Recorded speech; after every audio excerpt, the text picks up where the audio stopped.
All right, the April 23rd, 2025 regular board meeting is called to order at 4:16 p.m. We would like to acknowledge that we are on ancestral lands and the traditional territories of the Puget Sound Coast Salish people. Ms. Wilson-Jones, the roll call, please. Vice President Briggs. Here. Director Clark. Present. Director Hersey. Here. Director Mizrahi. Here. Director Rankin. Here. Director Sarjo. Present. President Top. Here. Student Member Bragg. Here. Student Member Ilias. Present. Student Member Yoon. Present.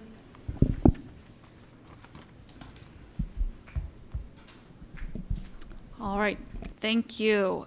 We have a full house of board directors tonight, which is awesome to see. I'm going to now turn it over to Superintendent Jones for his comments. Good afternoon, Director Top, directors, staff, and members of the community, both those who are in person and those who are joining us remotely. Before we begin tonight's agenda, I want to take a moment to highlight some exciting developments across our school district and recognize the incredible work happening throughout our district. As you may have seen on the screen before the meeting began, we shared a montage of footage from the first day of school at the new Rainier Beach High School building, which officially opened to students on Monday. The building, if you haven't seen it, it is truly spectacular, both in design and in spirit. It embodies the motto proudly displayed outside, "For us, by us." I had the privilege of visiting Rainier Beach on opening day, speaking with students in the hallway, and they were excited.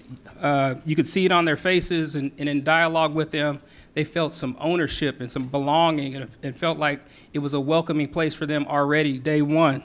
And so that place is not just about learning in a beautiful new space, but it's about their futures beyond Rainier Beach. It's a reminder of why we do this work, to create environments where students can dream big and thrive. You may also notice that some familiar faces who typically join us at these meetings aren't here this evening, and that's because they're representing Seattle Public Schools at the Women Leading Ed Conference, a national network dedicated to elevating female-identifying leaders in education. We're proud to have a strong SPS cohort participating in this professional development opportunity, which is made possible through generous philanthropic support from our community. We look forward to the leadership insights that they will bring back to our district. Around an overview of tonight's topics in our meeting, we're going to turn to tonight's agenda, where we'll be beginning a discussion of our current guardrails and the work underway to ensure safe and welcoming environments for all students. This includes reviewing data on student perceptions of belonging and attendance trends. We will also cover important updates regarding our enrollment and waitlist practices. We'll have a progress report on our strategic planning efforts, and we'll introduce guardrails, which reflect the values and priorities of the board, heard directly from the community during our recent engagement efforts. Regarding our legislature, as the 25 session comes to a close, I'd like to extend my sincere thanks to several individuals and groups. First, I'd like to thank our Seattle delegation for their ongoing advocacy on behalf of our district. I also especially want to thank Director Rankin for your leadership as the board's legislative liaison, for your steadfast commitment in securing adequate resources for our students. Thank you. Yeah, I think that's a big deal. We don't understand how much work that Director Rankin does on behalf of our legislature. So on behalf of us with our legislature.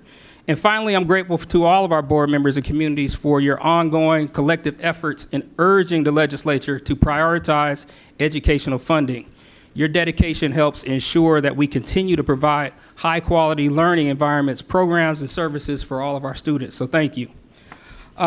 I also want to acknowledge that yesterday we shared a message with our community providing updates, including leadership transitions within our highly capable services department, We shared a safety and security update as we head into spring, and I want to encourage everyone to stay mindful and safe during this time of year as activities ramp up and the weather draws more of us outdoors.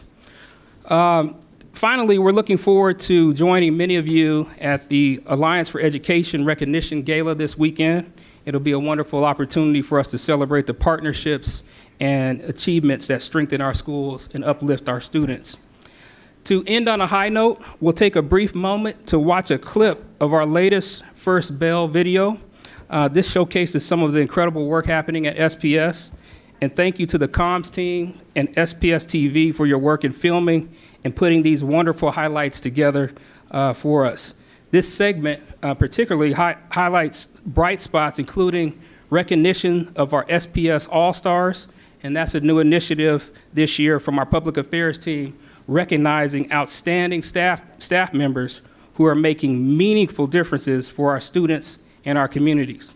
So with that, we have a full agenda ahead of us. Let's take a look at the first bill.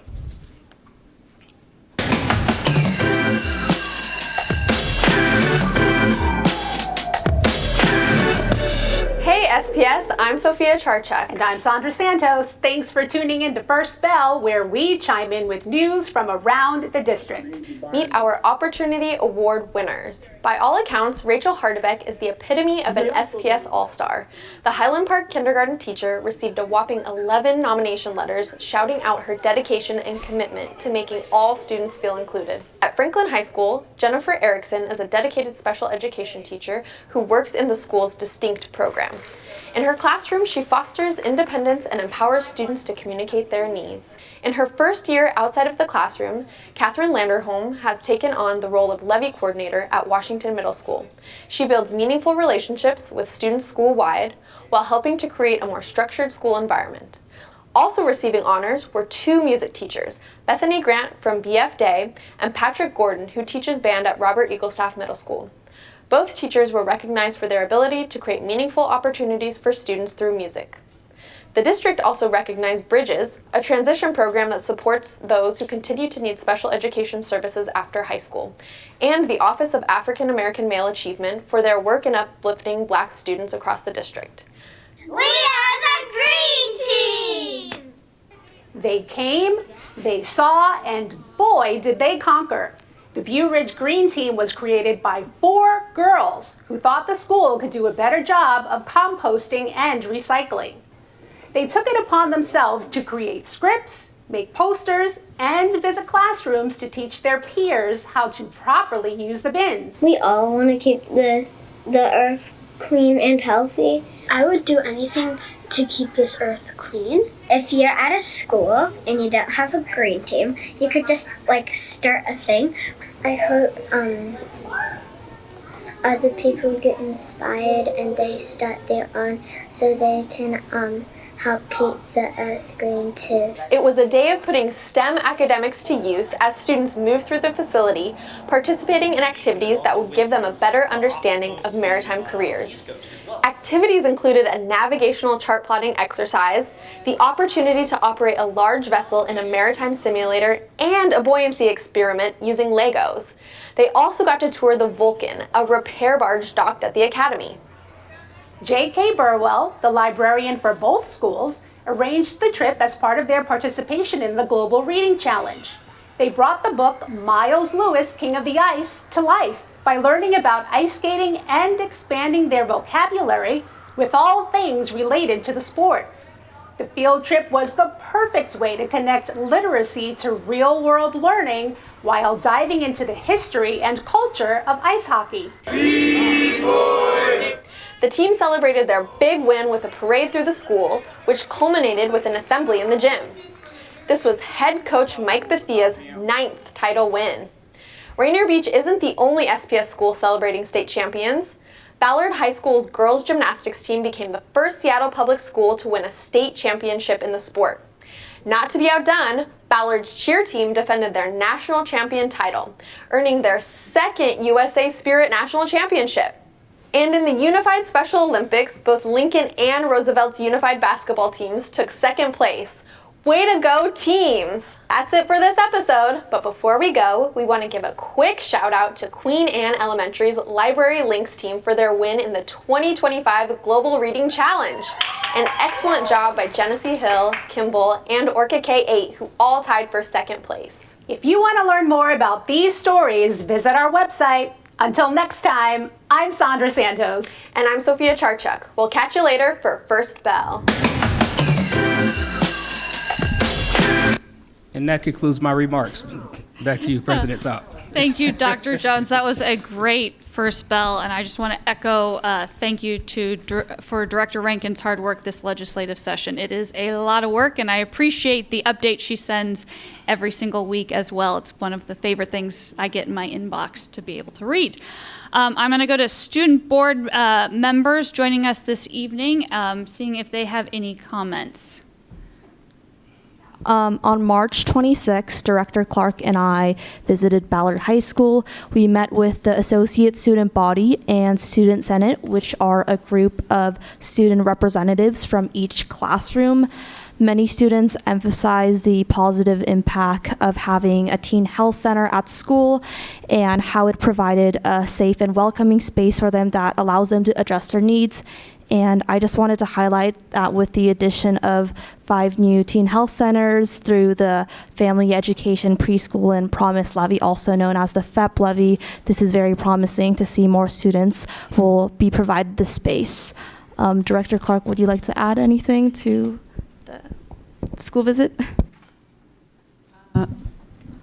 Thank you, Director Yoon. Yeah, I thought it was a really great visit. I was just sharing with Director Rankin that we were in the hallways when they were doing a send-off for the girls' gymnastics team to state.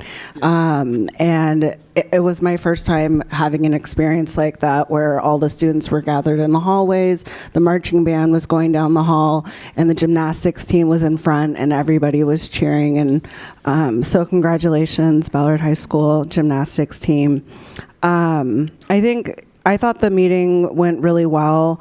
The students, answered various questions around concerns, feeling heard, what would they like to see change in the school, and also we talked a bit about college and career readiness and if seniors are feeling prepared.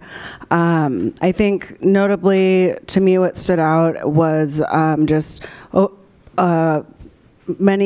too many comments about the lack of safety that students were feeling taking public transportation to school, that students were feeling really heard and really seeking leadership opportunities and really engaging with their school leaders. And so that was great. And then I think for the college and career readiness, the students were expressing that they just want more opportunities. They want to do more service hours, more internships, and just gain, as many resources as they possibly can to be ready to move on to the next stage. And they felt that the art team is going really well. Sports are easy to find and sign up for. And so, yeah. It was a great visit, and happy to be able to share some of the results with you all. Sorry, I have one more thing. I also attended the Superintendent Advisory Board meeting a couple weeks ago when we had the opportunity to meet with Congresswoman Jayapal.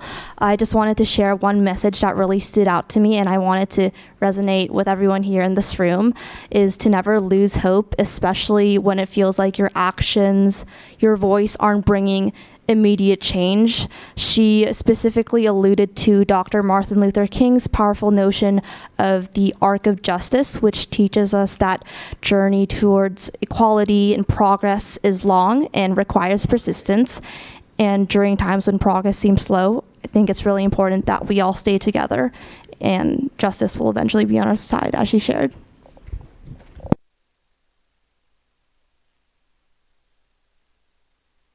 I wanted to take a moment to highlight a few important updates from the student community.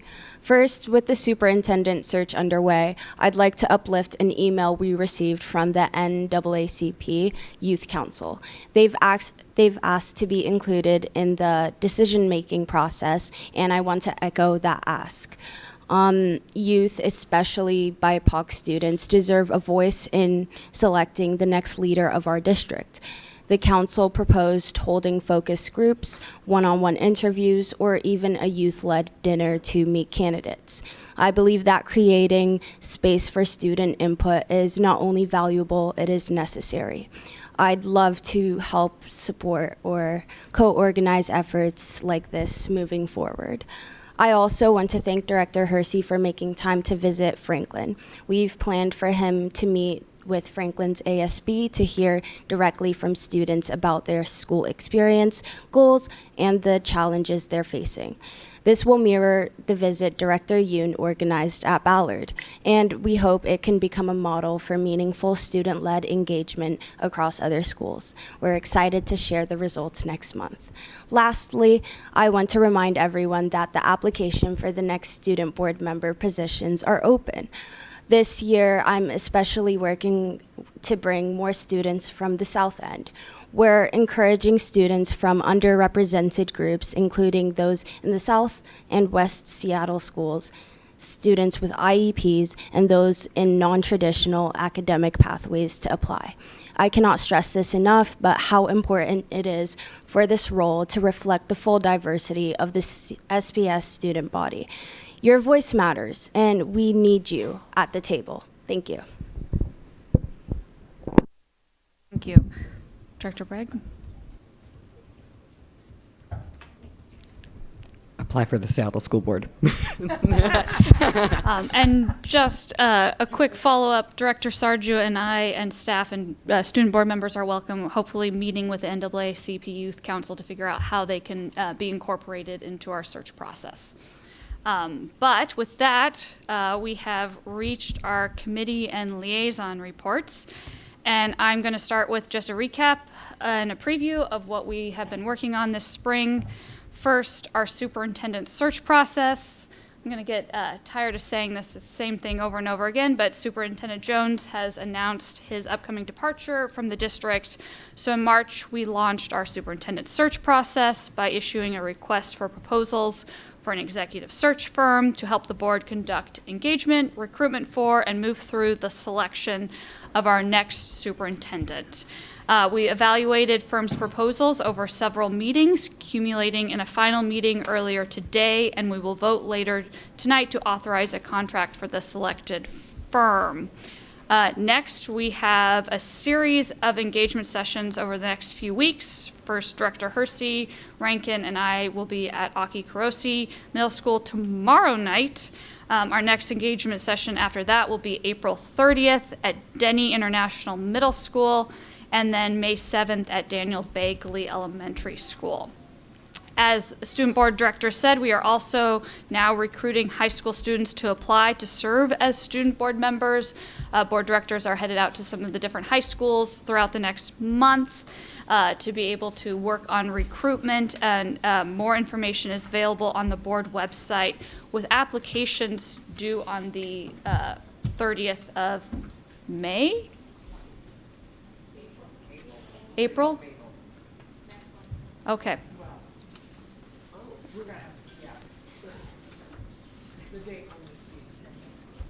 That is incongruent with our timeline because we're going out to high schools to recruit students to apply. So we're going to figure that out. Something is amiss there as far as the application deadline. So note for staff, and we'll figure that one out. Good thing that we caught that.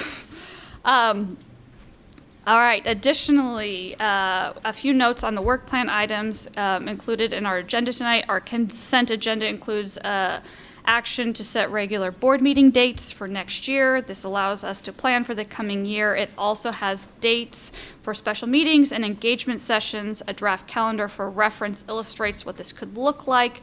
But obviously more planning will be done in June at our June retreat, and then also likely again at the our January retreat.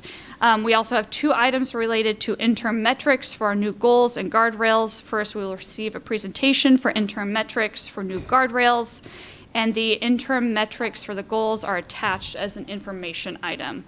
Lastly, I think during the break, I reminded board directors we're going through our quarterly self-evaluation. At the conclusion of tonight's meeting, if you're uncertain which section you're assigned to complete, find Carrie, board office staff, so you can work through that during a break that we have.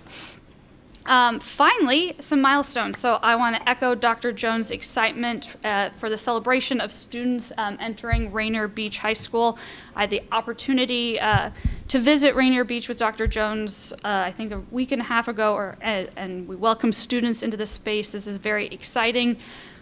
Personally, an impactful moment for me to be part of this project. My dad attended Rainier Beach High School, graduated from Rainier Beach High School, and this moment in my family was particularly impactful that I got to be a small part in this 10-year process of making this, opening up this school. So much has been put into this project. I want to thank all the staff, and all of those who made it possible, including folks who supported our capital levy. As I was toured, I was struck by the detail, in the new gym floors, the dedicated space for our CTE stuff, and as well as our Bridges program.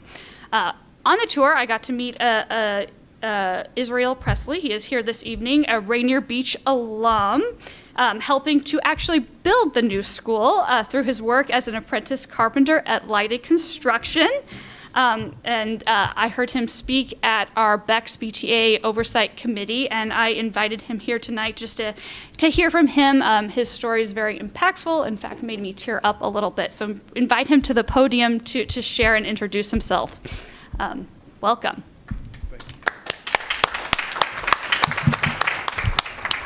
Wow, it's been a while since I've been up here. So my name is Israel Presley. I attended Rainier Beach my senior year of high school, and actually before that I even attended Garfield for 2 years. My story really goes as this. I attended Rainier Beach, graduated, I did attend South Seattle College, and then COVID rolled around, and I didn't really have an opportunity. I wound up actually having to drop out just due to the circumstances. And, there was this awesome opportunity, this amazing opportunity to work, not only to work, but to have a second chance. So I just want to first and foremost acknowledge what the Student Community Workforce Agreement does for us. It allows for students like me whose original plan A kind of fell apart. It gave me the opportunity to really take hold of my own life, and from there I was able to work. While working on these projects, I was able to build a water district near my house. So when my grandmother calls or my parents call, the place that they pay their water bill every month, I got to have a hand in that. I was able to work on the Rainier Beach project, work on John Rogers Elementary, and during that project up at John Rogers Elementary, I had the privilege of getting married. And I don't think any of that would have been possible because before I had this opportunity, I was scrubbing toilets overnight. And so, yes, I got married, and then to really, really show how beneficial this was, this past December, I actually purchased my first home. And this is only thank you.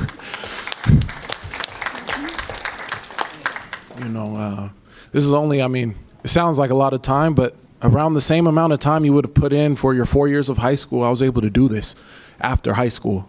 I purchased my first home at 23. My wife, it's me and my wife, and we actually just hosted Easter at my home. So it's just an amazing turnaround to not only just support myself, but to support other members of my family, but then also be an inspiration to younger people. There was nothing better than, seeing the students at Rainier Beach and ask me, oh, what's this? Or how does this get built? And I was actually able to give them answers. The beautiful part about Rainier Beach for me is currently the old school is still there. So recently I've been able to literally walk right through the old school straight into the new one. And, knowing that those same bathrooms my dad had to use, I had uncles that use those bathrooms, and he was telling me that they haven't changed since then, and and we make that joke all the time. It's like the little trough toilets in there. And you're like, oh gosh. And then you see the new bathrooms. You're like, my goodness, this would have been nice. Definitely the acoustics are a little bit better, but truly, I really do have to say this, that this is a legacy project.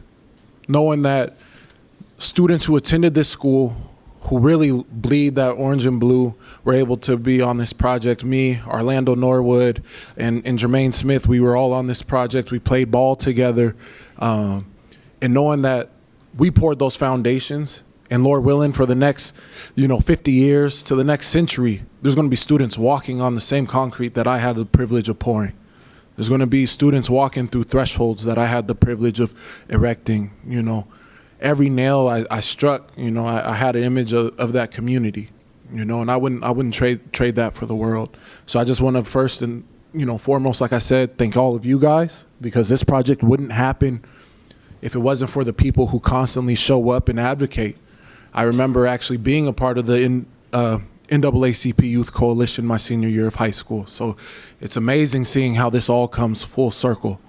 But yeah, Build a Beach for us, by us, was truly, truly a very surreal experience. And so like I said, thank you all. Thank you.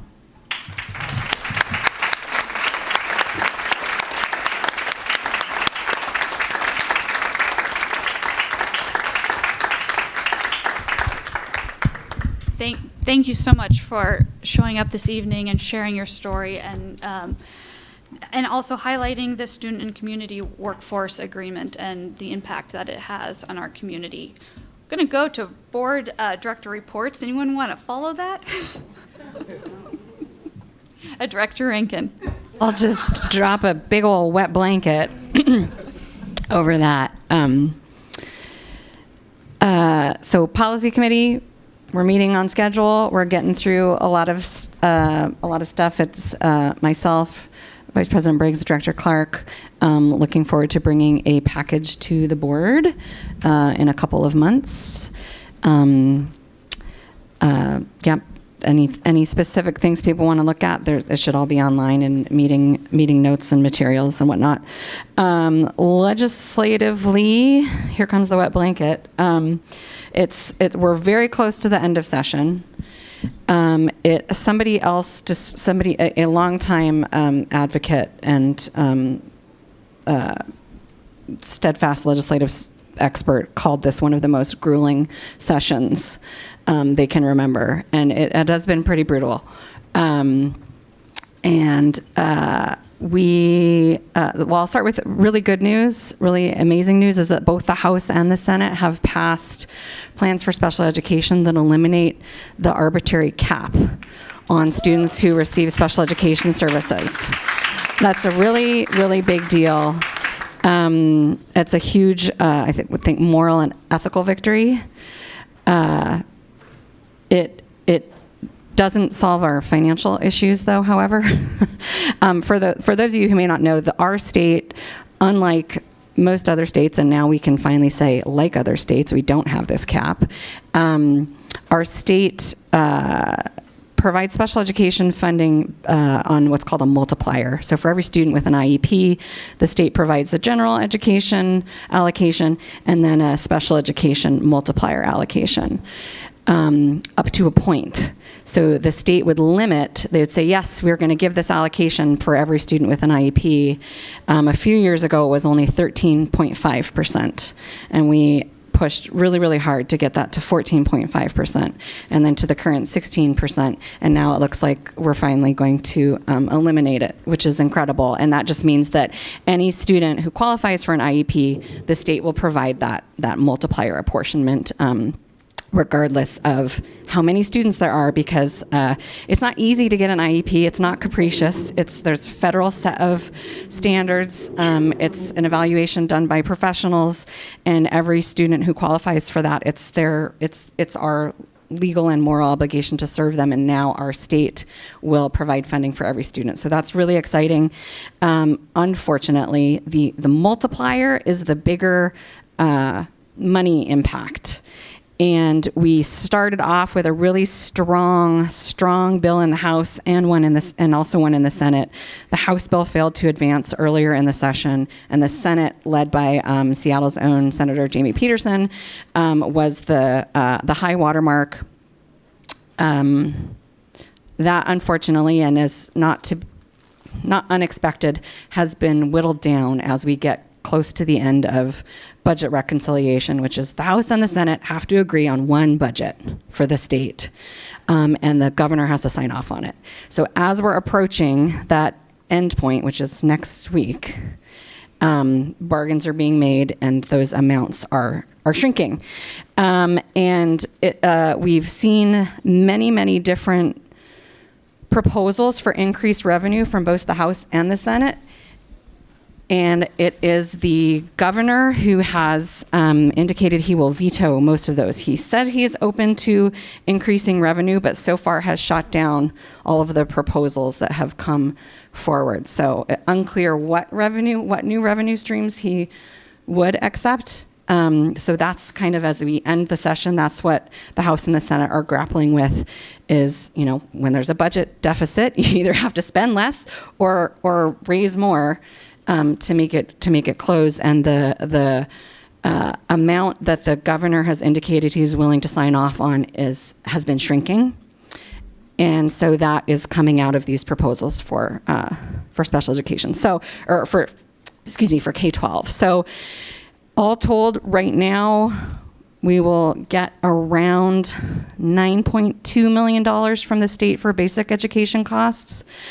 That is the big 3, which became the big 2, which now is the kind of small 2, for materials, supplies and operating costs, and special education.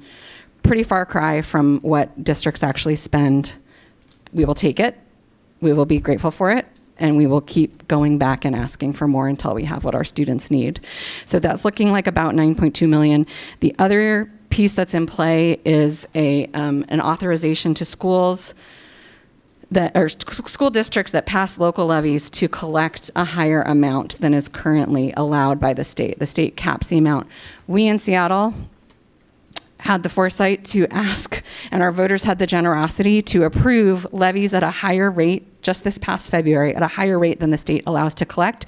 So should this levy bill pass, we will immediately be able to collect that higher amount. Some other districts will have to go back out and ask again for the higher amount.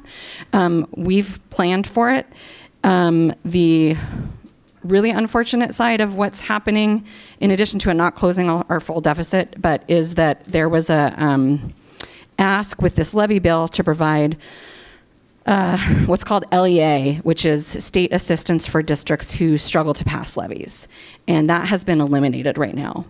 So that is rough for districts who already struggle to pass levies. And so we're still, it's not done till it's done. There's still several days left. It's a great time to contact your legislatures and let them know what you would like to see and the governor. We will have to grapple with whatever we're able to get when we get it. And I do want to thank our Seattle delegation for their really steadfast commitment to trying to push that envelope. It really just comes down to, at the end, what both sides and the governor will agree to sign off on at the end of the day. So. other chair or liaison reports? All right, so we have 10 minutes till we start public testimony. Do we want to go to the tables and start progress monitoring, or do we want to take a break for 10 minutes is sort of the question here. All right, so I'm hearing a break, so we will be in recess till 5 o'clock when we will start public testimony.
recess.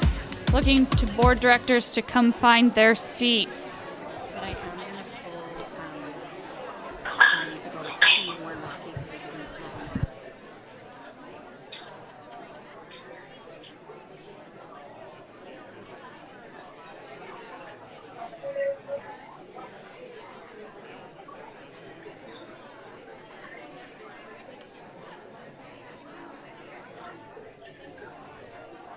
We are going to start public testimony here on time, so calling board directors, Dr. Jones, back to the podium.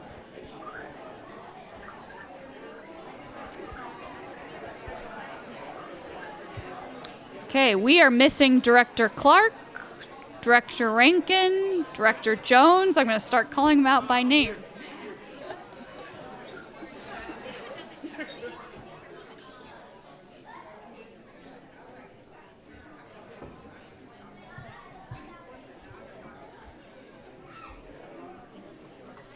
All right, we're going to start here.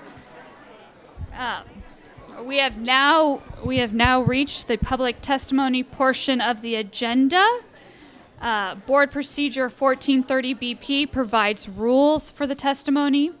The board expects the same standard of civility for those participating in public comment as the board expects of itself.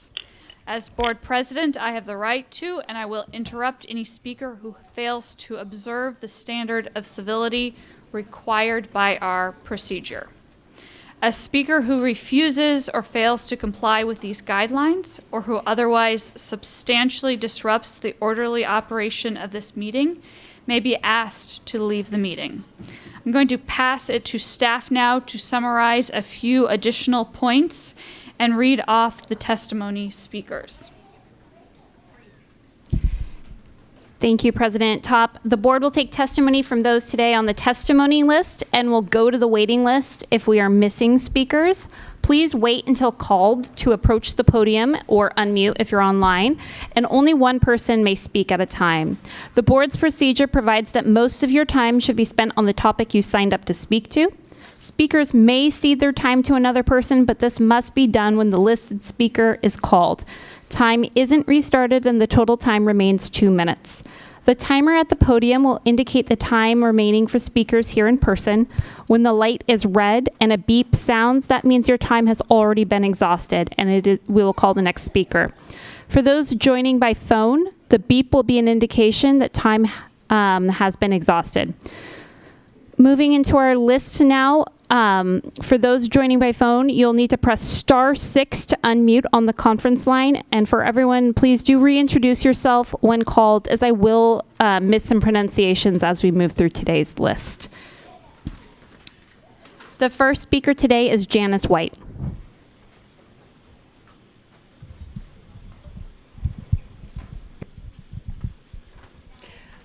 Hi, I'm Janice White, and I'm running for the school board in District 5. First of all, tonight, I want to send my deepest condolences to the family and friends of Salvador Jr. Granillo, a Garfield High School senior who lost his life to gun violence on Sunday. I'm holding the Garfield community in my heart as they cope with the loss of another beloved student. Please remove items 6 and 7 from the consent agenda. The Emerald Learning Center is located in the former Northwest Soil with many of the same staff. After OSPI and school districts failed to address years of complaints about Northwest Soil, please see the April 18th Seattle Times article I have provided. You are responsible for making sure that we don't make the same mistake again and send vulnerable students to a harmful program. I've heard generally positive things about Emerald, but you need to be sure that district staff are monitoring it closely. Also, do you know the racial demographics of the children being sent there? And do you know how many children we are sending out of district to receive special education services? The bar for the Emerald contract states that 3 students are being added, but all 3 students have been there since the fall. Why did it take so long to ask to increase the contract amount? Both Emerald and Elevate provide ABA services. ABA is controversial among autistic people, many of whom consider it abusive. Is the district making sure that families are informed before they consent? And are we offering alternatives to ABA for families that want an alternative? In light of the vile comments made last week by Robert F. Kennedy Jr. about autistic people and autistic children, we must make sure that our autistic and disabled children receive the education they are entitled to and deserve to reach their full potential. Thank you. The next speaker is Samantha Fogg.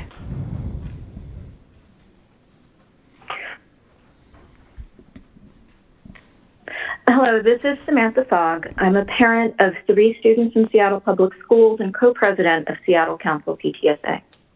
Everything begins and ends in the classroom. Every child who comes into our schools deserves not only access to academics, but to actually getting to achieve academic growth in a safe and welcoming environment, where they can navigate challenges with the support of educators who value them. We need a superintendent who cares about every child and their education, who is comfortable with and wants to connect with the full diversity of our students. I'm asking that as you choose a process, engagement be inclusive of those students who have been least well served, most excluded, most ignored. We need to see that our next superintendent enjoys communicating with, listening to, and engaging with students in transition services, interagency, virtual option, our deaf and hard of hearing students, our highly capable cohort students, elementary, middle, high school, LGBTQ students, students with 504 plans and IEPs, students who do and who do not speak English, and more. We need a superintendent who values community and family engagement. Of course, care and connection are not enough.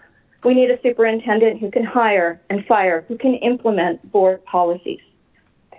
And we need a superintendent who will stand up for the civil rights of our students, whether or not our legal system continues to do so. I must note that in the joy and celebration of Rainier Beach High School, which I too share, it's a little bit painful knowing that the students at Rock Hill Annex, who should be part of the beach community, who thought they were part of the beach community, haven't had communication about a potential return to beach and have been completely left out, and are continuing to be in a building without hot lunch, without adequate potable water, and with other myriad breakdowns. We hope to see a more inclusive Seattle Public Schools as we move through the search process. Thank you. The next speaker is Chris Jackins.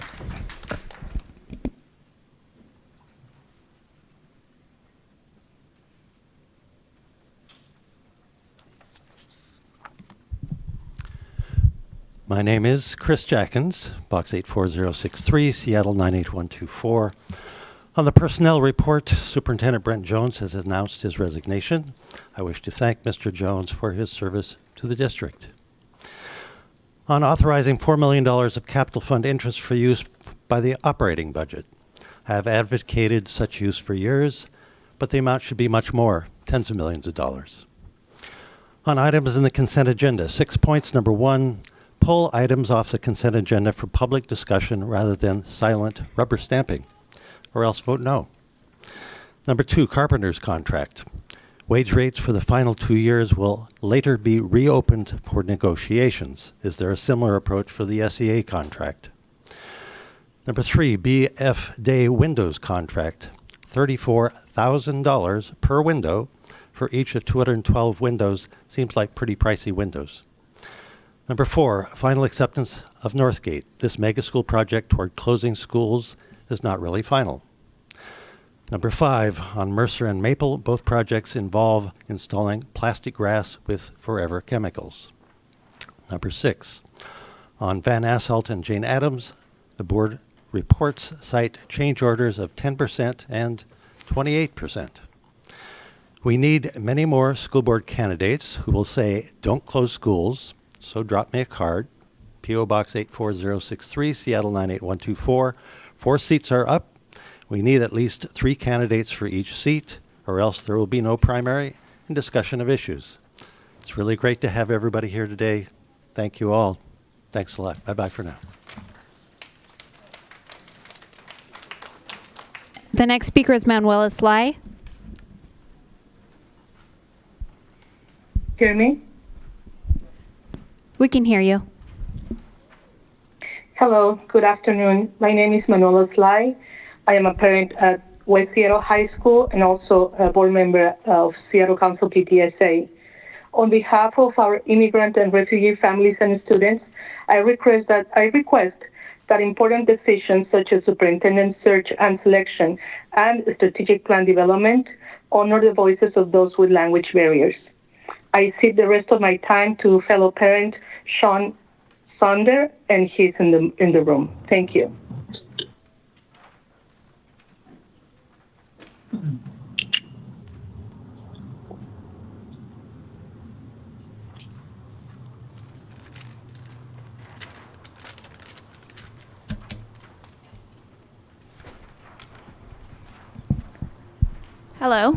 Hello, board. My name is Sam Sanders. Hopefully you can hear me.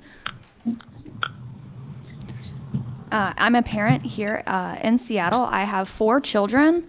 3 are going through the Seattle public school system now. And when I started, we had a very hard time getting interpreters for family meetings, concerts, plays, school events. And now I feel like I've given up. I haven't bothered with getting interpreters because there's a lot of work and it's not yielding any results. I also believe that we should not be responsible for that extra responsibility for the SPS community. And I am a Seattle public school teacher. I work at the Rosen School. And a big part of our program is development and developing the community and a sense of belonging. And I feel like it's very important to grow and have the success for our children. So really what I'm asking for, and it's not for just language access, but a welcoming community to build our community no matter what barriers we have, and to be able to have an open access to our culture. And us as deaf people and our CODAs, our children of deaf adults, have a very vast culture, and we need to see it at TOPS. And we want to see, and the deaf parents should be able to have recognition for that. Our next superintendent, please recognize our deaf families, our language access needs, and because now we want to be able to be part of this. Thank you so much.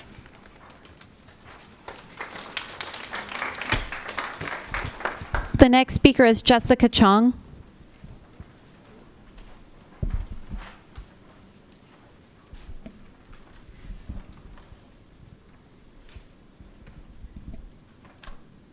Jessica was going to cede her time to me. Is she online? Jessica, if you're online, you'll need to press *6. We will need to hear from you in order for you to cede time.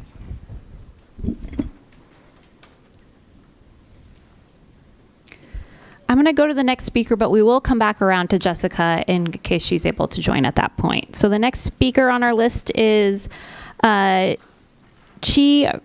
Crenetta. Good evening. My name is Chi Crenetta, and I have 2 highly capable kids at a West Seattle K-8 school, a 1st grader and a 3rd grader. Both of my kids say that their grade level material in class is too easy for them, and they're often bored. For my 1st grader, this boredom unfortunately translates into disengagement, disruptive behavior, and loss of interest in school. Their teachers are often busy helping the students with the highest needs and have little, if any, time left to give the advanced learners more challenging instructions and material. On paper, SPS said that there is a plan to provide advanced learning and highly capable services at every neighborhood school, but in reality, there's nothing. I know because I volunteered my kids' classrooms. There also has been no guidance, training, or resources from SPS on how to provide AL and HC services within the classroom, and the teachers would very much welcome such supplemental support. In both of my kids' classes, about 20% of the students are advanced learners or are highly capable. In West Seattle, there are at least 156 HC elementary students who currently have no cohort and practically no HC services. We used to have a cohort in West Seattle at Fairmount Park Elementary, but that was ended. So if West Seattle students want to go to a school with an HC cohort, they must take a bus ride that could be up to 80 minutes long each way to the nearest school, which is Thurgood Thurgood Marshall Elementary. That long commute is unreasonable and unfair, and is the reason why many West Seattle families choose not to send their kids to a cohort school. West Seattle families would like to have a reasonable access to HC services and to have a cohort in our region again. We also want the curriculum department to allow acceleration in math, to allow students to take above grade level classes if that's where they're at, and to allow all middle school students to test into and access advanced math. We should be pushing our students to excel and not to be holding them back. Thank you. The next speaker is Lindsay Blom. Lindsay Blom. Hi, Lindsay Blom. I am a member of the Seattle Student Options Coalition, which is a parent group that advocates for option schools and SPS. I'm also a mom of 2 option school kids and a PTSA president. I'm going to tell you the story of our school, but the same thing is happening at many other schools, including neighborhood schools. Across the district, 1,000 students were left on waiting lists at neighborhood schools, with another 1,000 left on option school waiting lists. SPS's enrollment cap is affecting all schools. Thanks to a capital project in 2018, Queen Anne Elementary's capacity was increased by 67% to 500 students. However, despite having a new building and highly engaged school community, SPS left students on the waiting list last year when there was ample physical space. This year, the district has further curtailed enrollment to 152 students, leaving 350 spots open, and limiting us to 1 kindergarten class for the 2nd year in a row. Meanwhile, as of yesterday, we have 32 students waitlisted with no clarity on whether any of them will be admitted. The board is referring to this as stability, but I can tell you from my conversations with 17 families on the waiting list yesterday that this is anything but stability for these families. The 350 spots in our school, however, these families found out yesterday that they're on the waiting list, including a family with siblings in our geo zone. Can you tell me how that family is feeling stability? Our community wrote over 50 letters to the district on this issue. Each letter received a form response citing elements of privilege, power, equity, and fairness. No doubt there are equity issues that need to be addressed. However, it's a grave mistake to confuse those issues with that of enrollment policy. Indeed, public schools are meant to be open to anyone. Yet the district is artificially capping enrollment at a fictional number that is wholly unrelated to the school's capacity. We implore you to enroll in interested families at all schools that have physical space to accommodate them. Likewise, we urge SPS to resolve issues with small schools responsibly by engaging those communities to define their future. If enrollment policy doesn't change, these schools and the success stories they embody are going to wither and die on the vine. Thank you. The next speaker is Anna Mansell Karagianis. The next speaker is Anna Mansell Karagianis. Hi. It's fine. It's Anna Mansell Karagianis here. I cede my time to Patrick Conway.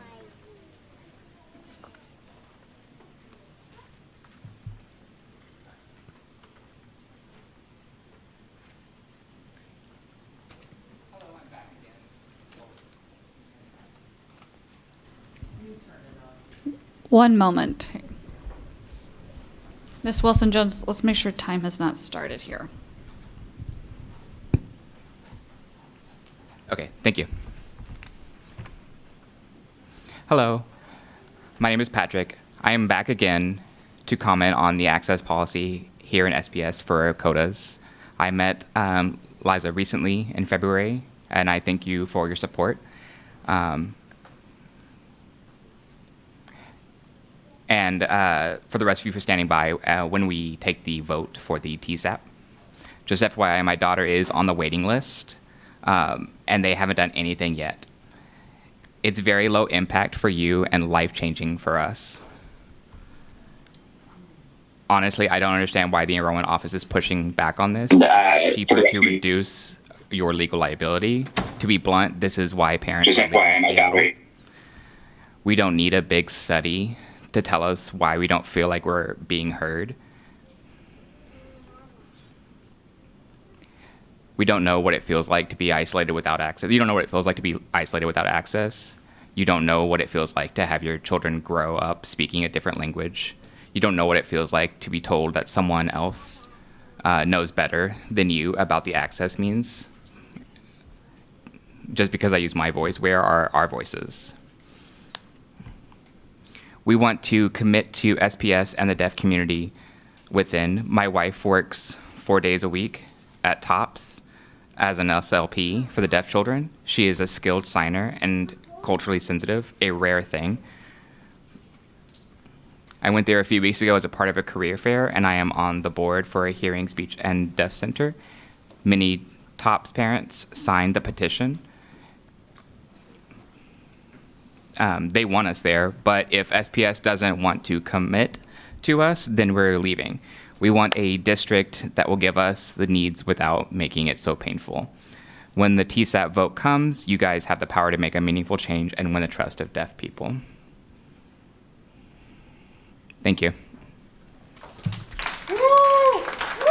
Next is Erin McDougall. Hi, my name is Erin McDougall, and I cede my time to Tammy Morales. Good afternoon, everyone. I'm Tammy Morales. I'm a South End resident and the parent of a Cleveland senior. Today we'll hear that school assignment decisions are being made to balance enrollment across the district. But from my perspective, what's really happening is that families are being pushed out of the district. As a Cleveland parent, I've seen how an option school can really support kids in thriving. Cleveland is the only option high school in the South End, a part of town where students and classrooms are under-resourced. And right now, Cleveland has 129 students on the wait list. In full disclosure, my daughter is one of them. The answer isn't to block students from enrolling in their preferred school. The answer is to staff and resource schools appropriately. Your argument is that you want to protect stability and that choice is a threat to that stability, which is frankly absurd and is deeply wrong of SPS to frame it in that way. Cleveland has fewer than 900 students. Giving choice is protecting learning stability for families, and you must accept all 129 students on that wait list. Families make decisions about what's best for their children, and it is not radical to send your kid to the school that best supports their learning needs. STEM is an important opportunity to access high-quality public education, and it's especially important in the South End where families have few options. Pushing kids away, keeping them on a waiting list for reasons that are still unclear, means that families are looking to charter schools. You should be focused on growing enrollment. Lift the wait list for families who know the school system is stronger because of school choice, not despite of it. Your internal policy decision-making process has been opaque and confusing, and you must rebuild the trust of Seattle families because our kids deserve better. Thank you. The next speaker is Alicia Drucker. Alicia Drucker.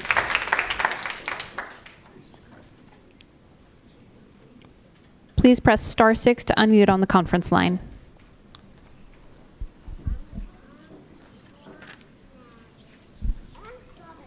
Hello. Can you hear me? We can. Great, thank you. I'm Alicia Drucker, here to testify on the waitlist dissonance within SBS. We've heard repeatedly that there's an enrollment issue in the district which constrains school budgets during an extreme budget crisis. Meanwhile, the district is refusing to move waitlists when spots are available. At John Stanford International School, this has been extremely frustrating for many families. As you know, only students who are already fluent or native speakers are able to join DLI schools from second grade and above, with natural attrition from schools that leaves empty spots in classrooms. In the 23-24 academic year, I had rising third and fifth graders, both fluent in Spanish, and my third grader was offered a spot at JSIS. My fifth grader was refused a spot along with every other child on the wait list for fifth grade, despite the fact that there were 19 free spots in the grade. My kids attended 2 different elementary schools last year, which was difficult for our family.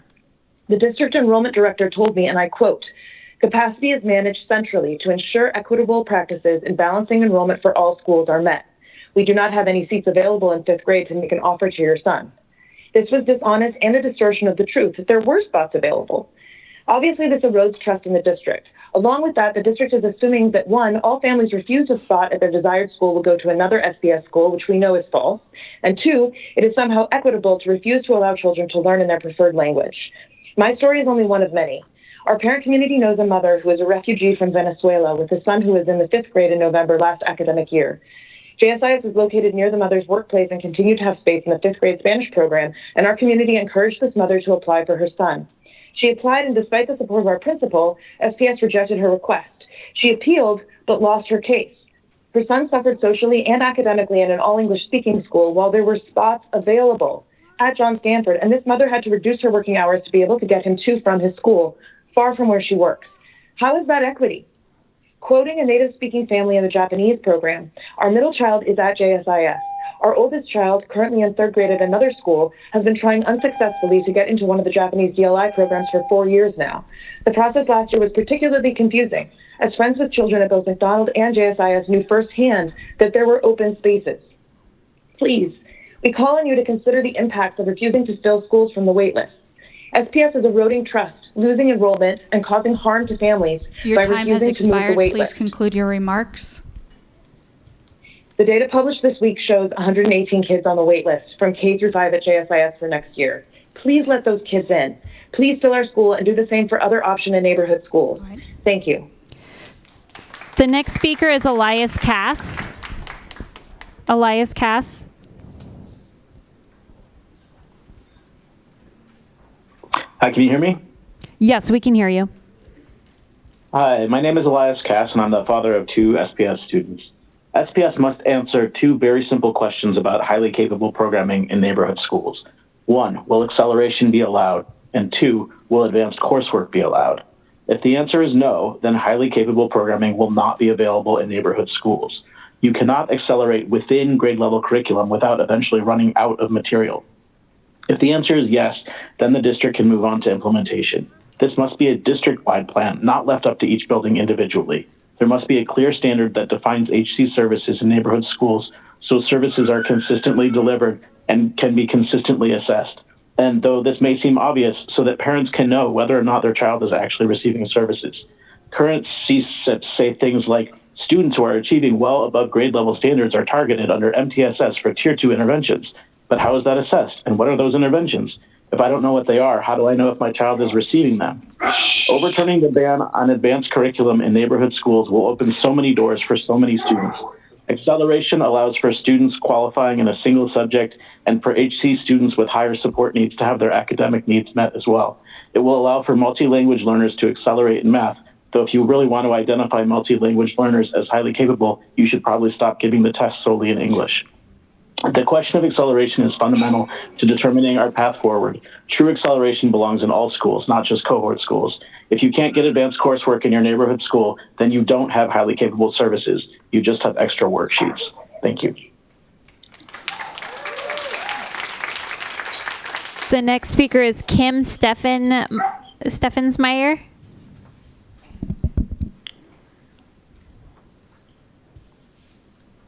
Hello, can you hear me? We can. I cede my time to Faisal Akhtar.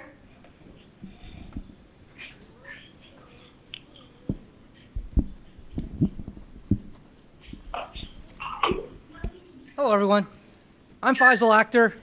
I'm a resident of Northeast Seattle, U.S. Army veteran, and a father of 3 children in Seattle, the oldest of whom is a kindergartner in the Seattle public school system.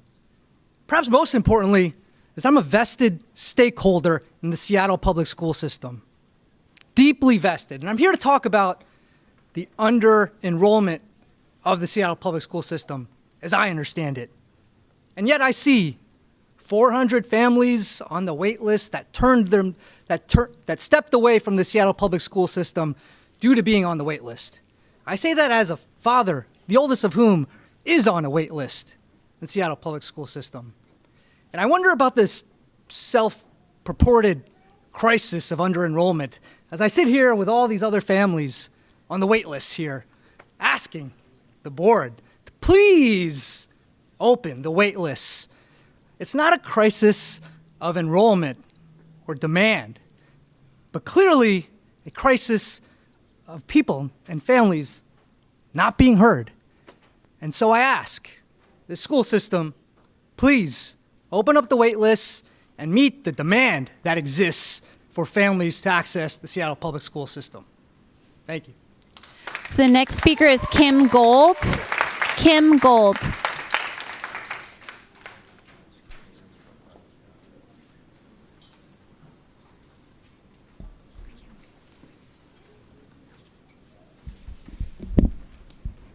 Kim, if you're online, please press *6 to unmute. I'm going to go to the next speaker. I'm here. Oh, are you Kim? Yes. Okay, thank you. Okay, good evening, board members, Dr. Jones, SPS staff.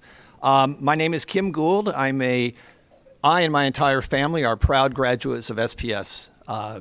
And I'm here to advocate for full-time librarians in the high schools.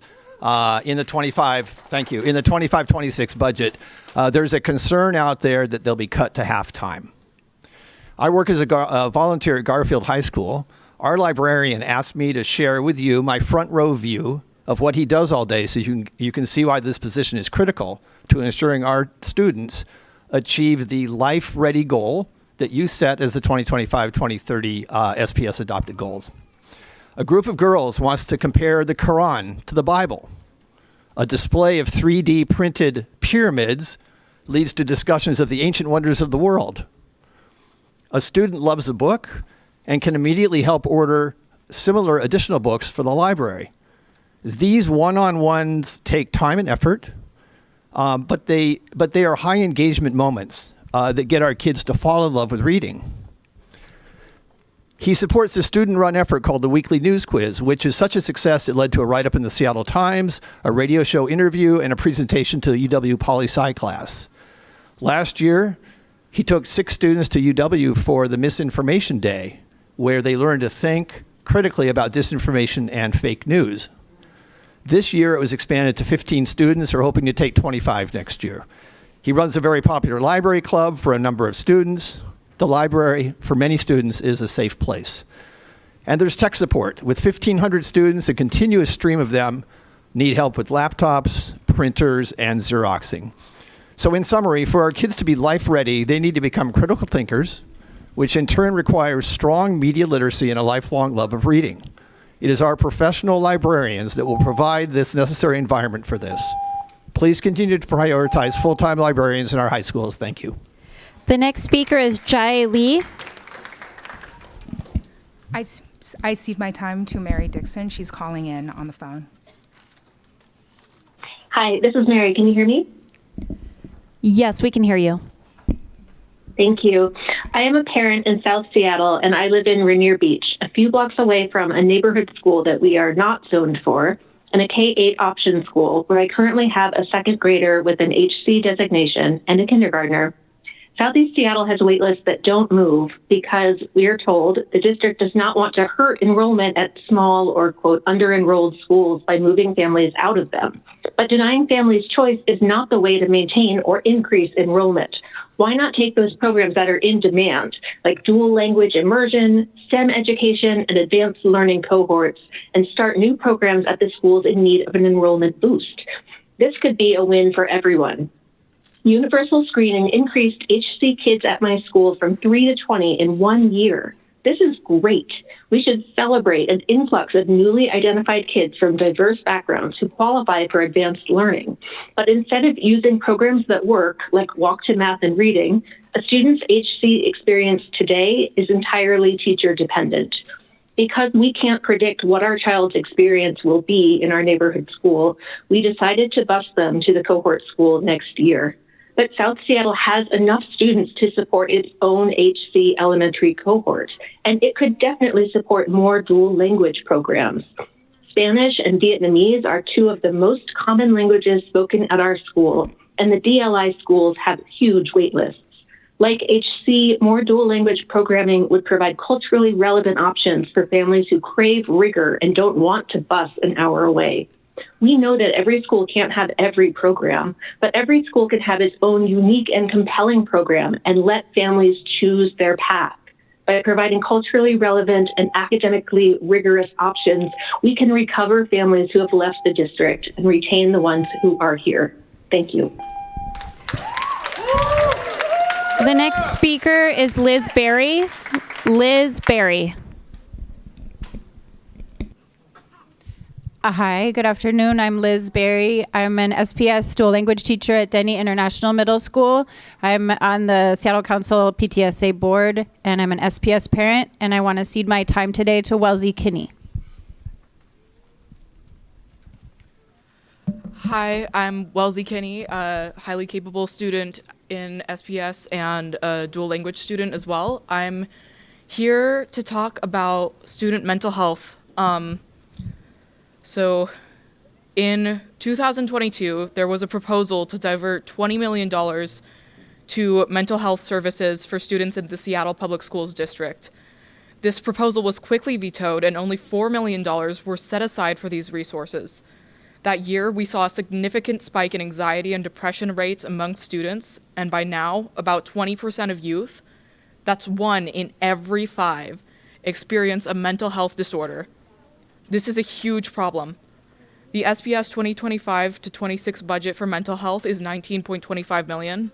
This may seem like a lot, but considering that the average salary for a mental health counselor in Seattle is $70,000, it may be noted that this money is only enough to fund approximately 275 counselors across 106 schools and 52,000 students.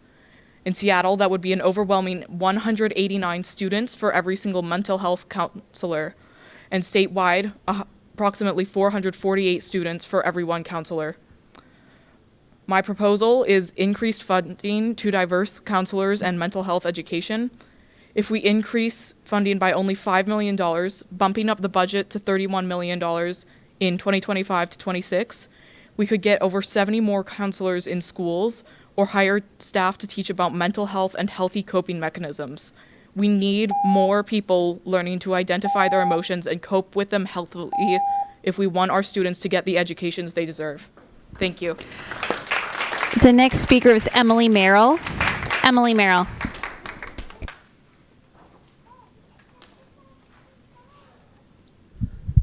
Hi, I'm Emily Merrill. I'm an instructional assistant at Ingram High School, and I'm here to, let's start from the top of what I actually wrote. The last meeting I was at, a transgender student came up and said something like 20% of transgender students had attempted suicide in the last year. And that's both incredibly bleak, and also I remember saying when I was 19 that number was 40%. It's both, there's a lot of work left to do, right? But also, I want to say that the work that we are doing matters, and that's particularly important with the deteriorating federal conditions, and the attempts to roll back the improvements we've made over that last, 10, 15 years. And so I wanted to thank you for, restating Superintendent Policy 3211 when the federal government started putting pressure on the schools to, remove transgender supportive policies in schools. And I want to say that if more pressure comes your way, please maintain those policies. Please protect Superintendent Policy 3211, even if there are threats to federal funding, even if there is, significant federal pressure. These things are a matter of life and death, right? We have basically cut in half of regeneration the suicide rate of children of a particular group. We need to keep working on that, obviously. Seattle is an island of stability, I think, for transgender people, insofar as there is a place that is stable in the world right now. And let's build that island of stability into, a fortress of equality. Let's keep working on this.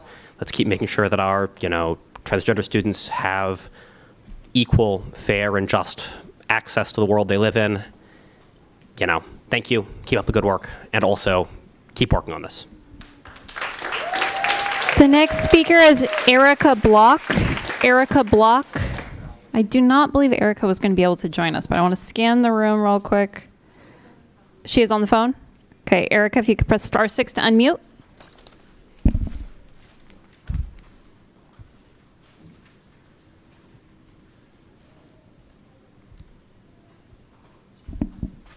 Erica, if you're on the line, you'll need to press *6 to unmute on the conference call line.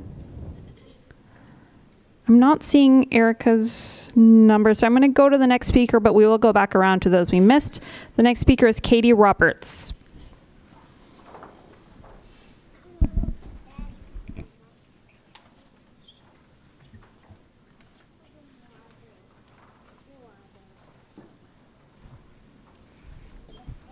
Hello, everyone. My name is Katie Roberts. Hi. I'm a professor at Seattle Center Community College, SCC. I am deaf. I'm a parent of a child who is hearing. My son is a CODA, a child of a deaf adult, and they are now in the 3rd grade at SPS, through SPS. And I want to explain a little bit more about my experience once my son was going into kindergarten. I was wondering how I would find interpreter services for myself and how I would be able to do that. So I went onto the website and I saw that they were using, or on the search bar, I searched deaf and I didn't see any results for interpreters. I searched ASL, again, no results. So I tried for an IEP search and I was able to find a result for deaf students, disabled students, and that came up with resources. However, for the school system and public schools, do you guys not consider deaf parents as part of the community? Do you not have readily available services and guides and things for deaf parents? So how am I able to contact my child's school? Luckily, my son's teacher, his kindergarten teacher, emailed me and said, "Hi, I'm your child's teacher." And I thought, yes, great, now I have a contact. Am I able to get an interpreter for you? Or am I able to contact them and get an interpreter? Everyone was so friendly and so nice with when I wanted to go talk to them, but I was trying to figure out how I could contact them. Did I need to use my video phone to be able to talk with the principal? I was having a really hard time getting services. And then when my son was in first grade, we had a parent-teacher conference and they forgot to get an interpreter. They forgot to bring an interpreter for our meeting. So my wife is hearing, and so she was able to interpret the meeting while trying to attend the meeting at the same time, but that's not her role. She needed to be able to communicate for herself, and I need to be able to communicate for myself. The communication was lost. There was miscommunication, and it was really a bad experience. So since then, I have been seeing other issues through SPS. However, I did decide to contact the vice president and say, hey, it doesn't seem like you have any information available or guidelines. Would you mind if I wrote a guideline for you? Would I be able to type something out to make a flyer? I'm willing to do that for you and explain the process of getting interpreters. So I wanted to be able to give that to them for their school, for other deaf parents.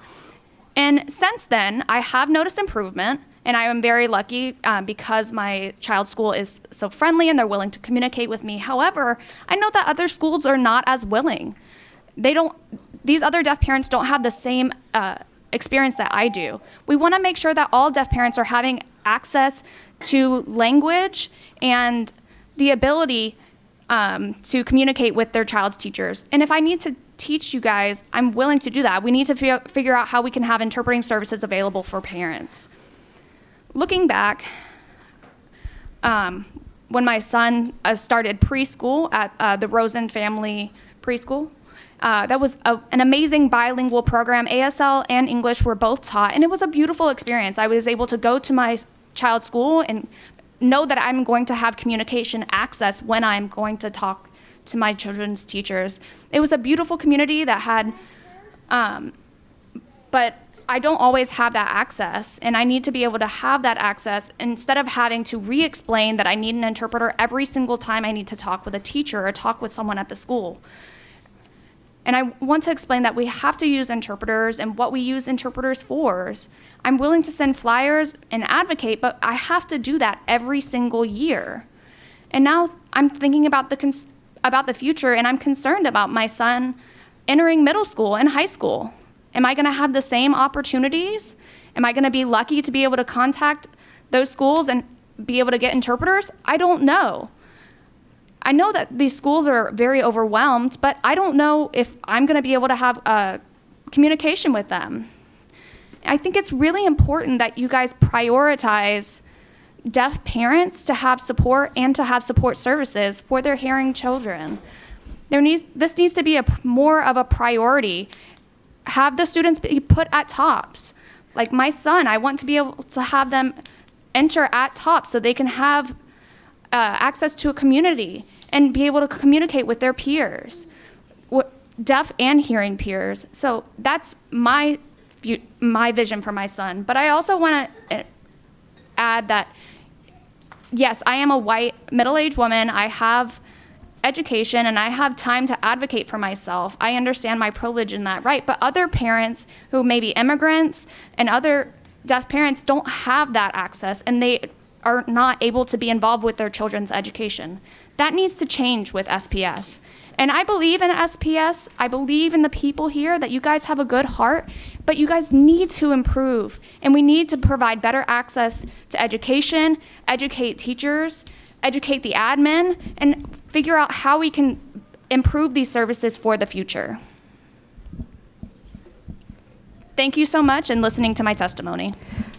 The next speaker is Julia Sandler. Julia Sandler.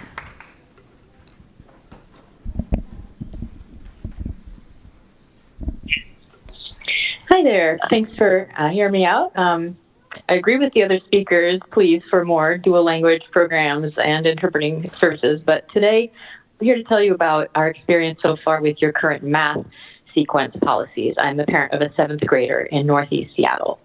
So our son enjoyed attending a diverse neighborhood elementary school, but what we saw in terms of math instruction was nothing more than a race to the bottom.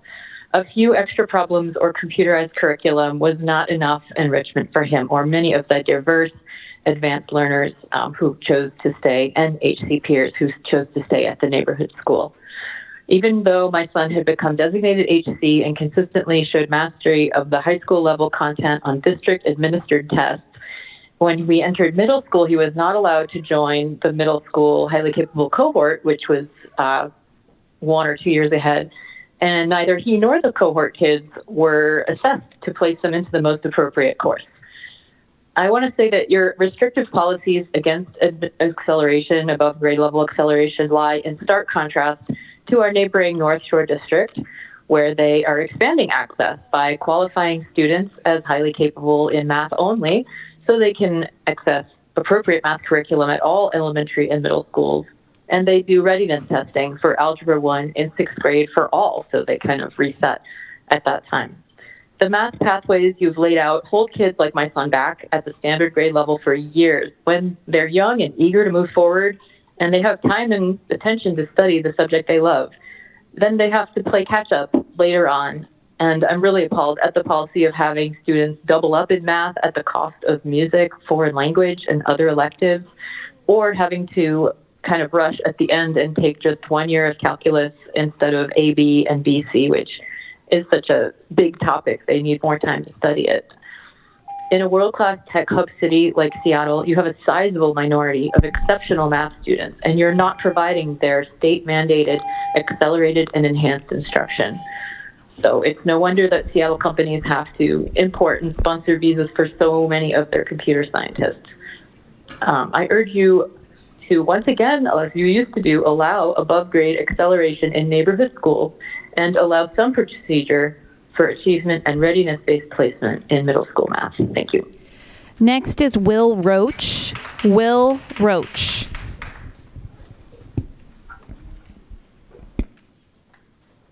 My name is Will Roach. Before I get into my testimony, I would like to disclose something to everyone here. Because of my schedule this evening, I wasn't able to go in person to testify. So I had to call in on the telephone, which is audio only. There is no way for me to make a webcam call. Now, I am deaf, and I'm speaking through a sign language interpreter. I had to secure my own interpreter this evening so I could testify. I want you to unpack that and take a look at what kind of autism I am experiencing right now during this meeting. Now, on with my testimony. As I said, I'm speaking through an ASL interpreter. I am an active deaf community member in Seattle, a deaf parent to a CODA, child of deaf adult toddler, former president of Puget Sound Association of the Deaf, and a senior engineer at an aerospace company. I'm asking for priority enrollment for my CODA child in Seattle Public Schools with the Deaf and Hard of Hearing program, such as TOPS. This supports their first language, which is American Sign Language, connection to deaf and hard of hearing peers, and allows me to stay actively involved in their education. Growing up isolated in Wyoming, my life changed when I attended a signing school in Arizona. My grades and confidence improved. CODA peers bring real benefits to deaf and hard of hearing students through shared language and community belonging. I highly recommend looking at the Hearing, Speech, and Deafness Center's Rosen Preschool as a strong, inclusive model that gives deaf families full access to their child's education. It is a strong bilingual ASL and English program that helps so many deaf and hard of hearing and CODA kids thrive and go on to signing inclusive schools like TOPS. It's the kind of support I wish I had had and what I want for my child and others like her. Thank you very much for your time and your consideration. The next speaker is Julie Schneider. Julie Schneider.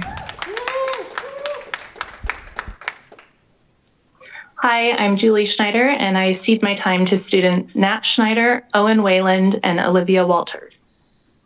Hi, I'm Nathaniel Schneider, a fifth grader at Salmon Bay. I've been paying attention to the work my mom and her friends have been doing to advocate for enrollment and funding of our school. Students are who you are supposed to be paying the most attention to. I'm here to tell you that you are creating the problem by not allowing kids to come to Salmon Bay who want to be at my school.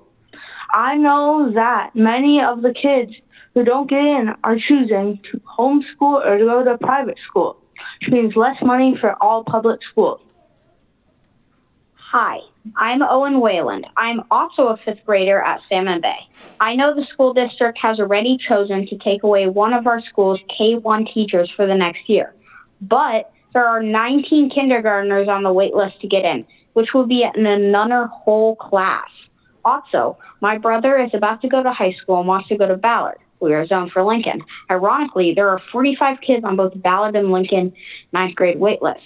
Why can't the district honor student and family choice figure out how to get kids enrolled and where they want to attend? I cede the rest of my time to Olivia Walters, who's in the room. Hello, my name is Olivia Walters. I am a sixth grader at Hazel Wolf K-8. I am concerned that you are not enrolling students into their preferred schools. I really love my school, and I want you others to go to schools that they love. Thank you.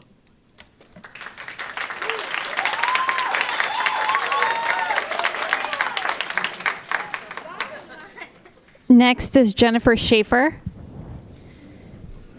Good evening. I'm Jennifer Schaefer, a Southwest Seattle parent. I can relate to the constraints of teachers, administrators in the district, so much so that I hesitated to speak tonight.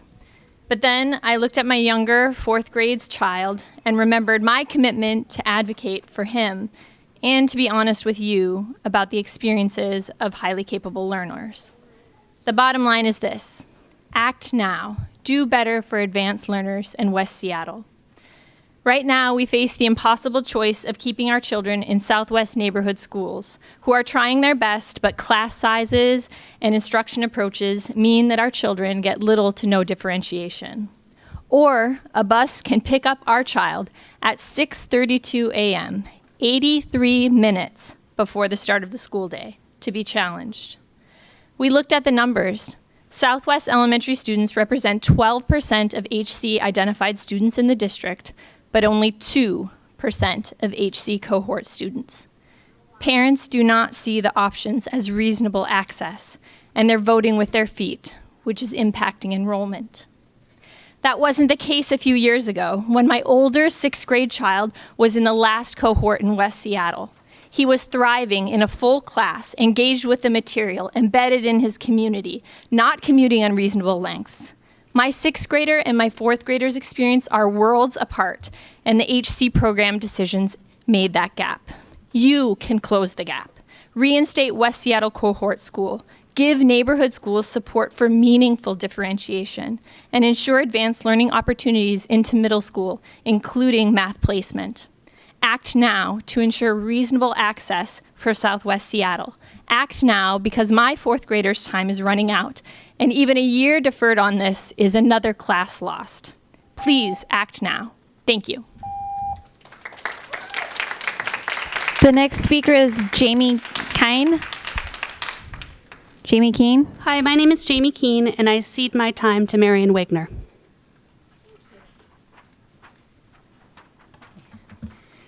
Hi, I'm Marion Wagner. I've been a teacher in Seattle Public Schools alternative and option schools for 20 years now. Most of those have been at Salmon Bay, also a year at Hazel Wolf, and now at Thornton Creek. As a teacher leader in Seattle Public Schools, I've also been lucky to see the excellent work of teaching and learning happening across so many of our schools. So there will be no pitting of option schools versus neighborhood schools against each other by me. What I'm here to daylight today is the real harm being intentionally done to our option schools that we need some answers for. In the last 2 years, enrollment has been manipulated to allow fewer students into our schools and is intentionally shrinking our programs. Our services are being cut, our support staff has been reduced, wait lists don't move. I'm a special education resource teacher now, and I can see the impact of reduced support staff on our most vulnerable students because of our declining enrollment. I understand if there are fewer students enrolling, these cuts would happen somewhere. But why has SPS made the choice for families by eliminating options spots? It's demoralizing to feel like option schools are not valued by our leadership. It is confusing what to tell families waitlisted what to expect, since you have dramatically changed your enrollment process so much in the last 2 years. What we should be doing is growing our creative options and our program offerings and honoring families trying to make a choice for their own kids, whether it's going to an option school or a different neighborhood school. Families are not one size fits all. Kids are not one size fits all. Of course, all schools have the same high standards for learning and high quality teaching, but not all schools need to follow the same path to reach those standards and to meet students' needs. I know Dr. Jones has said he values creative options and wants to keep our option schools in SPS. I thank him for articulating that. Can the school board or enrollment speak up and give us some answers about why they are shrinking our option programs by removing option seats and leaving kids on wait lists when we have seats for them? Thank you. The next speaker is Sabrina Burr. Sabrina Burr.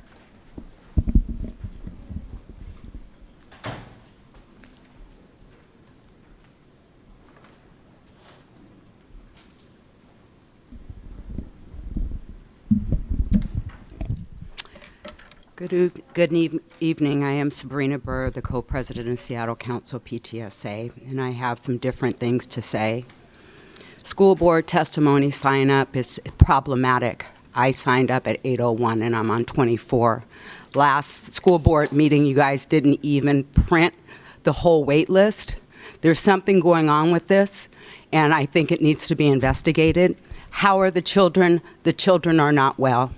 There was a time in this district that we valued family engagement under Dr. Nyland. Family engagement, MTSS, and equity or a braid. We talk about multi-tier systems of support, but we don't talk about families. If a student needs support and their family's not involved, that is problematic. We sit here and we have these work sessions and we talk about how it is, but how we hear in these work sessions is in no reality of what we hear in schools and from students. You guys are excited about DIBELS for your assessment, and you think DIBELS is a great thing. And I just want to tell you, a lot of school districts have tried DIBELS in the past, and most of them have moved away. My question is, why are we moving toward it? We have to do better. And the fact that we have all these families here shows that we don't value family engagement, and our families who are not privileged enough to be here, they can't even get access to even get the support or to even get their problems taken care of. That's right. You know, we have to do better. And enrollment services, we are in a huge deficit. Why are we pushing families out? Not only for highly capable. And one thing I do want to say, we do not talk about differentiated learning, and if we're not talking about it, we're not teaching our highest learners or our learners who need acceleration. Every last student in Seattle Public Schools deserve adequate growth. And so we stopped, we capped it 2 grade levels, and I don't know when we did that, and that's bad. We used to have 15 and 20 students from South Shore walking over to Rainier Beach for Walk to Math. Why did we stop Walk to Math? We have the solutions, but we're not engaging in families. And the last thing I do want to say is, why are these meetings that we have, community meetings, at a time where most of our families can't? 5:30 is the height of traffic, and you're not going to get your diverse families that you need to hear from. I just need all of us to do better. Go look at the work of Dr. Nyland, and let's get back to that. The next speaker is Gabe de Los Angeles. Gabe de Los Angeles.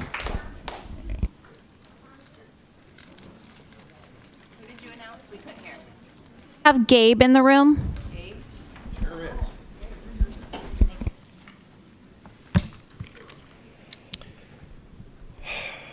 Good afternoon. My name is Gabriel de Los Angeles. I am son of Chief Andy de Los Angeles of the Snoqualmie Nation. I'm here as the board president for the Indian Parent Advisory Committee for Seattle Public Schools. I'm here to make two direct asks that are dependent on the things that have historically happened this year under the leadership and watch of Brent Jones and this current school board. I have already met with the board to ask about how to follow up on these as well. They instructed that I try to meet with Brent and also come in and give this on public record.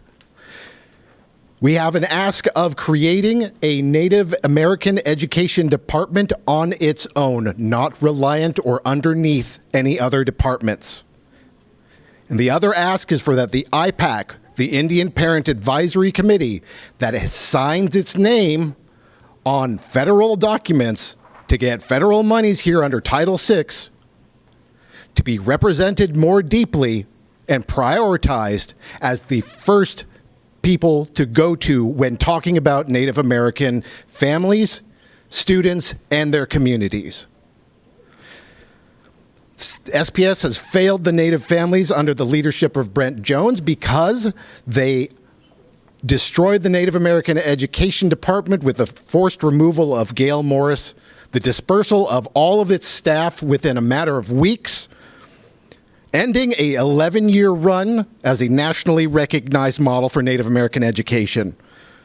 Along with that, the executive director of curriculum assessment instruction also continued to antagonize, to defend, deny, and delay communications and information that was highly needed for IPAC to do its job.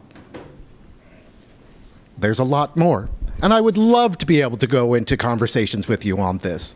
You already know that. Brent had already agreed to talk to a CBO of Native groups before he talked to the Native Family Organization and Committee that he signs his name on for Title VI dollars. I urge you to consider these two requests and meet with the IPAC as soon as possible. I'm going to go back now to the two speakers who were not on the line earlier when we tried. First, going to Jessica Chong. Jessica Chong, if you're on the line, please unmute now. Okay, I'm going to go to... Can you hear me? Oh, yes, we can hear you, Jessica. Can you hear me? Yes. Oh, good. I'm ceding my time to Emily Wheeler. Thank you. Hi. Why does South Seattle have fewer HC education opportunities than North Seattle? Why? Actually, let's not discuss how the situation was created. The facts are that South Seattle has fewer options for accelerated learning than North Seattle. Let's figure out how to expand South Seattle opportunities and restore parity of education and opportunities throughout the city. My older son graduated from from Garfield last year and is at UW. He started HCC at Thurgood Marshall in 2014 and then went to Washington Middle School in Garfield. My younger son is now at Thurgood Marshall and will not have similar experiences moving ahead to middle school. With 8 years between kids, I've seen the arc of change in Seattle Public Schools, from changing the name from APP to HCC, expanding HCC to West Seattle and North Seattle, then bringing TAF to Washington Middle School, the reduction in HC services, especially in South and West Seattle, and a huge reduction in communication about these services over the past 5 years. SPS needs to offer quality science, world language, and math opportunities at all middle schools. Why don't all middle schools offer world languages? Washington Middle School has no foreign languages. None. We don't think our middle schoolers need to learn a second language or a third. Why don't all middle schools offer advanced science classes? Why don't they offer Algebra 1 and geometry? Why can't kids test into higher math? Why are we holding our kids back? Seriously, what data shows that limiting our kids' opportunities is helpful? Just 7 years ago, Washington Middle School offered Algebra 1 in 6th grade. Kids could take a test and then challenge themselves. My younger son does not have this opportunity. Why are we holding our kids back? Washington Middle School feeds into Garfield. With Washington Middle School's reduction in class options over the past 5 years, Garfield is now struggling to offer their AP classes. They're having to reduce opportunities, which limits opportunities for all kids in South Seattle. Garfield has amazing teachers and unbelievable quality classes. It is struggling, it is losing students, and part of the reason is the removal of HCC opportunities in South Seattle. We urge the district to implement all middle schools to have 3 years of world language. Washington Middle School has none. We are an international city. We need to be teaching our kids more than one language. Seattle Public Schools needs to require all middle schools to offer algebra and geometry and to offer testing in. We can't be limiting our kids. South Seattle needs its HC middle school services restored and on equal remarks. footing with the rest of the city. We need to ask ourselves, why not? Thank you. Also, I provided Going back handouts. now to an earlier If you could speaker please we look didn't at the hear handouts, from. I'd appreciate that. Thank Handouts you. can go to staff here and they will. They were already distributed and you should have them. It shows the reduction of students at Washington Middle School. It shows what's going on with the middle schools. It shows that Thurgood Marshall is not even on the current map for HCC. Why? Going back now to the other speaker we didn't hear from, that was Katie Roberts. Is Katie Roberts on the line or here in person? Oh, I'm sorry. Erica Block. Erica Block. And I don't believe Erica was planning to be with us. She is on the phone or is not? Okay. Erica, you'll need to press *6 to unmute.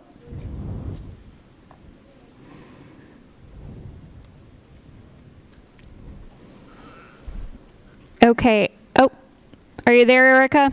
Can you hear Erica Block? Yes, we can. Perfect. I'd like to cede my time to Mike Monroe. This is the first school board meeting I've ever attended. I don't love public speaking, but I'm here because what's happening is completely unacceptable. Tonight, you're going to see a presentation that poses a false decision, stability or choice. The district is going to suggest we can either protect the stability of our schools or allow families the freedom to choose what's best for their kids. That's completely absurd, and I urge the board to reject this narrative.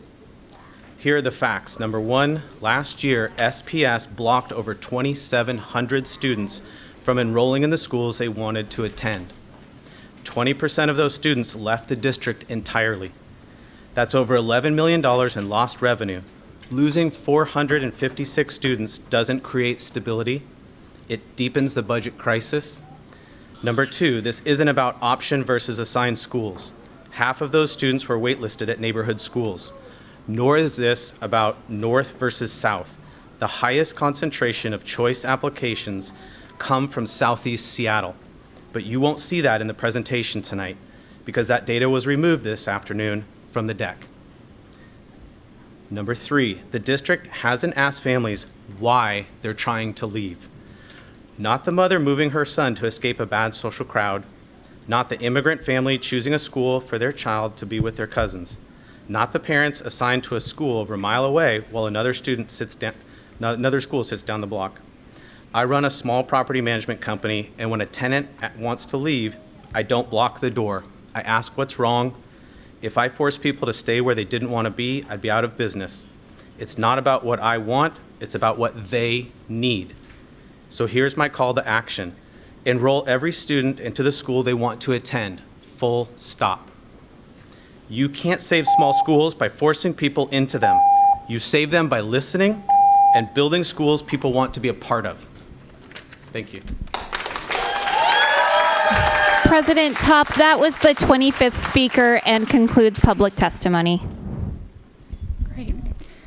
Thank you all for being here this evening. I appreciate you taking the time out of your busy lives to come and engage with the school board. We also, as I mentioned at the start, have 3 engagement sessions coming up in the next few weeks. We're going to, board members, continue on with our agenda this evening. We're going to go to progress monitoring, which is back at the tables. We're going to power through progress monitoring, after which we will take a break before moving into the rest of the agenda. Please bring your microphones with you.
Right, board directors, we are not taking a recess here. We're going to start right away.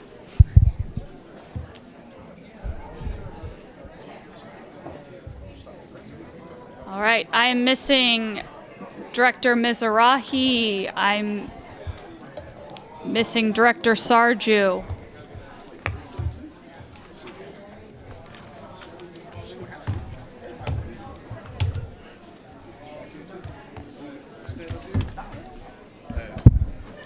All right. For folks who came to testify this evening, if you want to continue your conversations out in the lobby, we are going to continue our meeting this evening. Thank you. All right. So we are moving into progress monitoring. Director Hersey is our progress monitoring lead and will facilitate this portion of the meeting.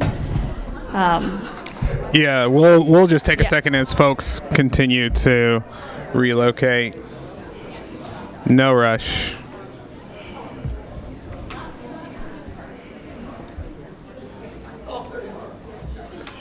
Thank you for continuing your conversations on the other side of that door. Really appreciate it. Thank y'all. Y'all are the best.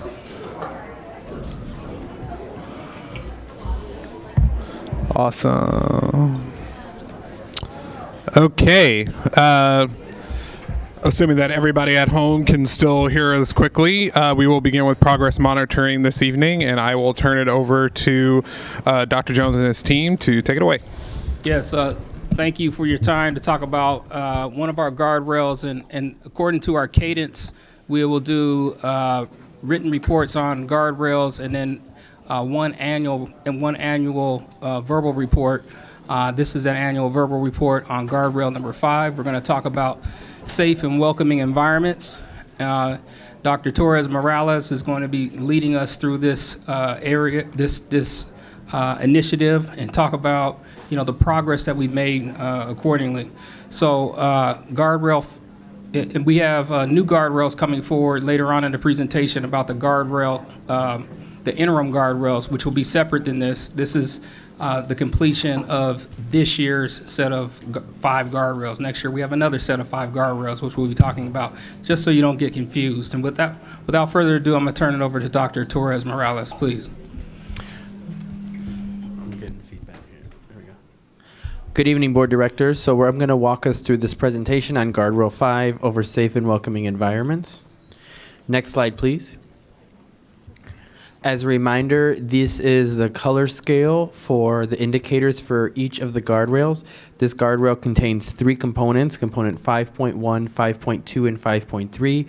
So each of those would be rated according to this scale as one of these colors, and then overall a rating for the guardrail. Overall, at this time, we did give this a rating of an orange, which means the interim metrics indicate the results are unlikely to be delivered without significant changes. Next slide, please. So as you see here, interim guardrail 5.1 we rated as green, and 5.2 we rated as green, but 5.3 we did rate as orange. Therefore, that is why we gave the guardrail as a whole an orange overall. But in terms of guardrail 5.1 and 5.2, I do want to share what these data tell us. So for example, the guardrail that relates to belonging and relationships, this is based on Panorama student data. So this is student reported about how they feel. So I just want to share with you the questions that the students are asked that are related to this guardrail. So for belonging and relationships, students are asked, I feel comfortable talking to adults at my school if I have a problem. Adults at school care about me.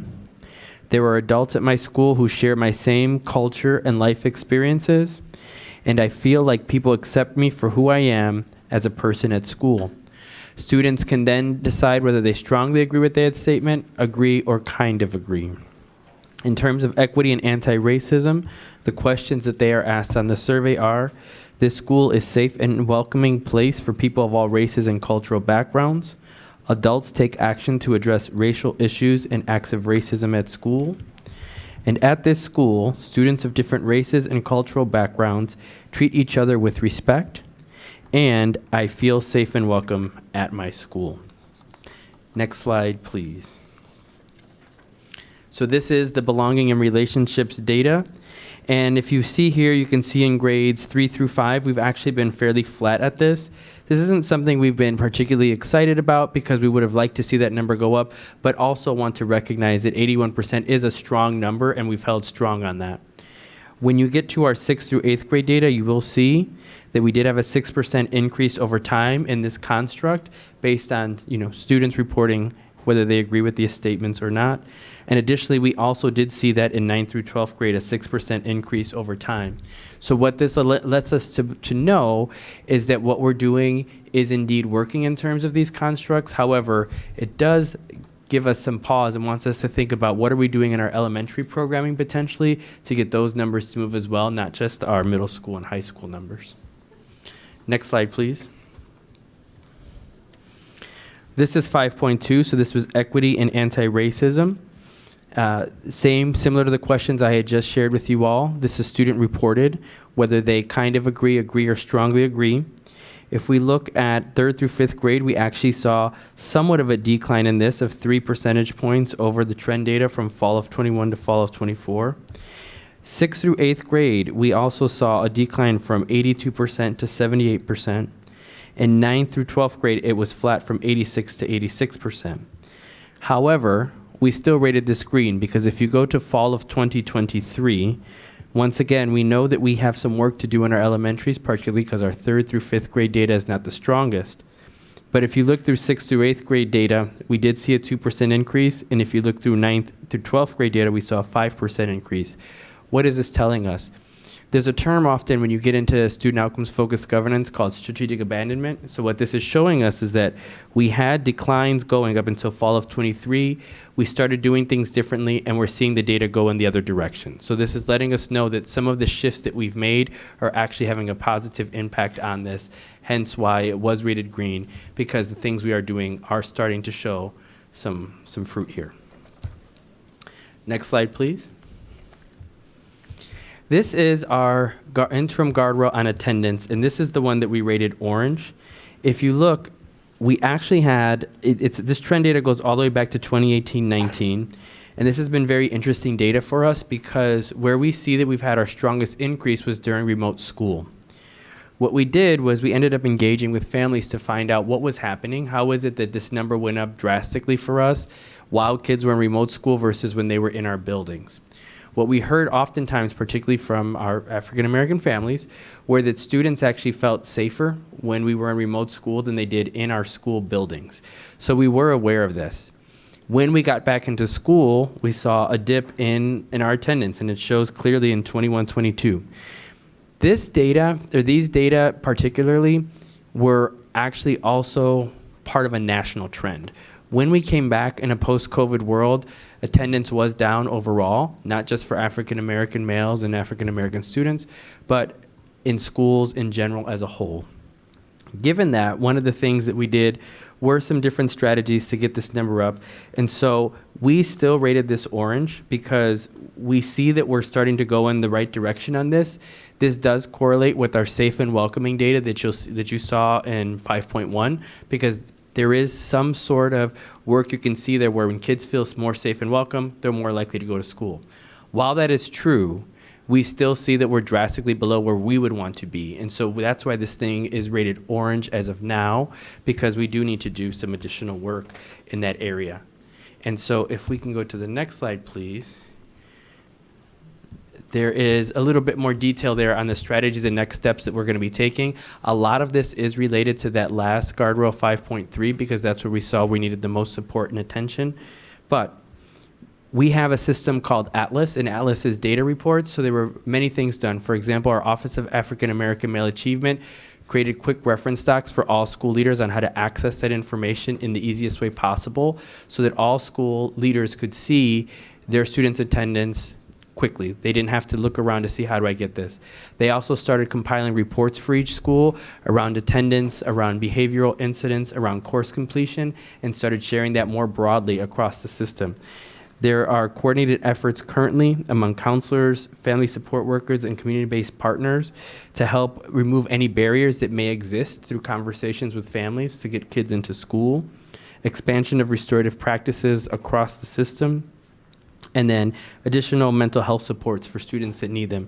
These are some of the things that are in process now and coming forward to work on that attendance number that we were looking at. Next slide, please. In terms of board support and action, I want to be clear that we have clear policy in Seattle Public Schools, which is policy 0030 and 0010 to support this work. In terms of additional support from the board, want to say that the continued board engagement has been great because we're getting more information from families, but just a reaffirmation to stay the course on these and that these are our values is where we're at. I do want to be clear that we already have existing policy on this. It is us getting to a space of doubling down and saying this is still where we're at and this is where we want to go. And I'm going to turn it back over to Dr. Jones at this time. Director Hersey, please feel free to facilitate some questions from the board. And I see Director Sarju is eager to be the first participant. By all means, please, Director Sarju. Thank you.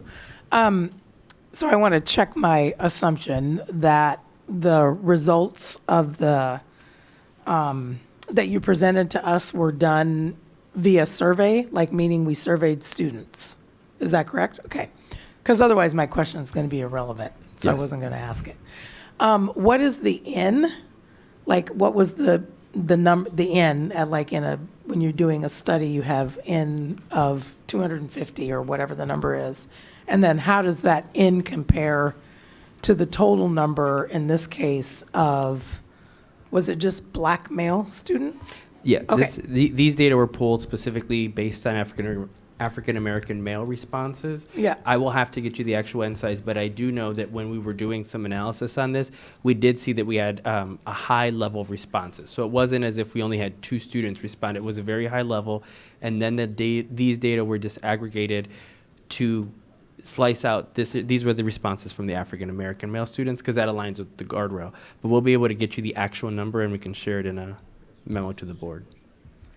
Dr. Torres Morales, will you speak a little bit about just the construct of how we do surveys and kind of the history of, we've had this climate survey for X amount of years, and we have some muscle memory around doing this. Can you speak a little bit about that? Yeah, so this is done through what is called the Panorama Survey, and if you see here, it's been going on for several years now. We have data that go all the way back to fall. I can't think of the exact date, but it's been for, I believe it was 2011. Yep. And so what happens is it is done multiple times during the year. One of the things that you'll note in these data is that this is fall data, but that's because we're currently getting into the spring administration. We'll have fresh data coming out here shortly for what spring is. So you're getting a fall over fall look. But these are student responses. There's time given during the school day for them to answer these questions. We've had very good response rates, letting us know that we can rely on these data because we've had enough students respond that give us confidence that this is valid and reliable. And then one of the good things about this as well is that we've been able to do certain shifts when we needed to. So for example, when you think about policy 0010, a lot of the work I do in one of my other departments is around the inclusion initiative. We were able to create our own constructs to really check on that. Are we living the values of policy 0010? And we have data aligned to that as well. And so it's been something that's been very helpful for us. And it's something where we often hear about, what do the students think? What do the students think? This really gives us a look at this is what the students are saying, and it's a broad group. So it's not that we're just only hearing from the loudest voices in the room. We are really hearing from across the city, across demographic groups, what they're thinking. Let's see, Director Rankin and then Director Mizrahi. Thank you. This question is about the attendance interim. I'm looking at the next steps, and so I'm wondering if maybe this is part of a next step or if we have it now. If the root cause of, we know that this is aligned with post-COVID trends in a lot of places. But for Seattle specifically, have we identified root cause of the lowered attendance to think about, I appreciate, prioritizing student belonging, coordinating effort to remove barriers. Have we yet identified what those barriers are, if there are trends in the barriers? What do we know, I guess, more about the reason for students' lack of attendance? A lot of what we heard has been around the idea of safe and welcoming. And so that's where I was pointing to some of the data earlier around that's moving in the right direction. But I would say that we do need to do a little bit more work on that to get a little bit deeper. What does that actually mean? Just students saying, I feel safe in my building or I don't, or I feel welcome in my building and I don't. Fair, good, now we know that, but what do you mean by that? What is the thing? What is the thing? Where are we at with that? Dr. Mia Williams has done a lot of work with this. If we go through what the 2019 through 24 strategic plan was around targeted universalism. And so she's done a lot of work with this and has great insights. And that's where some of the ideas around ABC reports came forward around attendance behavior coursework for us to actually see which kids are potentially off track, what's going on with their attendance. And then she was able to do a broad brush around this where it went from this was with kingmakers in certain schools to how are we doing this for other schools? How are we meeting with principals through professional learning networks so that they can do that at their school with their existing staff? So those are some of the things that we're working on. But to say ultimately we know exactly what the barrier is, not quite, but we do know that it lives somewhere in primarily how kids are reporting how they feel safe and welcome in the space. Have not nailed down yet exactly, well, what is that thing though? What is it that has you feeling unsafe and unwelcome? And then this is a curiosity that may need to be answered later, but I'm curious about how this student group compares with students overall. Again, we'll pull it for you. Thank you. Yeah. Director Mizrahi. Yeah, two questions. So one, I'm looking at the 3rd to 5th grade data for both Guardrail 5.1 and 5.2, and it strikes me that just remarkably stable. And I'm wondering if there's any theories about is it that the strategies that we're working aren't moving the needle, or is that just how kids that age are answering questions? What's the theory behind why it just seems to be holding very, very steady? I apologize. Were you saying for 3rd through 5th grade? Yes. Yeah, that's some of the stuff that we're looking at now, because we did see that in 9th through 12th grade, we're seeing some movement. We're seeing it different places, and we're working to figure out what is it in elementary that's not moving. The numbers are nice. It's nice to see 81%, but then it makes me wonder, how do we get to the 90s? What are we missing? So we do know that something is missing there, and we're not all the way sure as to what that is just yet. Is it something that we can do curricularly? Is it something with programming? We don't know. But I do want to note and receive the feedback on, is it potentially some way that we're administering the survey, the way that kids are answering, the way, conditions beforehand? Is it something we can do with the way the teachers are asking the question or assisting with it? I'm not certain, but it was surprising as well when I started looking at this. How is it that we have not moved it at all. It's Right. been 81%, 81%, Or gone 81%. down even, right? That Yeah. It's just very Yeah. stable, right? Yeah. Yeah. Okay, and then my other question, so I assume that the survey results are all anonymous, so you're not drilling down to like individual students, but thinking about like, so a 9th grader in 2021 would now be a 12th grader. So they're sort of living within the same band. They're surveyed now 4 times. Can we see, like, is the improvement, is it the new incoming class that's sort of improving those numbers, or is it actually those students who in 9th grade were answering at the 80% now that they're 12th graders, that their scores are higher? You get my question? Yes. Yeah. And just, I don't know that. We can try to do some analysis to pull that for you. We have a team that can do that, but it is anonymous. Right, right. Yeah. I Yes, imagine but so, we, yeah. we should be able to see in some ways, because I think we can break it out by grade a bit more, but we'll find out. And then Director Rankin, to your question, if we look at the attendance graph, I believe there is an all students line on there as well. So we should be able to see that there. Yeah. And we are seeing it's going up and down similarly for all students as well. Okay. Yeah. I have a question. So given the fact that we're categorized in orange, and without significant change or, impact from the board, we're likely not to hit target.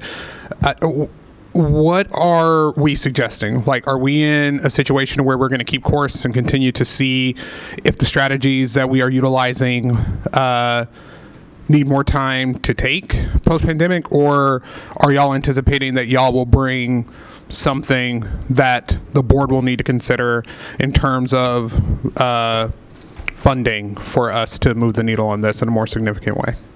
Yeah, let me take a crack at that.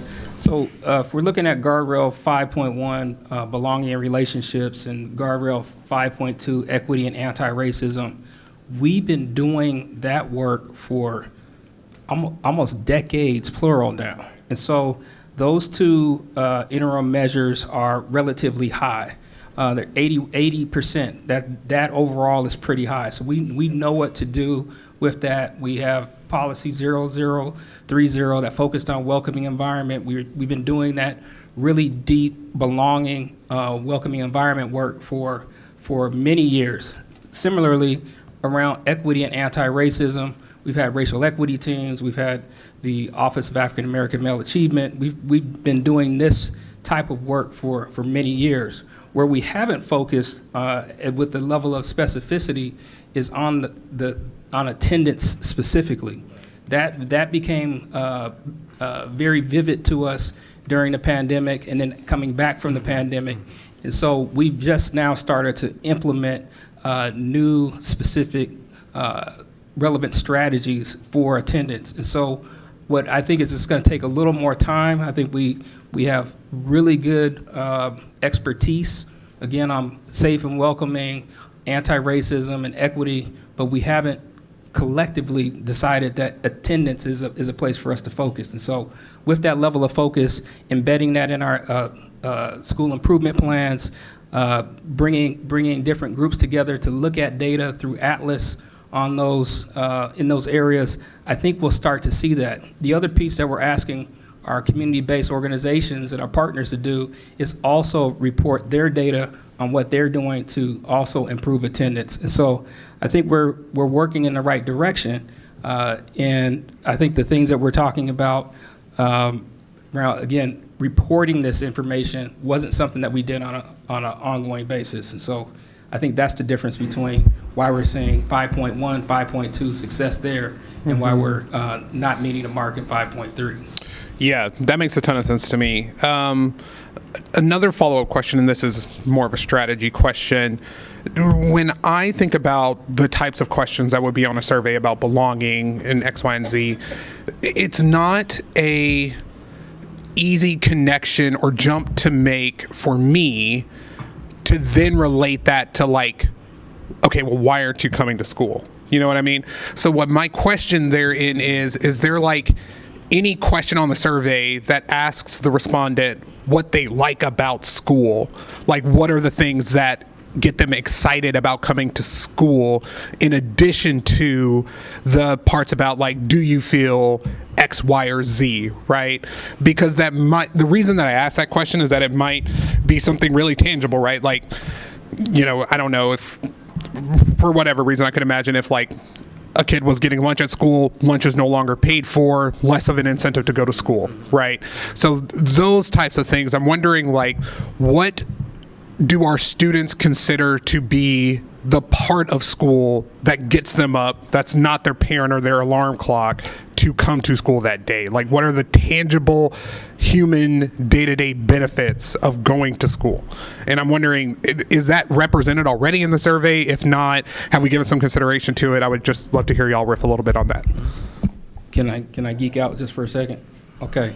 Absolutely, go for it. Dr. Hart came to us a couple months ago, and he was doing our learning needs analysis for us.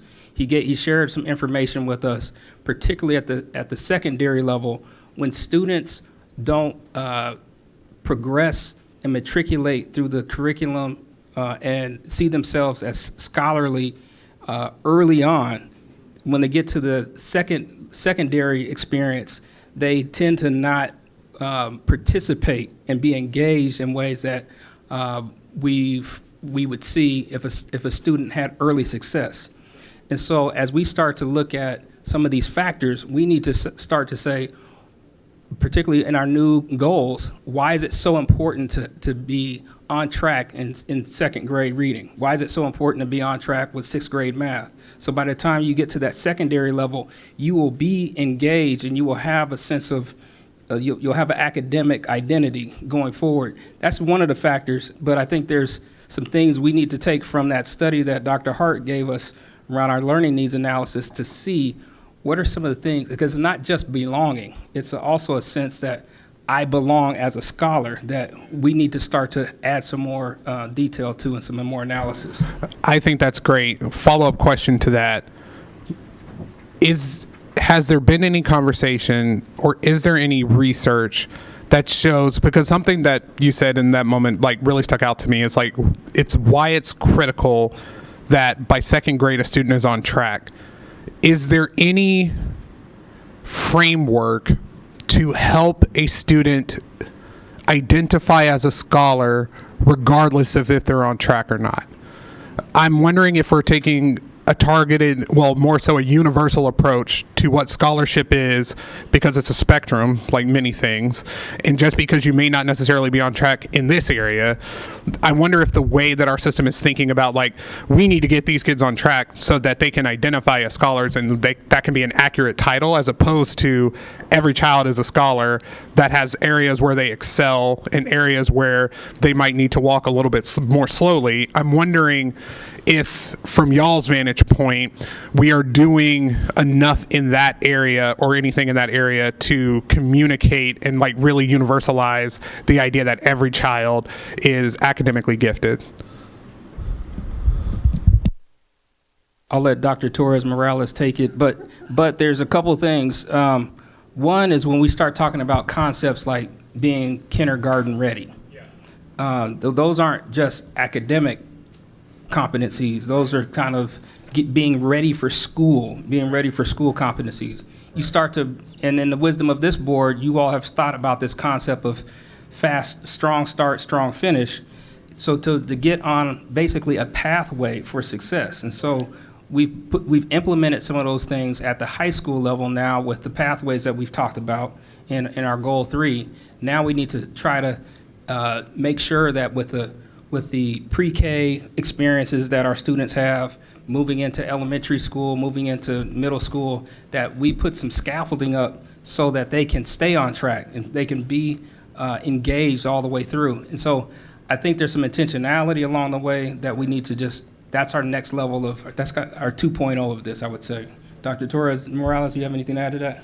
No, I think just to say a different way, if I hear you, Director Hersey, it's around, is there a way we are intentionally looking at recognizing the brilliance in the kids and our students so that they do feel safe and welcome, because I may be brilliant in reading chapter books, but maybe not great in math, but that doesn't mean that I'm not brilliant. And how are we doing that in the vein of, is that going to impact attendance potentially? So I think I thank you for the feedback and the probe. It's something that we'll take back with the team and really talk through around, because it could be anything. I think one of the things, especially when you think about giftedness, highly capable, and those sort of things, we often talk about math and we talk about reading, but there's actually the arts and there's other things that people can be highly gifted in that we don't talk enough about and see the brilliance in. So yeah, and this is the last thing I'll say about this is that, like, to me, the 80-20 principle really comes into play here, right? The idea that 80% of school could be great, and for me, knowing that I'm going to do really well on a test is not a motivator for me to get up and go to school, right? However, knowing that I'm going to bomb a test is a really good reason to not go to school.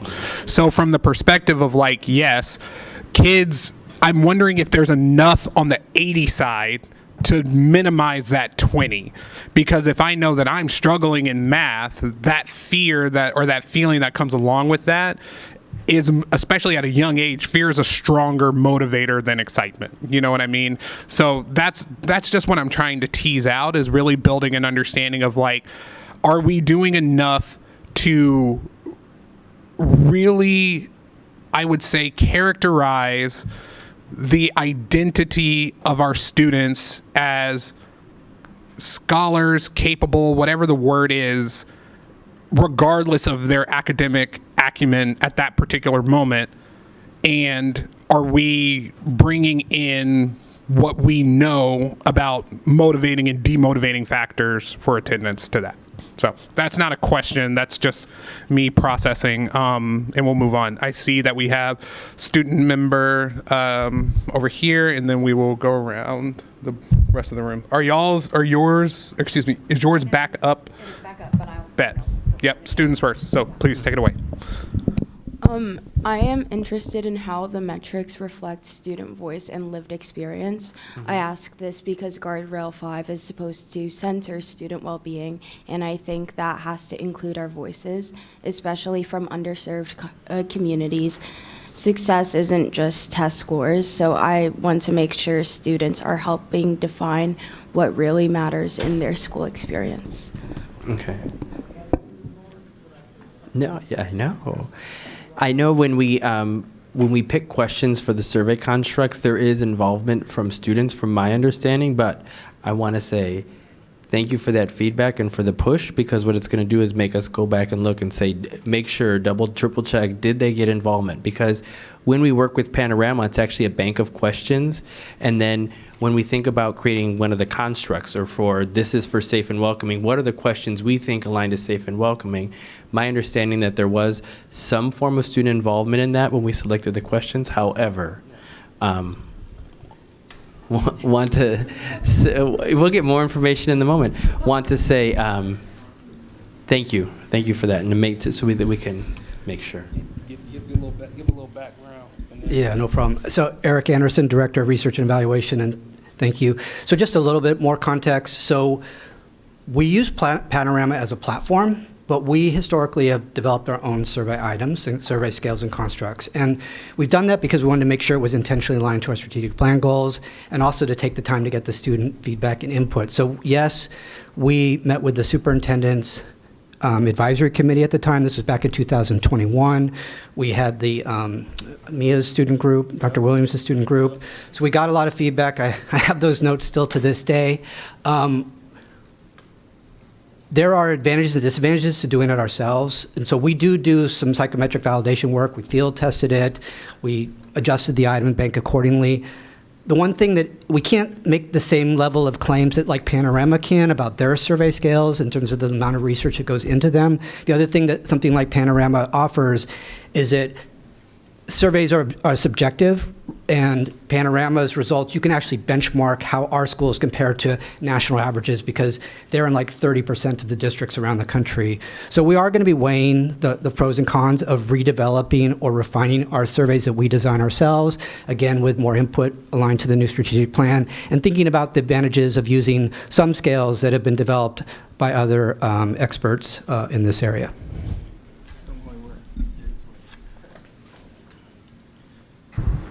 Oh, sorry, I did want to make one other quick point because Director Hersey, we have in the past included open-ended survey responses.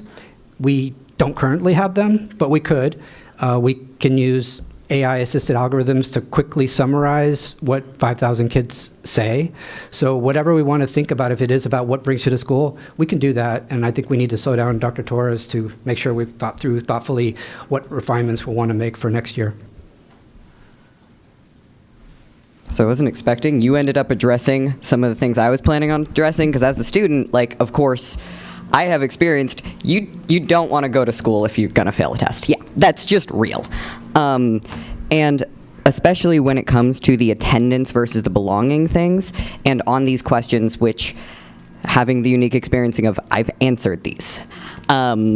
When it comes to that, when I'm answering these questions and when I've seen my peers talk about answering these questions, feeling comfortable at your school is a primary reason to attend it, but it's also feeling confident in the curriculum you're taking and feeling represented in it. One thing I would like to see that I don't know if it's possible in this memo is that a lot of these presented statistics are following all of these questions. But I know that would it be possible to see these statistics for specific questions? Because when I answer a question, adults at my school care about me, that's different than me answering and me going to school for that, than me answering a question at this school, different, like, or I feel welcomed at my school. Or I do not remember if there's questions, it's not on here. Going into attendance rates, feeling welcome at school versus feeling like you have people at the school who represent your identities versus feeling the curriculum represents your identities also affects attendance. And I would like to see, if those questions were answered, what those statistics are lined up with attendance. Because if I felt really safe at school, but I didn't like the curriculum, that's going to affect my attendance versus if I really like the curriculum but I didn't feel safe. Those are two very different reasons to not attend school. One, thank you for that. That was great. And then two, yes, we can pull data by question and get that for you all. So an adult that cares about me was one of the key questions that we've been looking at for years. And and Dr. Anderson can speak a little bit about kind of that construct, but I'd also like to mention that when we start talking about absenteeism, there's a range of absenteeism. So you can talk about chronic absenteeism, which is missing 10% of your school year. Or you can talk about the other side of that, being at school and not being engaged. And so there's all those variables in between. So when we talk about absenteeism, it's not just, are you physically at school? It's, do you have the confidence when it comes to test taking time? Do you have a friend group? Do you have an adult that cares about you? These are all ways that we're talking about, either time on task or engaged in the subject matter. There's a lot of contours about absenteeism. And so I'd like Eric to maybe speak a little bit about just the question bank and how we kind of work through those. One thing that I can say, I'm sure you'll recall, is that we actually did some statistical analyses, probably around 2018-19, where we were looking at the relationship between how students responded on the climate survey and kind of the academic growth that we're getting. And we were able to actually detect statistically significant correlations between students, black boys' responses to the extent to which they felt that the adults cared about them, to the extent to which they felt that adults cared if they weren't there at school, and the actual academic growth that they were getting. And so this was actually really foundational stuff that we did in cabinet, and we talked through that because it really kind of propelled the push at the time around positive relationships and belonging. I mean, that's a construct that's been around for a long time, but to try to be more intentional about it, we obviously could be better at it than we are now, but I think there has been a fair amount of intentional that was data grounded based on what we were seeing in those patterns. Director Briggs, and then we'll go to Director Clark.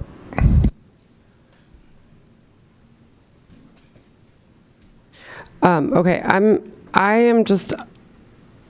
been looking at this for the last 10 minutes trying to figure out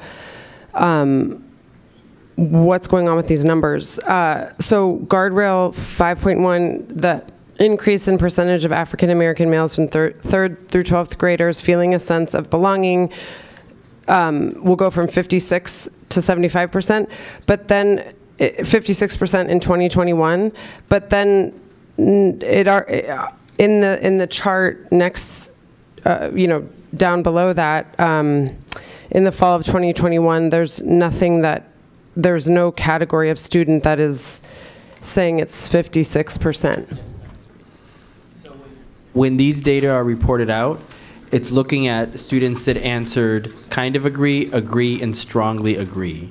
And so when you see the 56%, when we think about that as a baseline, we took the kind of agree out of there for certain purposes, and then when we were doing the actual analysis, what we're looking at is for kind of agree, and strongly agree. Because if a student kind of agreed, we wanted to know, basically. And so that's why those are what those numbers are for, that anyone that gave us any sort of agree, versus the other side was, I believe it's strongly disagree, agree, kind of disagree.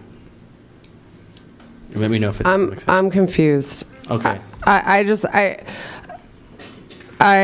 Well, just because it's maybe it's just me and the way my brain works, but it's hard for me to actually see what the trend is here. If we're saying that we started at 56%, our baseline was 56%, and the goal was to get to 75%, but then we're using different metrics or some and ending up with a totally different number set that is actually saying that in the fall of 2021 it wasn't 56% but actually 81%. I'm just having I'm sorry, I might need that explained again. Yep. So what this is saying in this chart, this is presenting the kind of agree, the agree, and strongly agree. When you think of the 56%, that would have been if you take out the kind of agree. Wait, I'm sorry. Can you go back to where is it saying agree, strongly agree, somewhat agree? If you look at the top of figure 1.1, it has it there, and then it's in the memo where it talks about the number of students who... What page are we on? Yeah, is it this document or this document? Go to the slide for 5.1. There at the top. Yeah, that's what I'm on. The proportion of third through 12th graders. Right. Okay. Thank you. The proportion of third through, all right, who were favorable, agrees, or kind of agree. Okay. Yes. When you think about the 56%, that's if you took off the kind of agree. So you could say that there were 20-some% of students that basically said they kind of agreed, and that's what it would get to the 81. Okay. So, and Director Briggs, I see why why you're confused, and we'll make this better. I get it because this is so. Yes, we get it. I just want to confirm what you're saying. We need to fix that. Okay. It just in order to compare apples to apples, I feel like we have to use the same. And then my second comment was around the attendance issue, and just, I know these are our old guardrails that are on their way out, and I don't believe we have an attendance-related guardrail in our new crop of guardrails, which is great because I have heard many times our governance coaches advise against that, simply because there are so many factors that prevent a student from coming to school that are actually totally out of our control. But what is in our control, and as the parent of a child who routinely skips class, I'm wondering about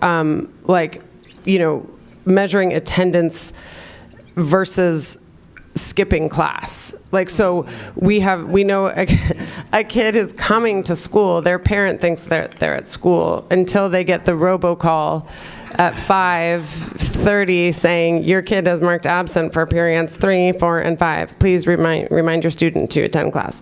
I'm curious about what is being done there, because I know that I get the robocall every day, and I'm like, but I'm not in the building, so I can't really do anything about that. So what adults are keeping track of the kids who are chronically not showing up to class, and what are we doing about that? Because we do have control over that. Whether or not they set foot in the building in the morning is largely out of our control.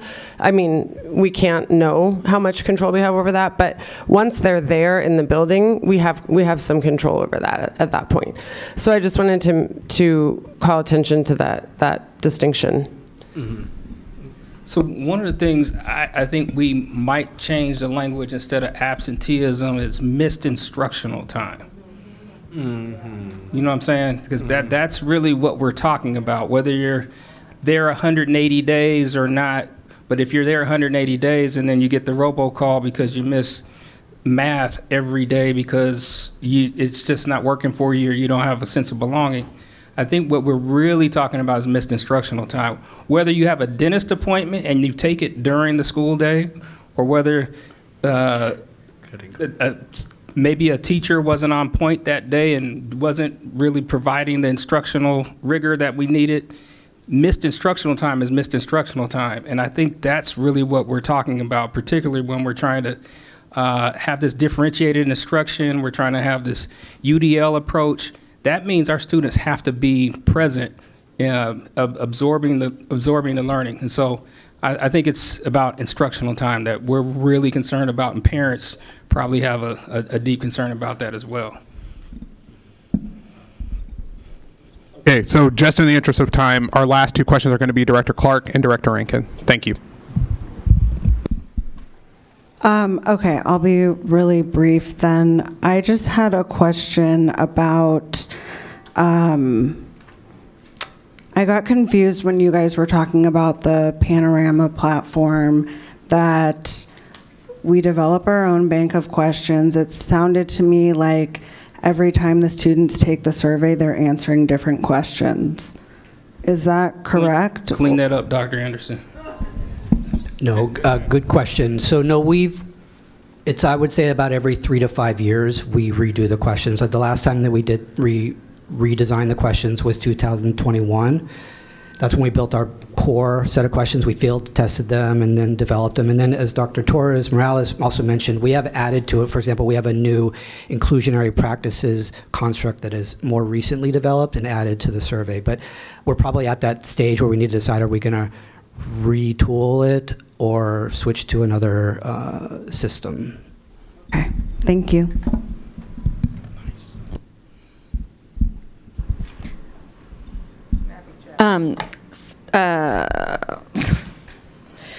Related to back to the root cause, and it was sort of addressed by Director Briggs and what you just said, Dr. Jones. I'm curious about academic outcomes for these students. I wouldn't necessarily assume, or I wonder, I guess, that the students who are not coming to school are not necessarily struggling academically.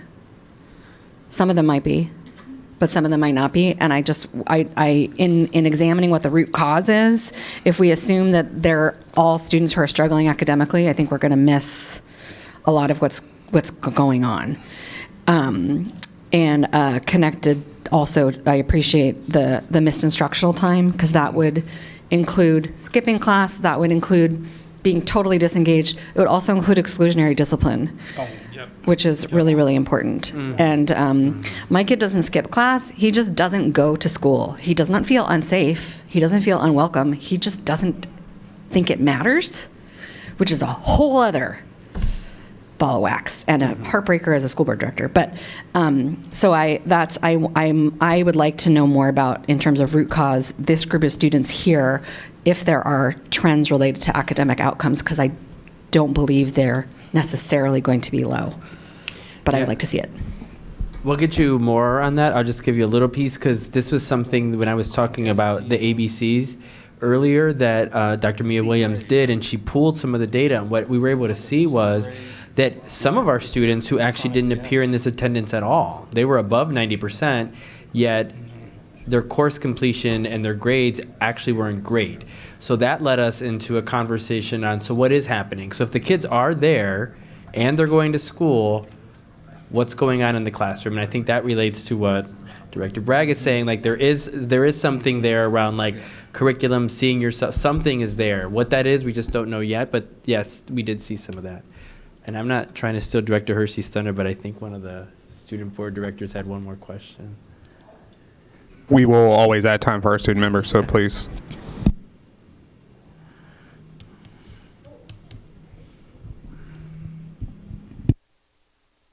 I had a question about the mental health support mentioned on the strategy implementation slide. It's the fourth bullet point on like the last paragraph under strategies and next steps. So what does this support look like, and what resources or initiatives are we adding to schools that will help students? Like if a student is missing school due to mental health challenges, there's probably something serious going on that student's end. And I just want to know what this process will look like and I just really need more context because, as I said, if a student is missing school for mental health, it's probably something serious and they're probably not getting sufficient support from the school. So I'm just curious about like what's being added, or if not, what are the next steps and plans for those?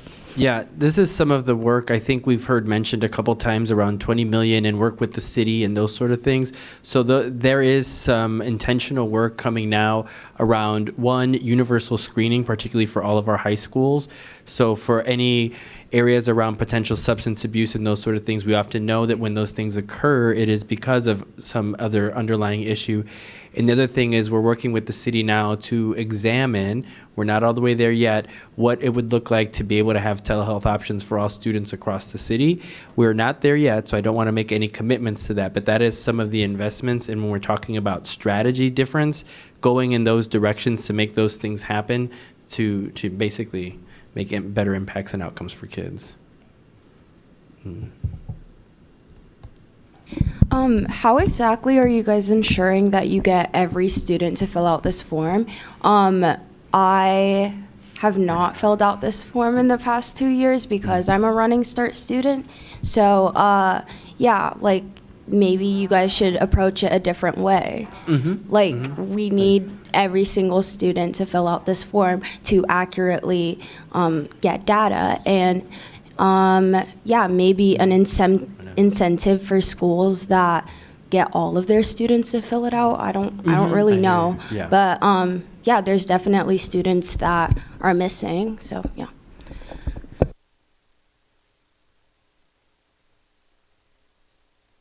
For elevating that, I think it's something I've been thinking about just recently. So before the pandemic, we used to do a paper-based version of the survey, and there were kind of stricter protocols around doing it. And we got about 85 to 90% of students in the district would complete the survey. Since the pandemic and other things, and now that we're doing it all computer-based or online, we're probably getting closer to 65% completion across the board. And we haven't really addressed that issue, like how are we going to solve that problem? And I definitely think there are ways to address it. And I think even some incentives or even healthy competition or things like that, there are definitely some creative ways to do it. We've reached out to some other districts and how they've addressed that issue. So thank you for elevating that. It's something that we really need to pay attention to, because just like with our families, the kids that we're not hearing from are sometimes the kids we want to hear from the most. All right, that wraps up progress monitoring. Thank you, Director Hersey. So we have a packed agenda, but I promised a quick break. We will have a 7-minute break. That means back at 7:10. 7:10, we will be back at the dais.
still have a lot to go through this evening. There's so much. We've got a packed agenda. So I'm going to try to move us along here and make this next section as smooth as possible. Who are we? Okay. We have reached the consent portion of today's agenda. May I have a motion for the consent agenda?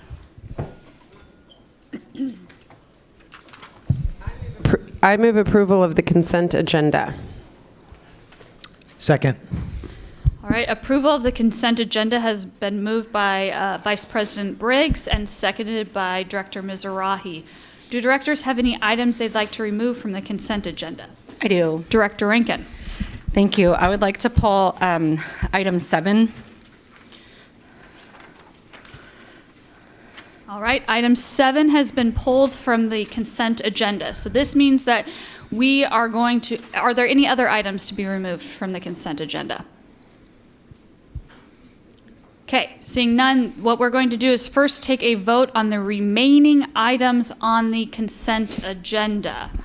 And I thought we had to take a vote for the amended. yeah, That's what we're doing. that's what we're going to do. Oh, Yeah. Yes.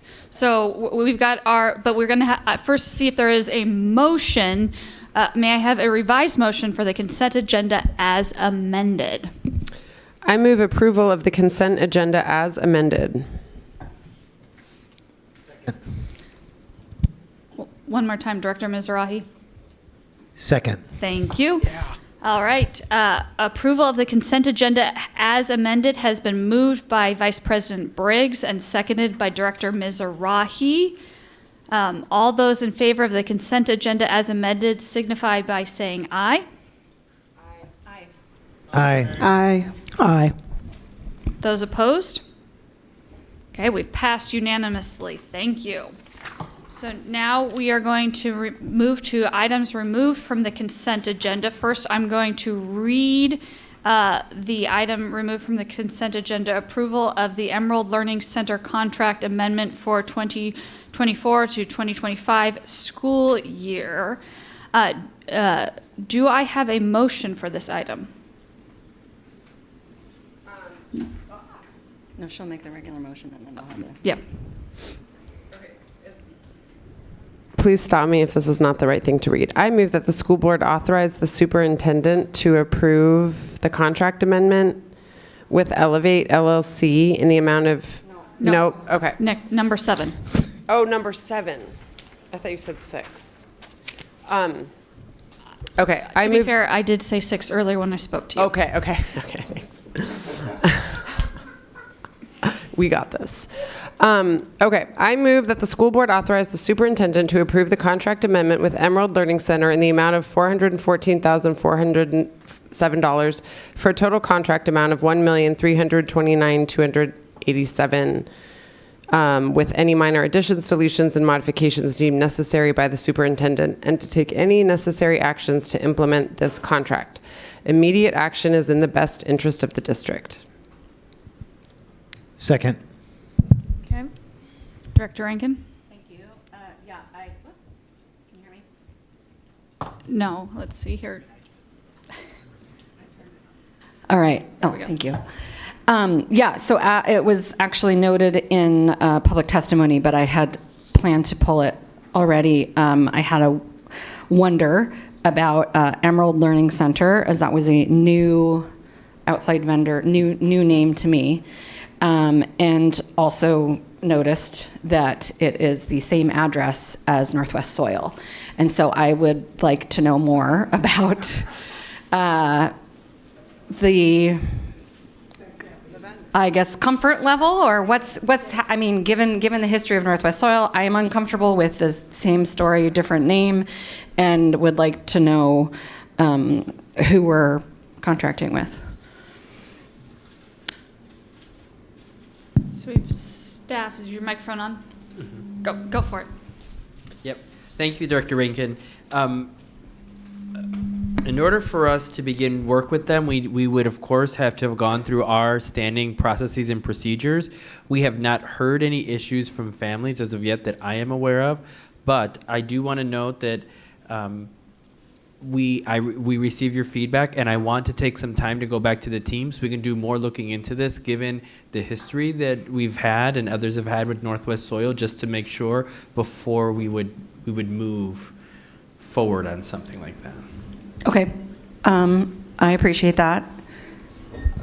So would that mean, is there if there's not a time constraint, well, other directors might have questions too, but I would propose that we move this vote to a future meeting if that is appropriate. But I don't, do we have to close out the existing motion? No. Okay. No, you would make that motion. Okay, so I'm ready to move that we table the vote, but does anybody else have questions before I? Director Sarju has questions. I don't have a question, but I have a expectation and request that there be an assurance that it's not a new name. Like same thing, different day. I don't want any illusions here. Like, this is serious. I don't think it's a coincidence that it's the same address. So I need 100% assurance that it is a completely different organization and it is coincidental that it's at the same address. Yep, we will get that information for you. So Director Mizrahi has a question as well. Yeah, just for my understanding. So what we would be tabling and then maybe approving in a future meeting, this is for services that have already occurred? Or is this for future services? What generally happens is when the contract hits a certain amount, meaning we're getting billed for or getting ready to bill for, that's when we have to bring it forward. So there could be potential impacts on our students servicing. However, I am in a space of, given the context, going back to the vendor and saying, no, we need you to provide the service while you answer some questions for us. And I don't think that that's unreasonable of an ask on our end. So there won't be delays in any services that we're... I will be pushing for no delays. Okay. And then if for some reason that does become problematic, I'd be sure to get with you all fairly quick order. Okay. Director Rankin, you want to make your motion? Yes, thank you, everybody. I move that the board postpone consideration of consent agenda item number 7 until the May 14th, 2025 regular board meeting, or sooner if staff brings it to us. Second? Do we have a second? Second. All right, we have a motion made by... Sorry.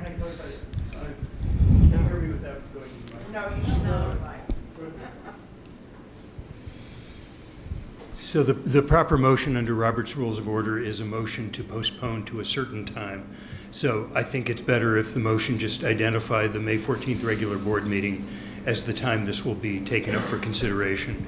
The if sooner ready runs into some parliamentary issues. It's better if we set the time now Okay. for when it will be So, set. but then, should it become necessary to call a special meeting sooner than that, that would just be the motion at the time? That would be the motion at that time, but for now, Okay. to take it off the agenda, we're moving it to a time Got certain it. in the future. Yes. Thank you.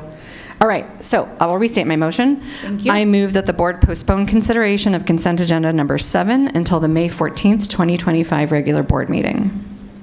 Second. Okay, we have a motion from Director Director Rankin, seconded by Director Mizrahi.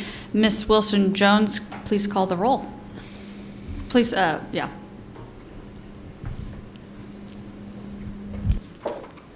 She needs a microphone. Our meeting's going so long, our microphones are dying.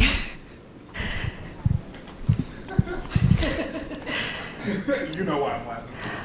Vice President Briggs? Aye. Director Clark? Aye. Director Hersey? Aye. Director Mizrahi? Aye. Director Rankin? Aye. Director Sarju? Aye. And President Top? Aye. This motion has passed unanimously. Okay, thank you. We are now moved to the action items on today's agenda. Action item 1 is the authorization to execute a contract with an executive search firm for the superintendent search. Can I have a motion for the item?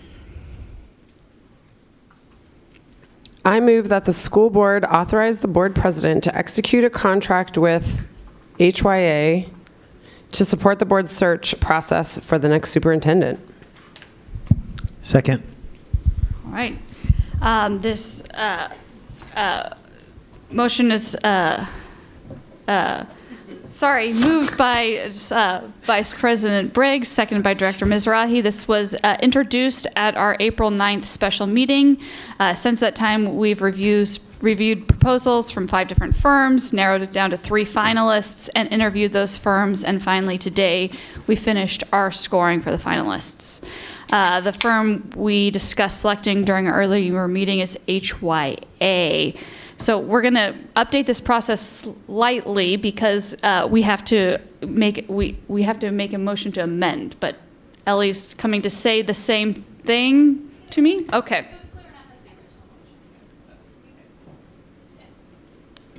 So do we need to amend or not? No. Okay. All right. So we are going to then move in for discussion, I guess. Director Rankin. So I have a question that, well, I guess my question is whether or not to ask this question now or at a future date. So this has all been very clear and transparent and very quick. And so we haven't had a conversation as a board about our expectations for transition or about the timing of this contract. I think we need to be really clear about by what date we would, if we don't find the right, so we don't want to pick a candidate to pick a candidate. We want to pick the right successor, right? And so if at some point we realize that time is running short, we haven't found the right person, we want to pivot to an interim, I think we need to agree on what date that is and what will happen. So my question is now, in relation to the contract, the time to talk about that expectation of timeline? Or is the contract and we can sometime soon discuss? Well, so I think we need expectations for outgoing superintendent. We need expectations for transition, and then we would need dates by which we have an interim or a permanent, and how that is all going to work. We haven't had that conversation. The announcement of the termination of our employment of Dr. Jones, and then all of this has happened very quickly. We haven't had that conversation as a board. The termination of the contract. The termination of the contract. Sorry. The end of the agreement. The end of the employment agreement. Sorry. The resignation of our superintendent. Sorry. So I think it'll bring us back to, this is just a vote on the selection of the search firm. Okay. So when then is our conversation as a full board about exit strategy, transition, date by which we would pivot to an interim versus there's so many factors in there, and time's not on our side, and I think we need to be really clear as a body what our expectations are for between now and September, for ourselves, for the firm, and for our retiring superintendent. Other comments? Director Clark? I think that we do need to have that conversation. I agree with Director Rankin. I think it would be helpful for us to try to have that conversation before we begin the actual search process, but I also noted that the search firms did talk about their abilities to help us navigate that process. It's not clear to me what the financial implication would be of us depending upon or adding that to the contract or not, but I do think that we need to set some of those markers in the sand for ourselves and go into the conversation with the search firm with those lines in the sand. Director Mizrahi?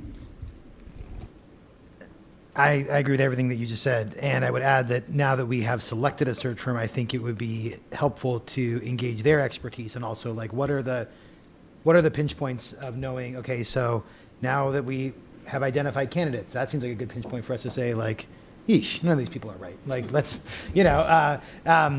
or is it after some of the community engagement, like what do they think the benchmarks are of the points that we should be checking in as a board to say, this process doesn't seem to be working, we need to go with an interim versus let's at least keep moving to the next step.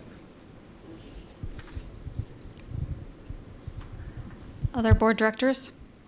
All right, that concludes discussion. I'll ask Ms. Wilson-Jones for a roll call for the vote.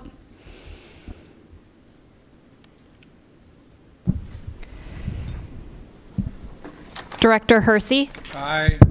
Director Mizrahi? Aye. Director Rankin? Aye. Director Sarju? Aye. Vice President Briggs? Aye. Director Clark? Aye. President Top? Aye. This motion is passed unanimously. Great. Moving right along, we're going to. So how do we schedule that conversation that we were discussing? I think that we first have to contract with the search firm because I think they'll help facilitate some of that conversation as sort of the next step in that process. And so now that we have the ability and authority to do that, we will be able to set up some of those structures in place. Okay. Okay. Yeah. Yeah. Yeah, I guess I'm wondering, do you need a request from a board member for something on the agenda? Do we need to request a separate meeting? I don't want to get us caught to where we start the process and haven't established that as a board. I've heard the request. I don't have an answer right off the top of my head. I know that I'm going to do what the next step is, which is contracting with a search firm and figuring out how we structure the conversation, or those conversations within our meeting timeline here. We're at the start of the process. Make a suggestion. We can make whatever process we want. Yeah. I just think that like asking the same question, she doesn't have an answer for you at this moment. And I think that it's perfectly reasonable. I think we should do those things. Just make a suggestion, send an email. I'll back you up. We'll get it done. Let's keep moving because we got an intense agenda. That answers the question. All right, we are going to move into introduced items on today's agenda. So the first item for introduction is approval of Board Resolution 2425-17, authorizing an amendment to the repayment plan of the Economic Stabilization Account and authorizing the use of capital fund interest earnings for instructional supplies, equipment, or capital outlay purposes. I think we have staff here, Dr. Buttleman, to walk us through this. Yes, I can briefly introduce this. Kurt Buttleman, Assistant Superintendent for Finance. This school board action report is being brought to the board today for first reading in anticipation of needing to utilize these resources for the 25-26 budget. Although, as Director Rankin indicated, we do not have final information on the outcome of the legislative session and how that financial situation for Seattle Public Schools will be impacted, we felt it was prudent to bring this forward now as a first step in the budget submission process. I should note that in the unlikely event that the legislature provides more funding than currently anticipated, we'd amend this board action request accordingly. This board action report and resolution specifically requests amending the Economic Stabilization Account repayment plan and authorizing the use of capital fund interest earnings for instructional supplies, equipment, or capital outlays.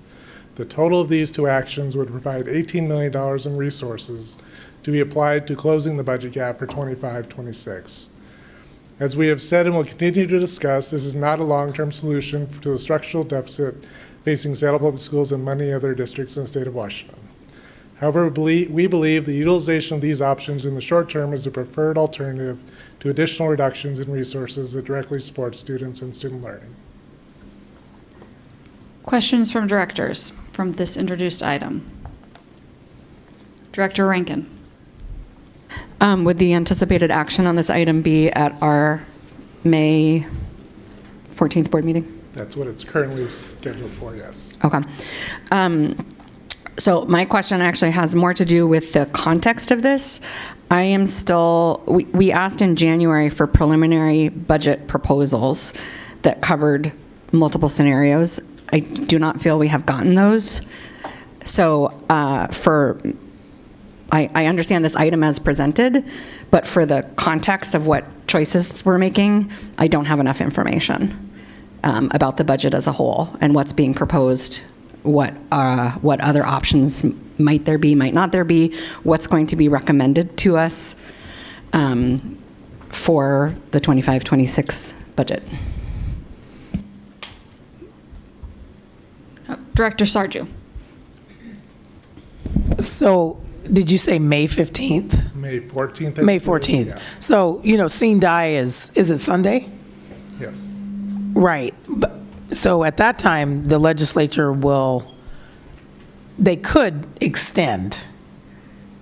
They could extend. So we may not actually have information. And so I'm wondering about the logic of the May 14th, since we don't have a crystal ball where we can predict whether April 27th is actually going to be the be-all, end-all, and nothing further. Just a thought. Other directors?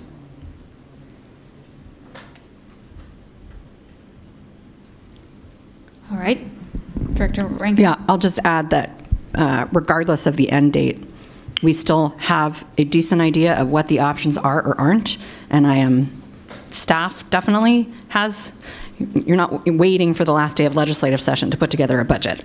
So we still need to see what the options are, what's being considered, and the public certainly needs to see that as well to understand what the impact is going to be to their students next year. Any other questions for Dr. Puddleman? All right, then we're going to move on to our next introduced item, amending and renaming board policy number 2409, competency/proficiency-based credit, and board policy number 2413, evaluancy credit for career and technical courses. Dr. Perkins. Thank you, President Top. Good evening, Caleb Perkins, Executive Director for College and Career Readiness. To briefly introduce this BAR, this is enabling 2 credit earning options for our students related to recent changes in state laws and regulations. So 2409 and 2413 each provides a different way for our students to earn credit for work-based learning. We're excited to provide these additional opportunities. We appreciate your consideration, and I'm going to turn it over briefly to our Director of STEM and CTE to quickly just share a little bit more about those benefits. Good evening, all. Very briefly, Policy 2409 is an update to the policy that expands access to worksite learning by allowing a mastery-based option for earning credit through internships and work experience. Instead of requiring 180 documented hours, which is the fund-driven threshold, students can now earn credit for demonstrating core competencies. This reduces barriers for students and community partners. Though enabled by state law, districts must adopt the policy in order to implement it. The Policy 2413 update allows students to earn elective credit for work experience without a CTE learning plan. This provides an alternative for students needing elective credit to graduate. The policy is established in law and must be adopted by the district in order to implement. Thank you. Questions from directors for this introduced item? Questions? All right, thank you so much. All right, board directors, we're going to move to the tables for, we're going into interim metrics for new guardrails, and we will be at the tables for the rest of the remaining rest of this board meeting, minus executive session.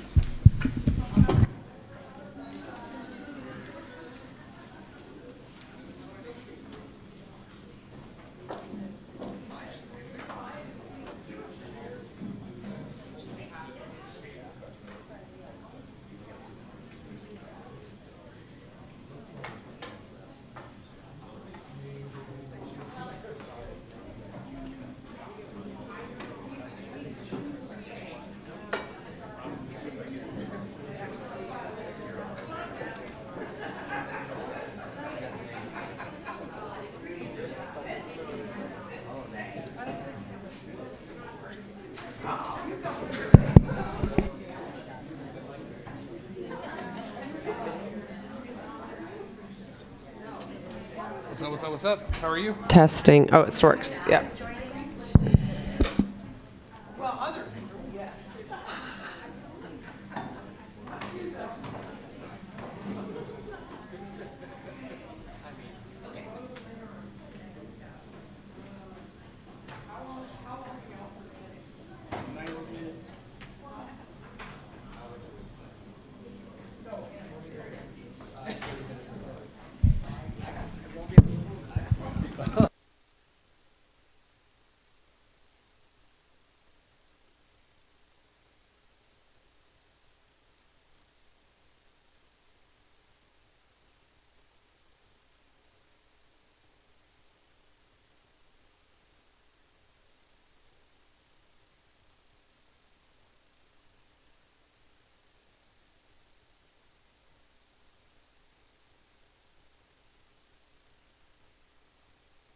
All right, in an effort to keep us moving, I'm going to pass this now to Superintendent Jones now to begin the presentation on interim metrics.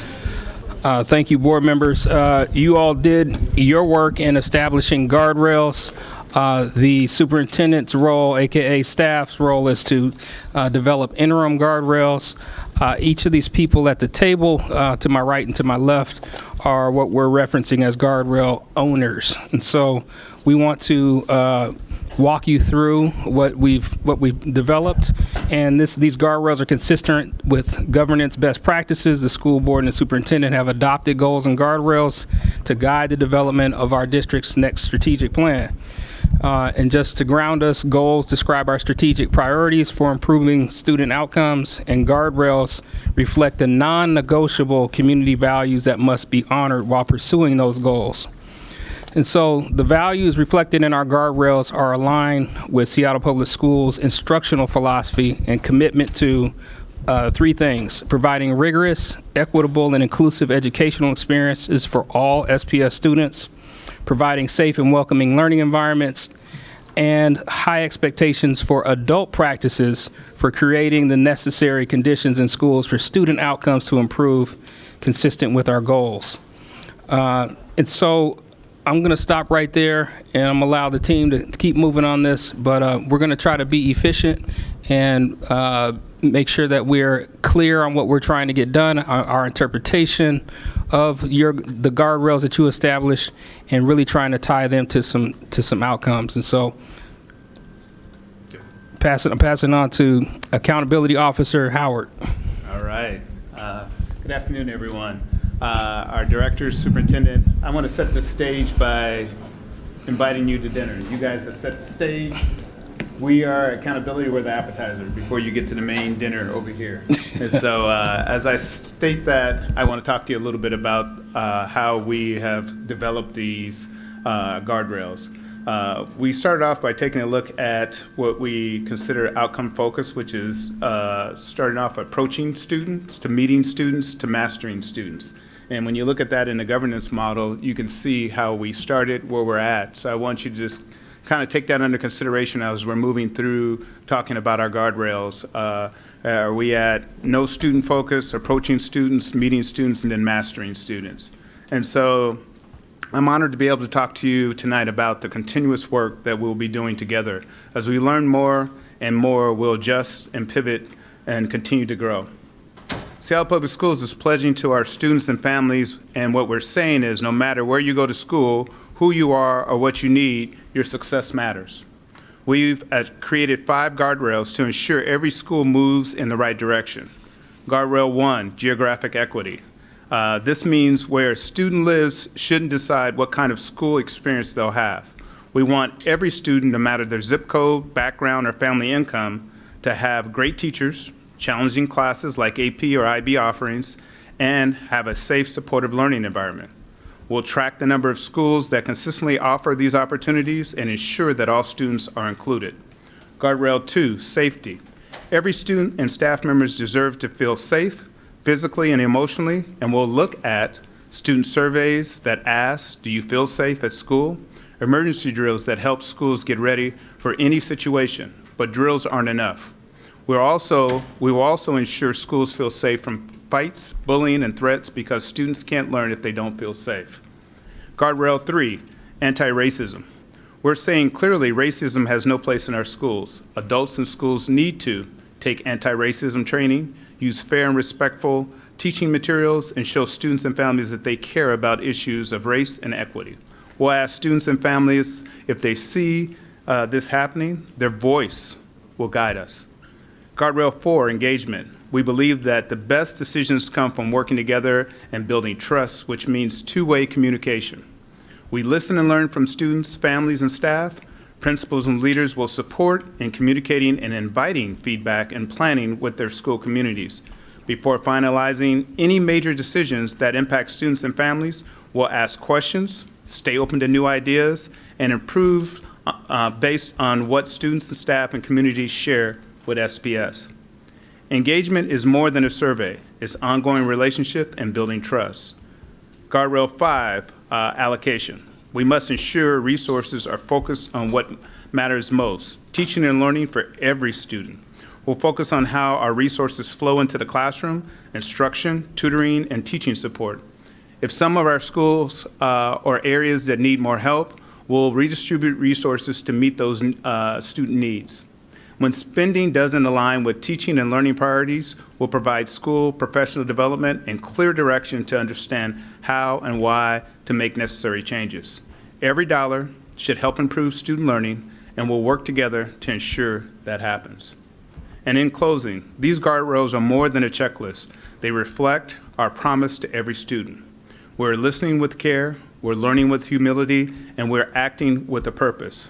We're not just setting goals, we're walking alongside our schools, ensuring each step honors every child's dignity, brilliance, and potential, because we are creating a future filled with hope, opportunity, and belonging. And I will turn it over to Dr. Anderson.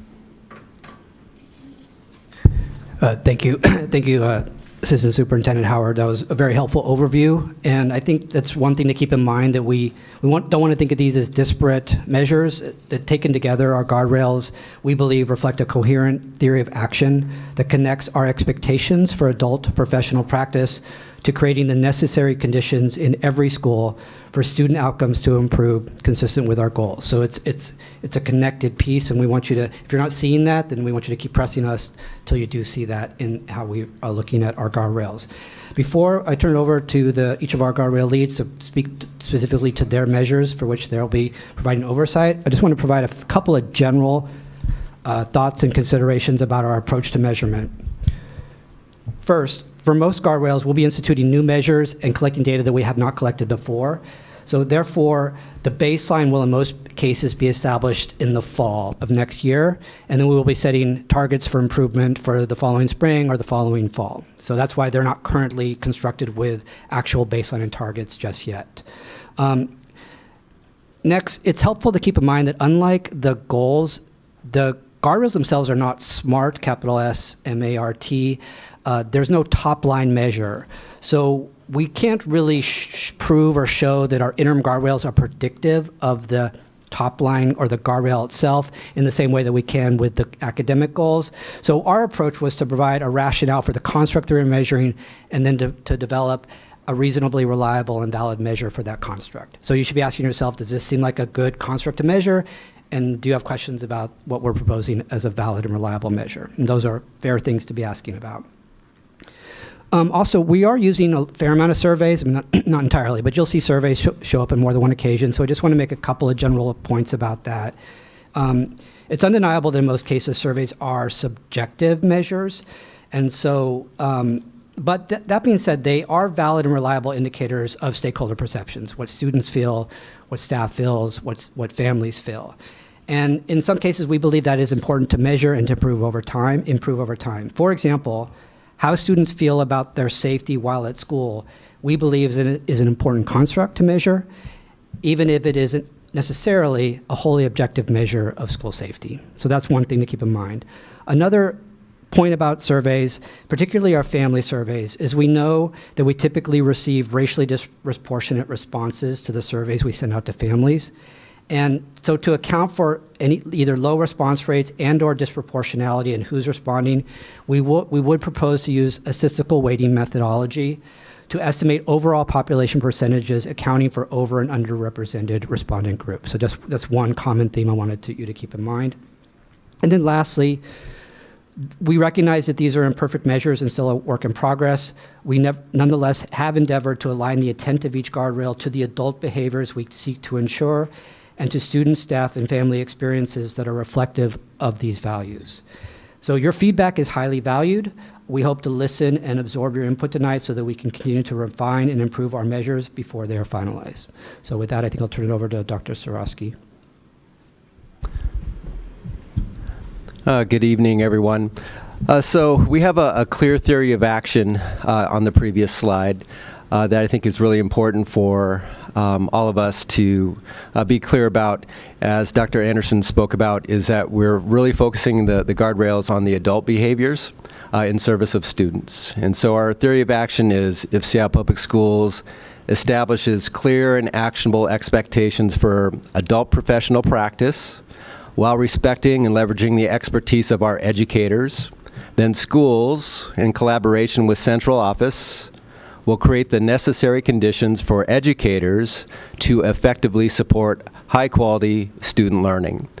So by honoring professional knowledge and providing clear guidance, this alignment will foster consistent improvement in student outcomes, promoting progress toward our district's established goals. So we feel very much that the guardrails that have been chosen through listening sessions with our community is reflected in our interpretations of these guardrails. Next slide, please. So as we go through each of the guardrails, the repetition that you can be expecting is that we'll discuss specifically and define the guardrail. We'll share the key metrics that we have arrived to at this moment in time, and then the rationale behind that, and then provide opportunities for questions before we moving on to each next guardrail. So guardrail 1 is geographic equity.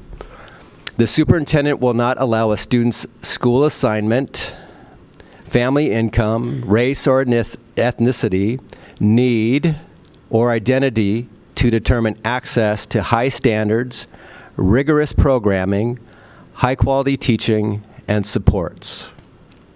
And what that has resulted in, next slide please, is for our key metrics are 3 main areas.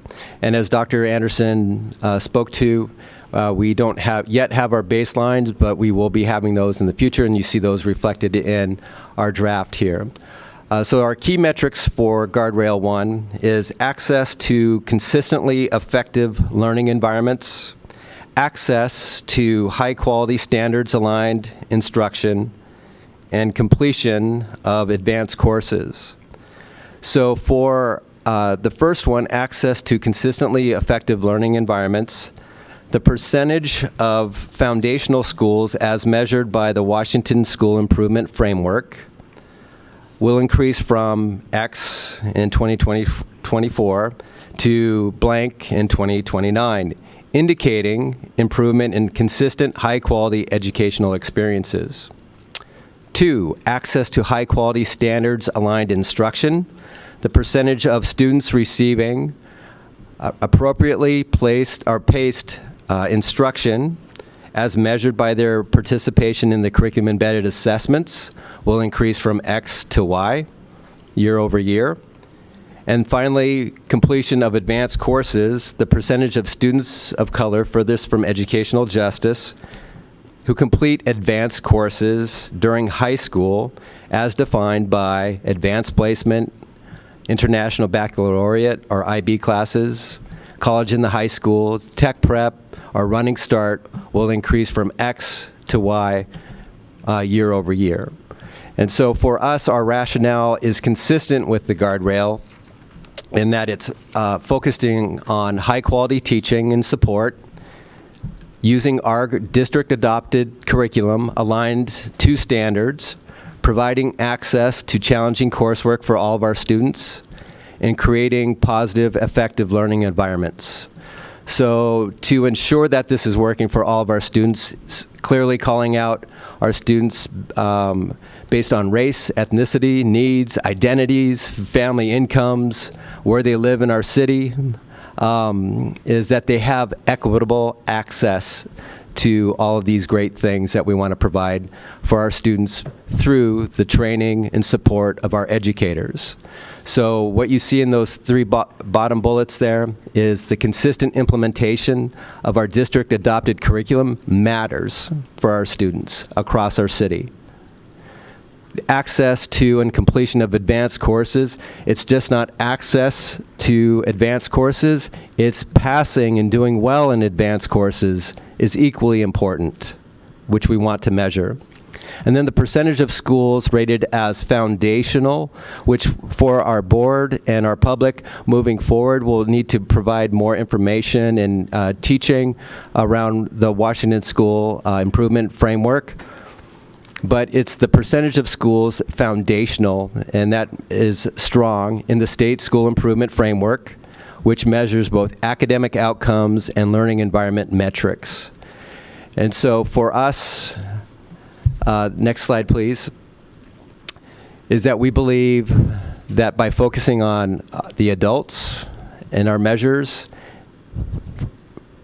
looking out for all of our students, regardless of who they are and where they are, is where this guardrail lands. And so for us, and you'll see this replicated for each guardrail, is how will these metrics allow you to monitor progress towards the guardrail? And if it does, or if it does not, what information is missing so that our staff can go back and try to get some of those answers for you?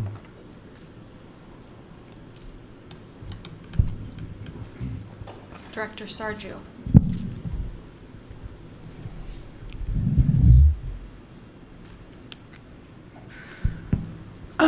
I don't necessarily have a question formed, but I'm going to connect what I heard in public testimony tonight. And I'm going to try to do it without emotion, specifically the emotion of anger.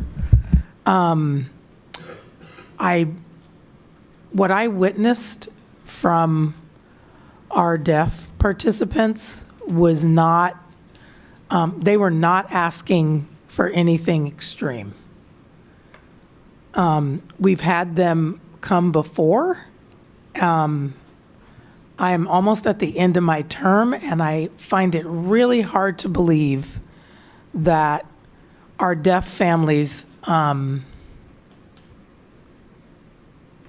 still not able to access interpreters for parent-teacher conferences. It is not okay for children or family members to be interpreting either in sign language or any other language for their parents. That is not best practice.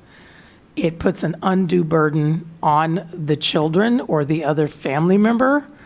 And so when I hear about need and for all, I'm skeptical because we wouldn't have them coming asking for they're asking for basic, deserving support. And so when I read that, I'm skeptical because it actually right now we're not including all. And so how do we get to that? What is the actual real tangible plan? It took me one too many emails to get interpreters at school board meetings. And I don't have a deaf child. But when we talk about need, when we talk about equity, I care about it all. I care about it all. Because there are black deaf kids in our schools. Yes, we have highlighted African American males. There are deaf black boys in our midst.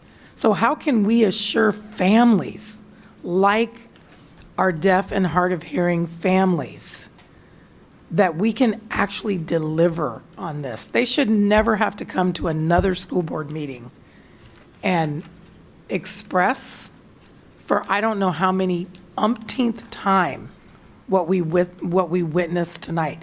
If we're going to put it on paper, then we've got to deliver it. No excuses. no explanations, because otherwise we're lying to them. We're lying. It's just a bold-faced lie. And I really want I want us to take this seriously. If we don't mean all, then remove the word. If we don't if we're not serious about those in need, remove the word. Let's be real with the families and then let them make their decision based on that. But we should never have to witness again what we witnessed tonight. This should be done deal. And when I read this, I don't even see us doing it now. Director Sarju, are you asking for some, or suggesting maybe some information is missing in the key metrics along that line in some way? I specifically said I did not have a question.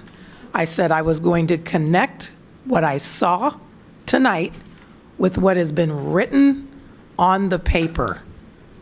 Because I can tell you, the deaf and hard of hearing families, we still have someone signing. They're likely online. They're sitting there saying, that doesn't match with my experience that I showed up and testified about. So it's not a question, but we've put it on the paper. If we cannot live up to it, it's performance. We're performing around this table. And I'm asking, if we're going to put it on the paper, we need to figure out how to deliver it, because we're not doing it now. Director Rankin?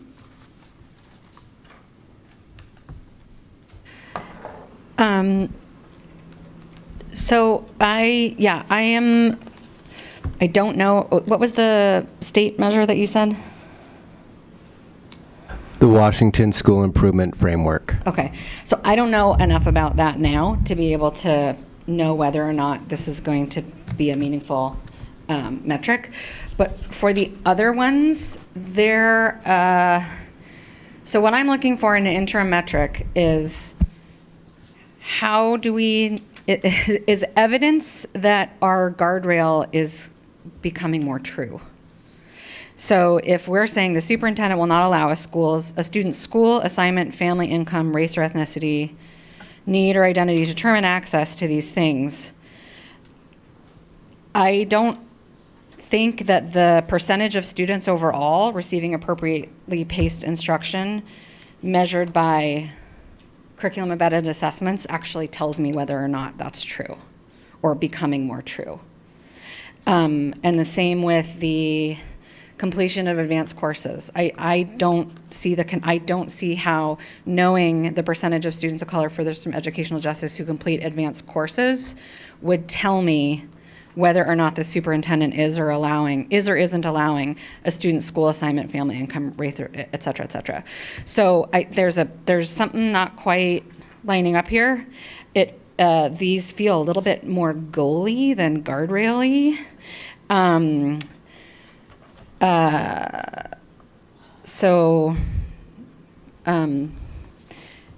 That's the information for me that's missing is I want to know, how do we know whether or not our guardrail is true?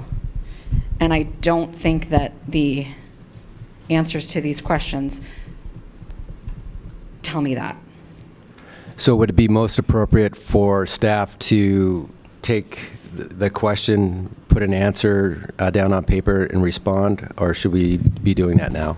So, I mean, in general, the superintendent is in charge of these interim measures, and we're supposed to specifically answer, do these align, do these guardrails get to what we're trying to measure? And I think Liza's saying they don't, so I think maybe an explanation of what, or reasoning why you think they measure the guardrail would be helpful. Is that correct, Director? Yeah, I think if there's something I'm missing, convince me otherwise. I just wanted to add that I had the exact same comment/question. I don't understand how, I would love to know how you all arrived at these 3 choices for the metrics for this guardrail, because they don't seem to me to be providing the information that we are meeting the guardrail.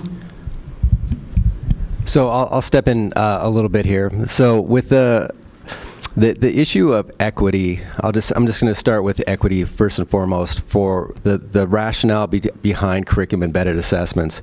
We've been spending time together this year really focusing on just reporting back out to you the curriculum embedded assessments, the investments that this school board, this community has made in our curriculum aligned to standards matters. And also we know that we have inconsistent implementation of curriculum that plays itself out in varying ways across our system, that some students get access to the standards-based grade level curriculum and some students do not.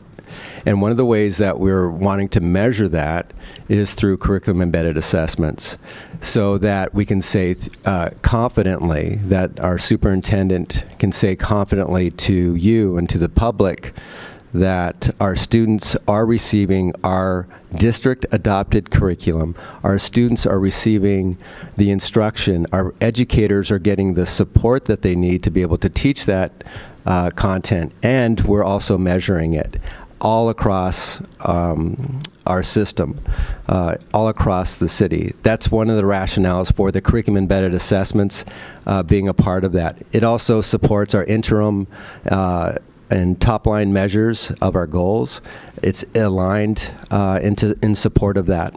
The other issue specifically about bringing up advanced coursework specifically is that we do have inconsistent course offerings in our secondary schools that for any number of reasons that we want to improve on. And so it's not just for us. In some of our own research, what we've seen is that we have students who we can say at a specific school, they have the class. It doesn't mean that all of our students are getting access to that class or prepared for that class. Specifically in goals to our second grade, sixth grade, are in alignment of building the skills of our students, the confidence of our students, so that they are prepared to go into those advanced classes. Those advanced classes can look any number of ways depending on the school community, which is why we had the varying definitions of what advanced coursework looks like.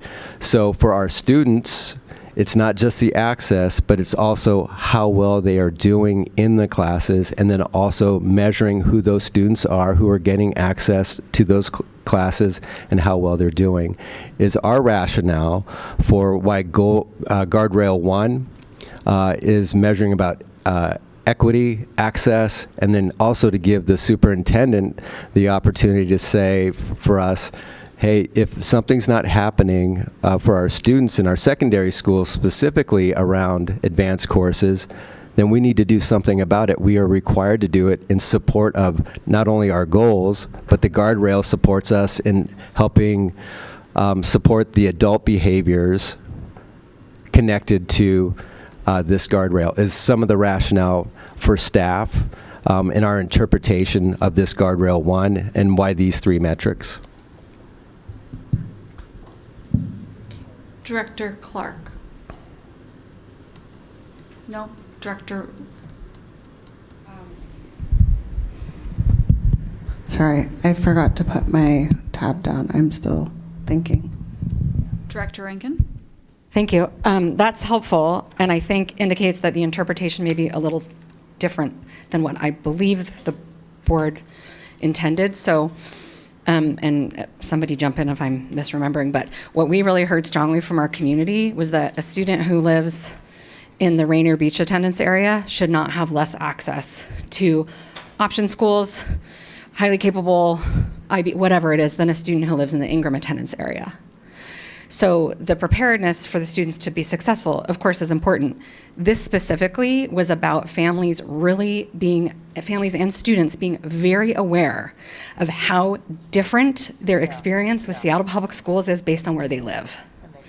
And that is about the services and access. That is about knowing, because I live here, I don't get to do what those students do. It's not even available where my kid goes to school. So that's what this one was actually getting at. Equity in terms of what's available. And the other part that you're talking about is important. I think we address that more in our goals. And this value was more like, we cannot have this system where it's by chance. If a principal feels strongly about dual language, you get dual language. The district's not going to pay for curriculum, but the principal decided they're going to have it, and now we have it. Or with an option school, again, this community, this principal decided we want an option school, and now they have one. And it's this hodgepodge of people fighting over resources and us being willing to perpetuate a system where some kids have what they need and some kids don't. Some kids have the option of option school, neighborhood school, highly capable, whatever. Some kids, because they have a disability, are on a separate option school wait list than all this other wait list stuff. Some kids, because they have a disability and are highly capable, are told you either have to forgo highly capable services or waive your IEP. So that is what this was getting at, is how completely inequitably we resource and serve and provide basic education, and how acutely aware students, families, and communities are about the inequities. And we have to address it. Everybody deserves access to a high quality basic education. And where we offer option schools, cohort, whatever, it has to be in a way that anybody who could benefit from it can access it. Right now, we don't have that. That is what this is about.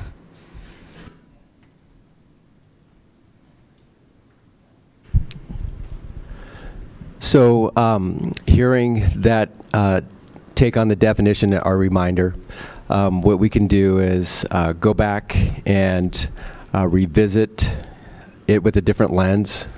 Thank you for your calm adjust. response to my agitatedness. I apologize for that. So, Board and Director Rankin, can we skip to Guardrail 5? I want to see what Guardrail 5 is looking like versus Guardrail 1, because my interpretation of Guardrail 5 is your interpretation of Guardrail 1 in part.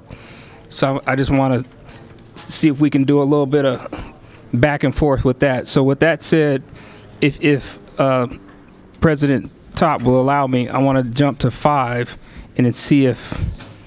Let's go. Yeah, let's go to 5, and then we can continue this conversation. Okay.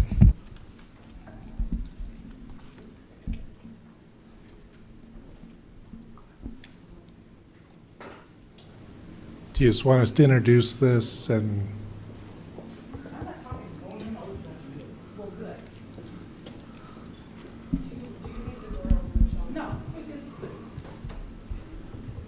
All right. Do you want me to just introduce this? Should I just introduce this? Let's continue on. Okay. Dr. Buttleman. So guardrail 5 is around, superintendent will not allow people, time, money, and other resources to be allocated in a manner inconsistent with student need. All right, we're going to take a quick 10-minute recess, and we will come back. So we will come back at 8:20.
All right, we're going to come back together here.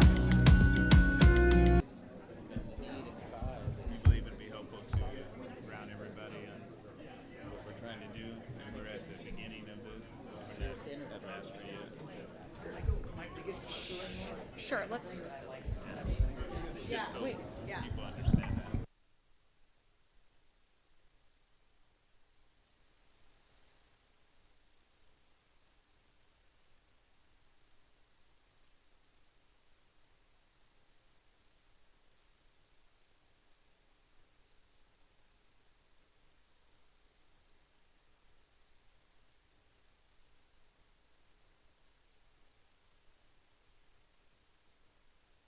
All right. Thank you, everyone, for taking a short breather with me as we go through this evening. There is a lot to cover, and there's a lot of dense material. Because we are getting later in the evening here, we're going to go through interim guardrail number 5. We're going to have staff review guardrail 5. And then I think we're going to take a pause on the guardrails this evening and continue on with our agenda. And board members allow this to sit with district staff for a little bit.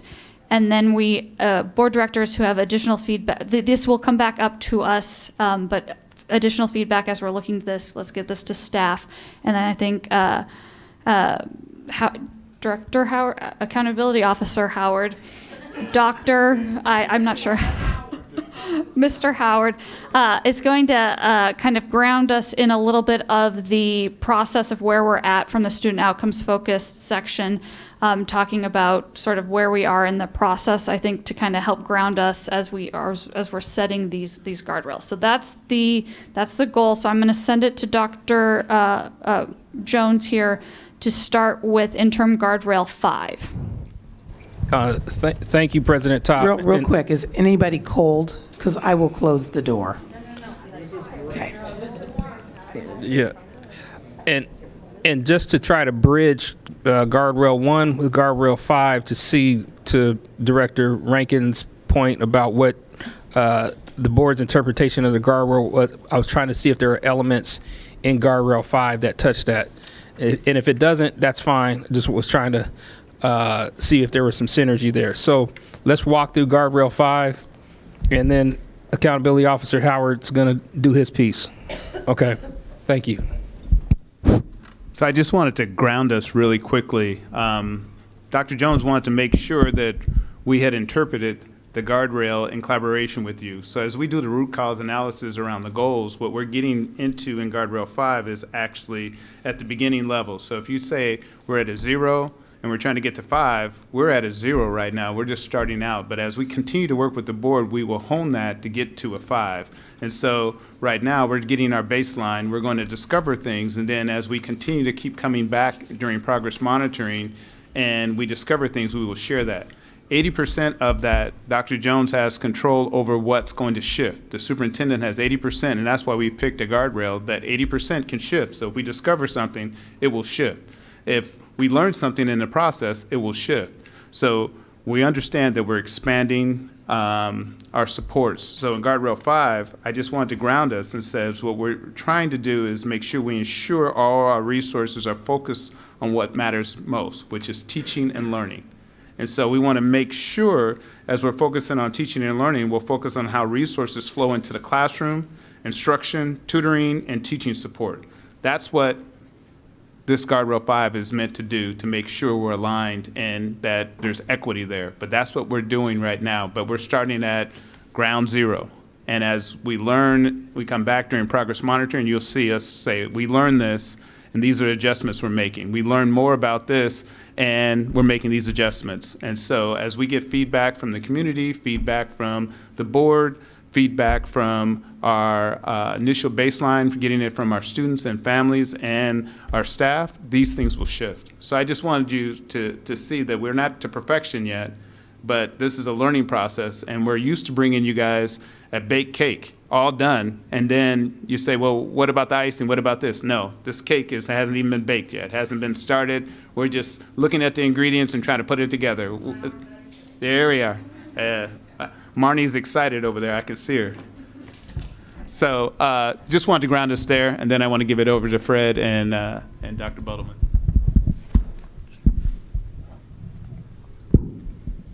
I'll let Dr. Buttleman take the lead on this. I do think we wanted to note that we heard the board that you wanted to do more than finances in this, that it was people, time, and money, and all sorts of resources. Given where we are in kind of financial planning and dealing with our situation, and that our accounting practices or budgeting practices, payroll costs, is the easiest way to get data about the allocation of resources. We're going in through that door, but we understand that the board's interest is a lot broader than just examining expenditures. But that is an entree, and as Mr. Howard alluded to, we're building this as we go. So we would see this evolving and getting richer over time. But I think we'll lean heavily on finance. So I'll turn it over to Dr. Buttleman. So if we can go back to the other slide just to read the guardrail itself so we can ground there. The superintendent will not allow people, time, money, and other resources to be allocated in a manner inconsistent with student need. That's the guardrail we're trying to present interim metric proposals on. To Mr. Howard's point, there will be shifts in this one particularly. You'll see a note on the next slide and on the documentation that this will be further informed by the resource and strategy analysis work that's going on with ERS and the strategic plan community task force that's being formed. So this is a good example of something that will evolve over time and probably fairly quickly, fairly soon. On the next slide, you'll see the proposed interim metrics.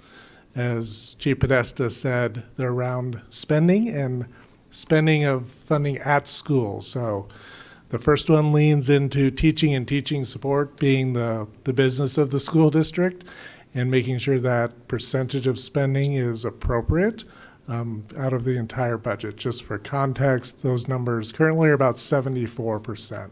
So if you combine teaching and teaching support, it's in the mid 70% range currently. So again, just a proposed metric at this point. We're going to work further on the resource and strategy analysis findings to see if there's more depth there that can be used in these, but that's one of the proposed tonight. The other is around spending at schools. So the board and the superintendent allocates funding to schools with the intent of using that funding for the students that year. There are schools within our district that spend 80-something% of their funding each year, and there's other schools that spend 100% or more. And so trying to be more proactive in being on top of that with principals and with the district and with leadership to ensure that those funds are being spent appropriately in those schools is what that second metric is trying to capture. And then on the next slide, you'll see the sort of repeat there about high quality teaching and support. We'll continue to monitor that spending and share that information. I think it's good information to also share because the way Seattle Public Schools currently reports sort of through the state system, there's a lot of folks that don't appear to be spending their time in schools, but are spending their time in schools. So this is it's a good opportunity to refine some of that information. So an accurate accounting of how dollars are being spent in schools is represented. And then you'll see there we're proposing that student need, which is part of that guardrail, is defined by students impacted by poverty for this guardrail. So that's the definition we're using for need as we're looking at this guardrail. Fred or Dr. Pritchett, anything to add? This was kind of a joint effort. You're good. And I think as you see this all come together, give you a kind of a preview of what it will look like when we're all aligned. The collaboration means, going back to Guardrail 1, that if we looked at highly capable at Rainier Beach, you would see the same thing at Ingram, you would see the same thing at Garfield, you would see the same thing at Lincoln, you'd see the same thing at Cleveland. It wouldn't be something where the staff decided not to offer a highly capable or a world language course. And so when we start putting everything together, you'll start to see it come together. But we're looking at it now in just little pieces of it. So this governance process coming together, that's collaboration, the goals that are setting is starting to come together. It's not there yet, but you're going to see us start to talk more in continuity as we start to talk more and more and we do our progress monitoring around this.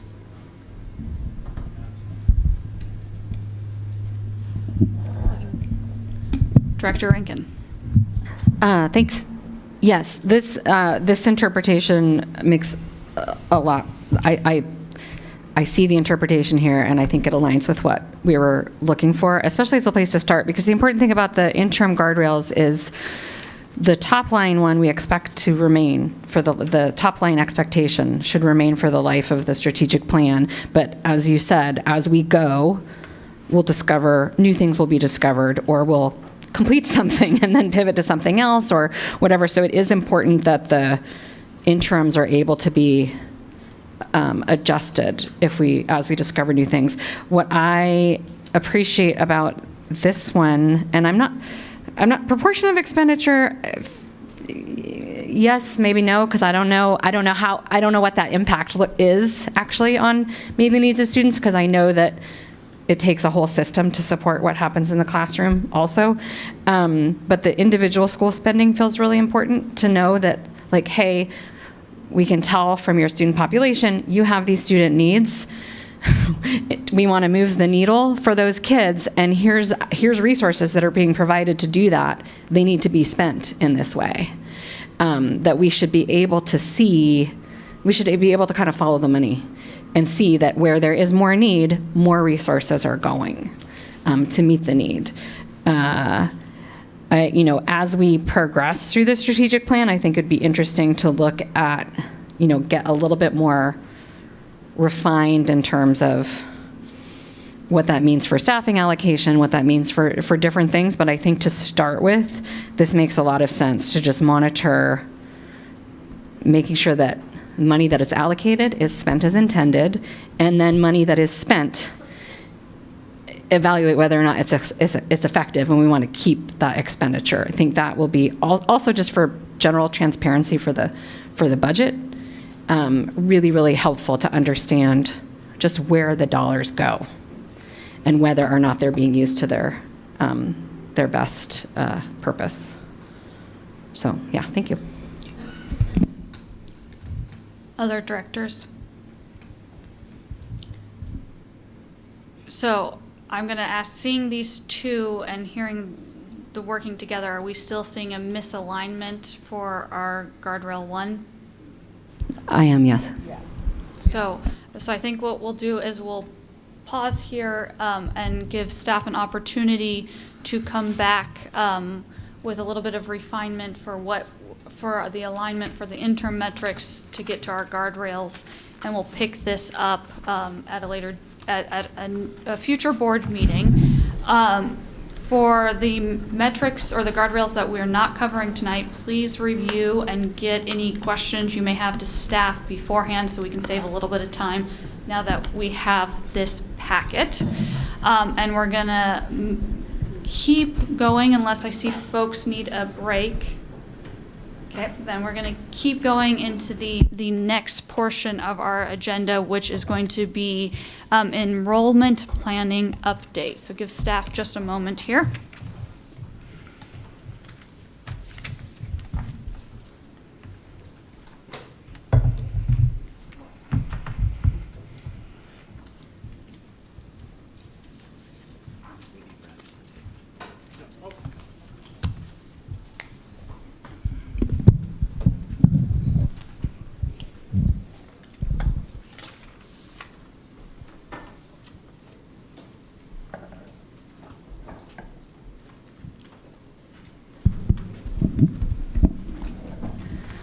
All right, enrollment planning update. So we have heard a lot of testimony, many emails. I'm going to try to frame up how this is going to go in the next month or so.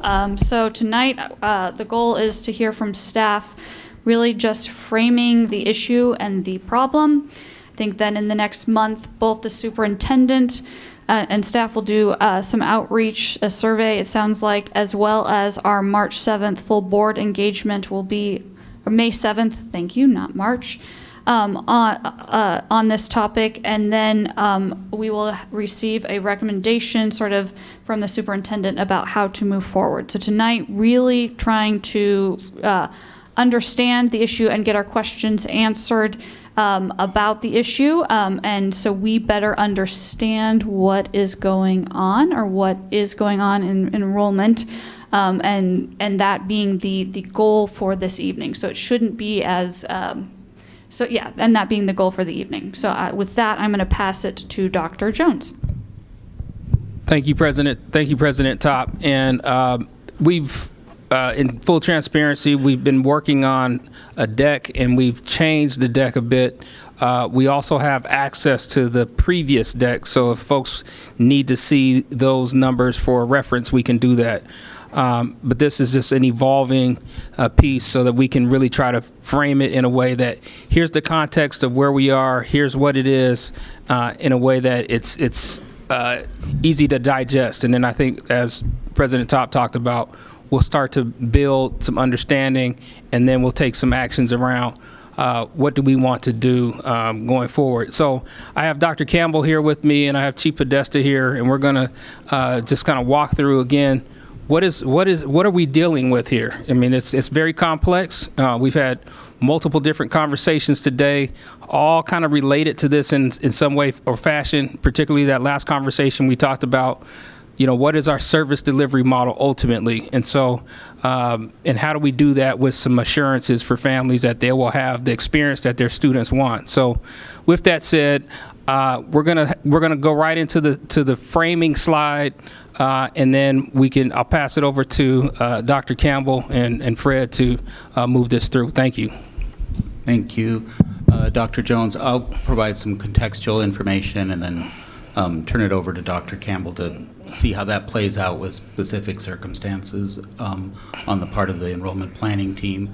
So the trade-offs here in terms of policy perspective are really about the balance between choice and stability, in as much as a system that provides for more choice creates mobility within the system for student enrollment, and resources follow students. So the more mobility that we provide within the system, the more resources are going to move around. It's not a value judgment. It's just these are the things we need to consider, that as families make choices, as students make choices and move from one school to the other, we'd be moving resources from one school to the other, and that has impacts.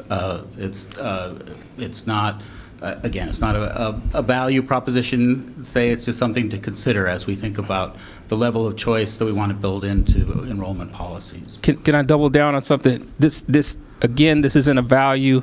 We make value judgment. We may even sound defensive. We're just really trying to explain kind of what are our operational considerations. And so forgive us in advance if we sound defensive. We're really just trying to explain what is. And I think there'll be time to say, this is a direction that we're recommending that we go in. So I want to put that out there as a disclaimer.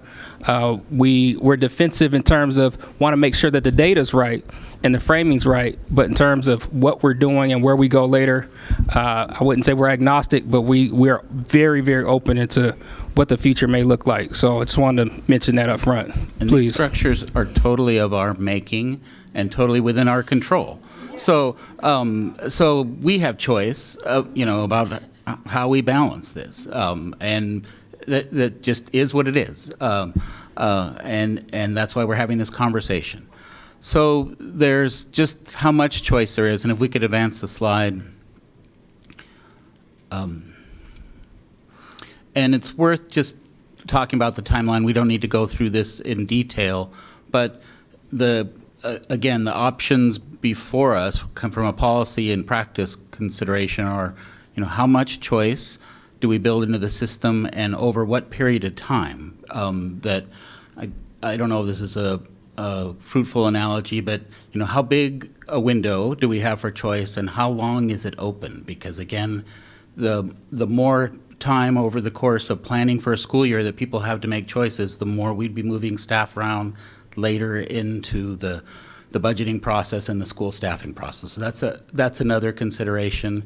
The system now is, and the decisions we make are trying to be relative to projections that we make in late winter and trying to plan for the coming school year. And again, as if we have more things changing over that period of time, that's just what it'll be. We can advance the slide. So just in terms of the scale of this, on average, and this has been pretty stable, about 10% of the district's families participate in the school choice process each year. And of those, it's roughly 50-50 pick either an option school or a different attendance area school. It's not really weighted one to the other for a variety of reasons. And thank you. We can move this one more. And so it's also been pretty stable in terms of scale relative to our enrollment overall. That 10% actually 10 years ago was a bit higher than 10%, but that number has been fairly stable. And then the number of families that end up at the start of school with their first choice is typically about half of those that participate in the process. And that's been, so the general practice has been operating the same way over that period of time. What this doesn't reflect is in that same period of time, we've gone from a period of big enrollment increases to enrollment decline. So that makes the consequences of these decisions greater and, lands different for people participating in the process. So that's kind of masked by this. But through that period, in terms of the way enrollment planning is working the system, that's been fairly consistent. So I'll turn it over to Dr. Campbell to talk about kind of at the micro level how what considerations were currently being considered as part of this process. Thank you. And I do want to acknowledge Brent Crone, who's behind me, a member of our enrollment planning team. The enrollment planning team is a very intelligent, analytical group of folks with doctorates, and they're demographers, and I want to just emphasize, and so Brenda's here, and I want to thank him for being here, has been doing this work for more than a decade in Seattle and in other districts as well, and he's agreed to come here tonight.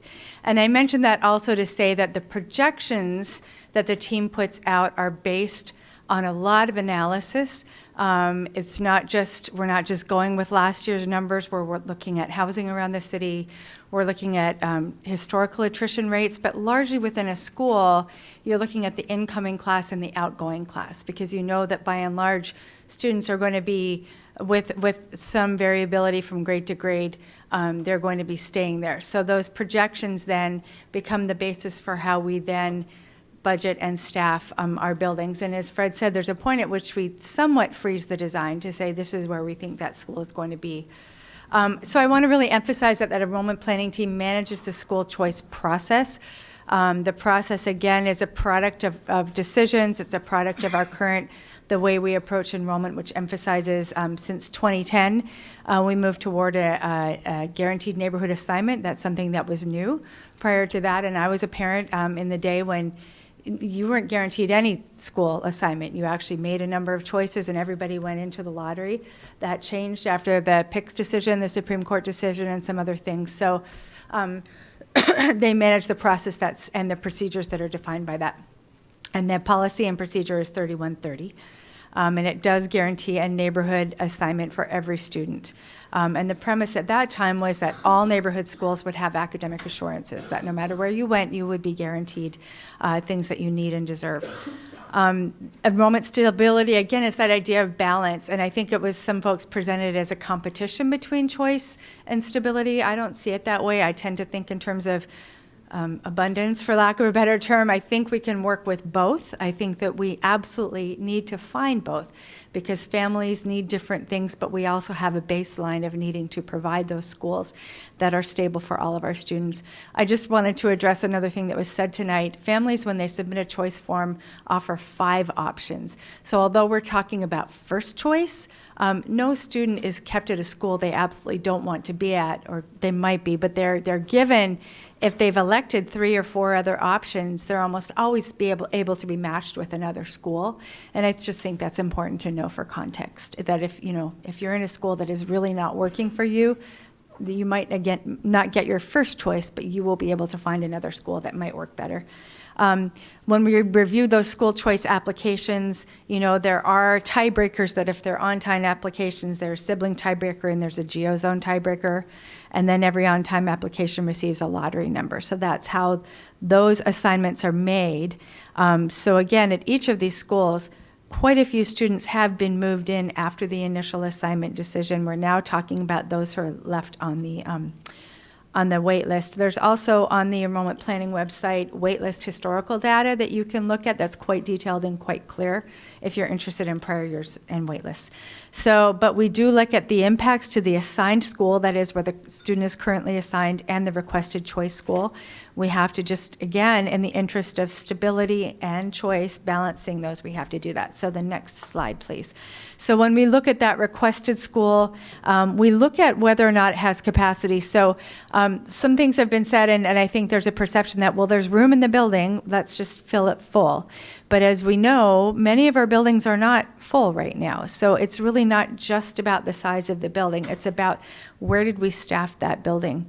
And that was based, again, on our projections. So we look at, here are the grade levels, here are the number of classes or sections per grade level. So capacity is really about where there is space within the current staffing allocation.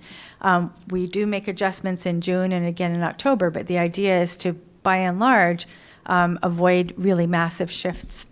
Bear in mind that different grade levels might have different space for different students. So it might not be a question of let's just move all 6 students, because there might be space at a grade level and not in another one.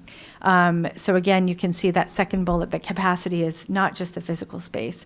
And then we're looking at the student scenario. So families can elect to say, if I have siblings or twins, I only want to move if they can go together. And then some people can say, you know what, I'll take a single spot. So those are other things that the enrollment planning team does. So this is very, very refined work that is very specific to each individual case and each individual family.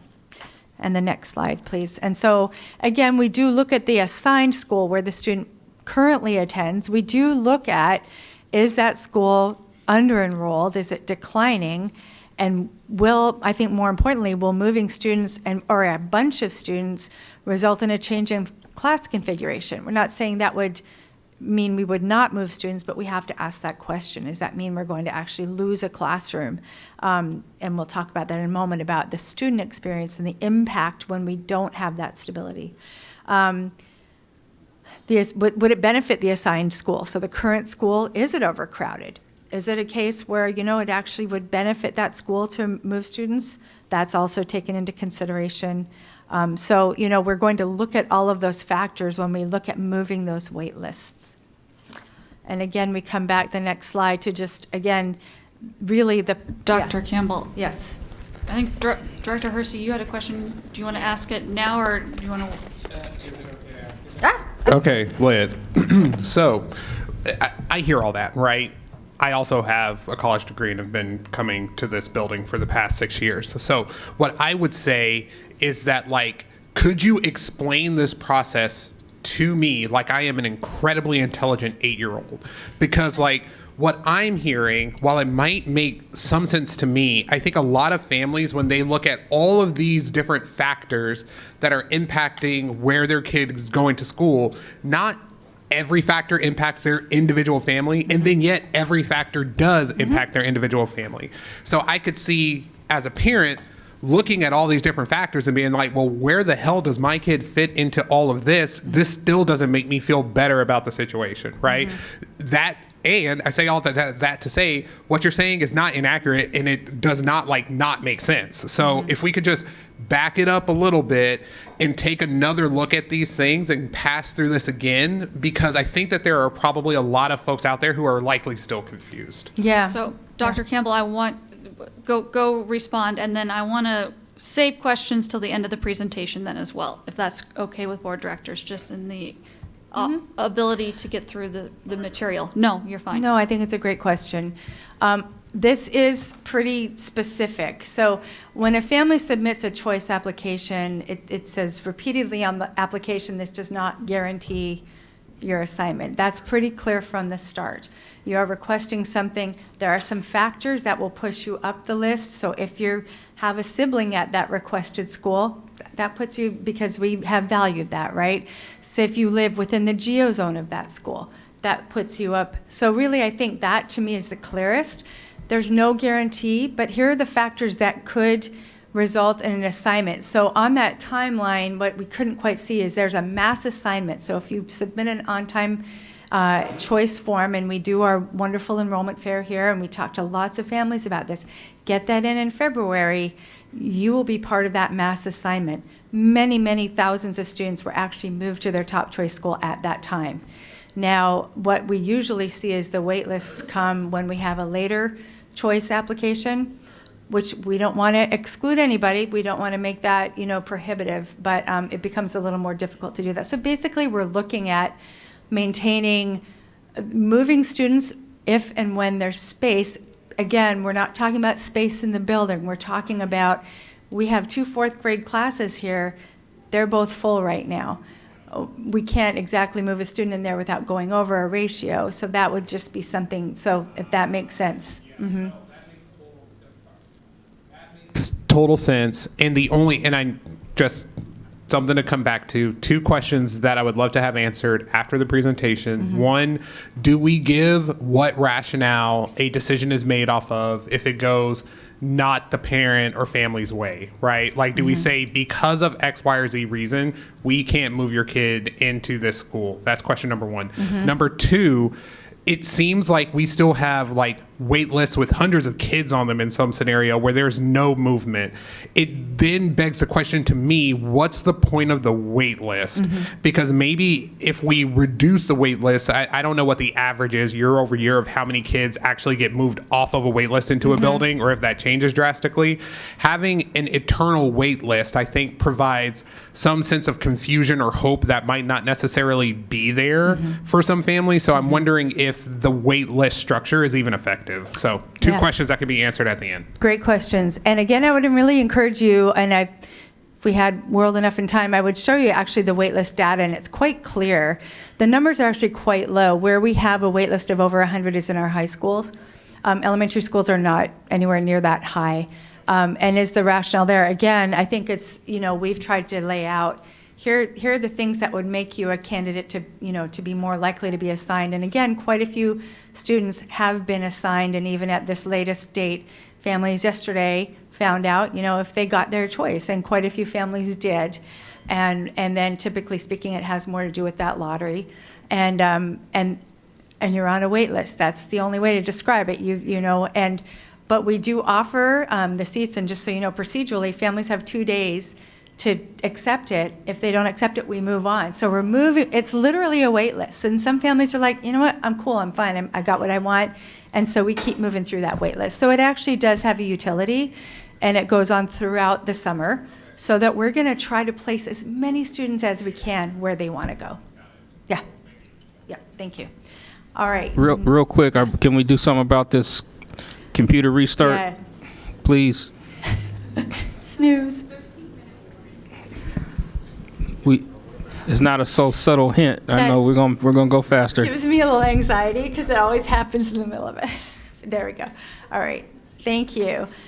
So just again for context, if we can go ahead to the table, and hopefully, this is going to be small. You may want to pull this up, but we had a number of tables. This is the one we thought was most germane to illustrate what we're really working with in terms of stability. So these are the schools where the net negative change would clearly result in some instability around just the core structure of the school.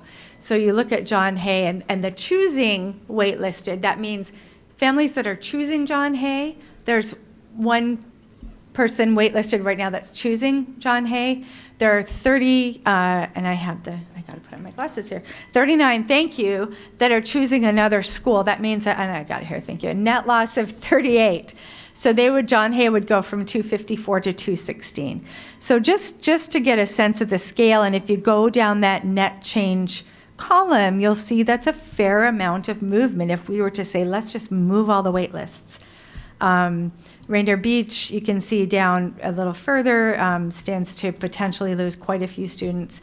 So that just kind of gives you an idea of the scale of where schools, so when we say, just give everybody what they want, we can do that, absolutely, but it will result in some turbulence around staffing and some core things. So if we can go to the next slide. And just to make a comparison about that, we've done kind of summary level analysis with the weighted staffing model, and this would result in changes. If we move the wait list more aggressively, the model would indicate changes at more of 80 schools and, pushing maybe 50 ads of staffing in those schools, and combined with a commensurate number of pulls in other schools. So that's a lot bigger you've all experienced the adjustments that sometimes get made in June and sometimes get made in October. That's kind of dwarfed by what this would be. So that part is real, and not saying that we shouldn't do it, but that would be kind of baked into the system.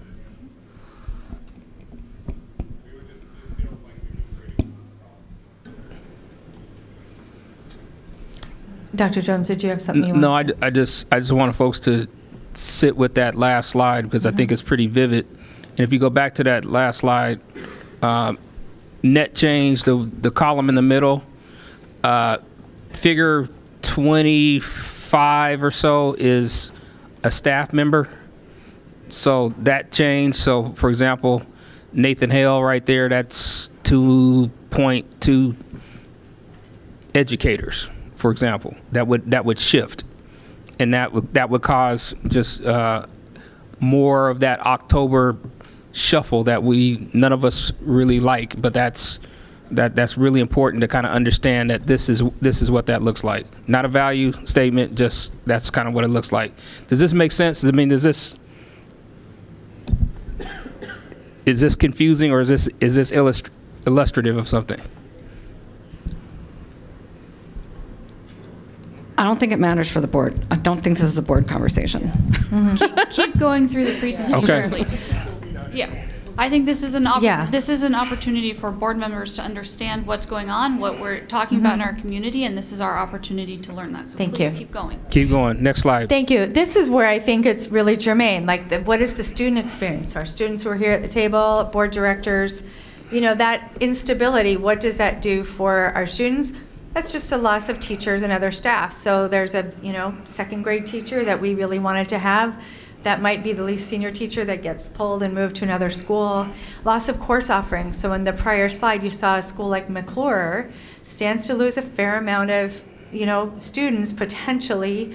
That could mean we're not, we heard about world language offerings. When we get small enough, we're not able to provide those basic things that we think students should have, or music, PE, and art in elementary school. And then increased shifts in grade configurations. So when we make those allocations, we try to, have students come in, for lack of a better word, sort of groups or packages that are going to allow for nice grade level cohorts. So it just creates a little bit more instability too in how students experience school. So that's the bulk of the process. Now, another thing that folks have asked, and you heard, I think, expressed tonight is, well, you're going to lose us anyhow if we don't get our first choice. So this is just from 2021, and I can't emphasize enough, our post-COVID data is what it is. We're still getting a sense of normalizing after COVID dips. But you can see that of a number of students who did not get their choice, that is meaning their first choice, and then did not enroll in Seattle Public Schools. You can see an anomalous figure in 2024. I will just note that we had actually double the number of late choice applications in 2024. I suspect and theorize that that's connected to the potential school closures.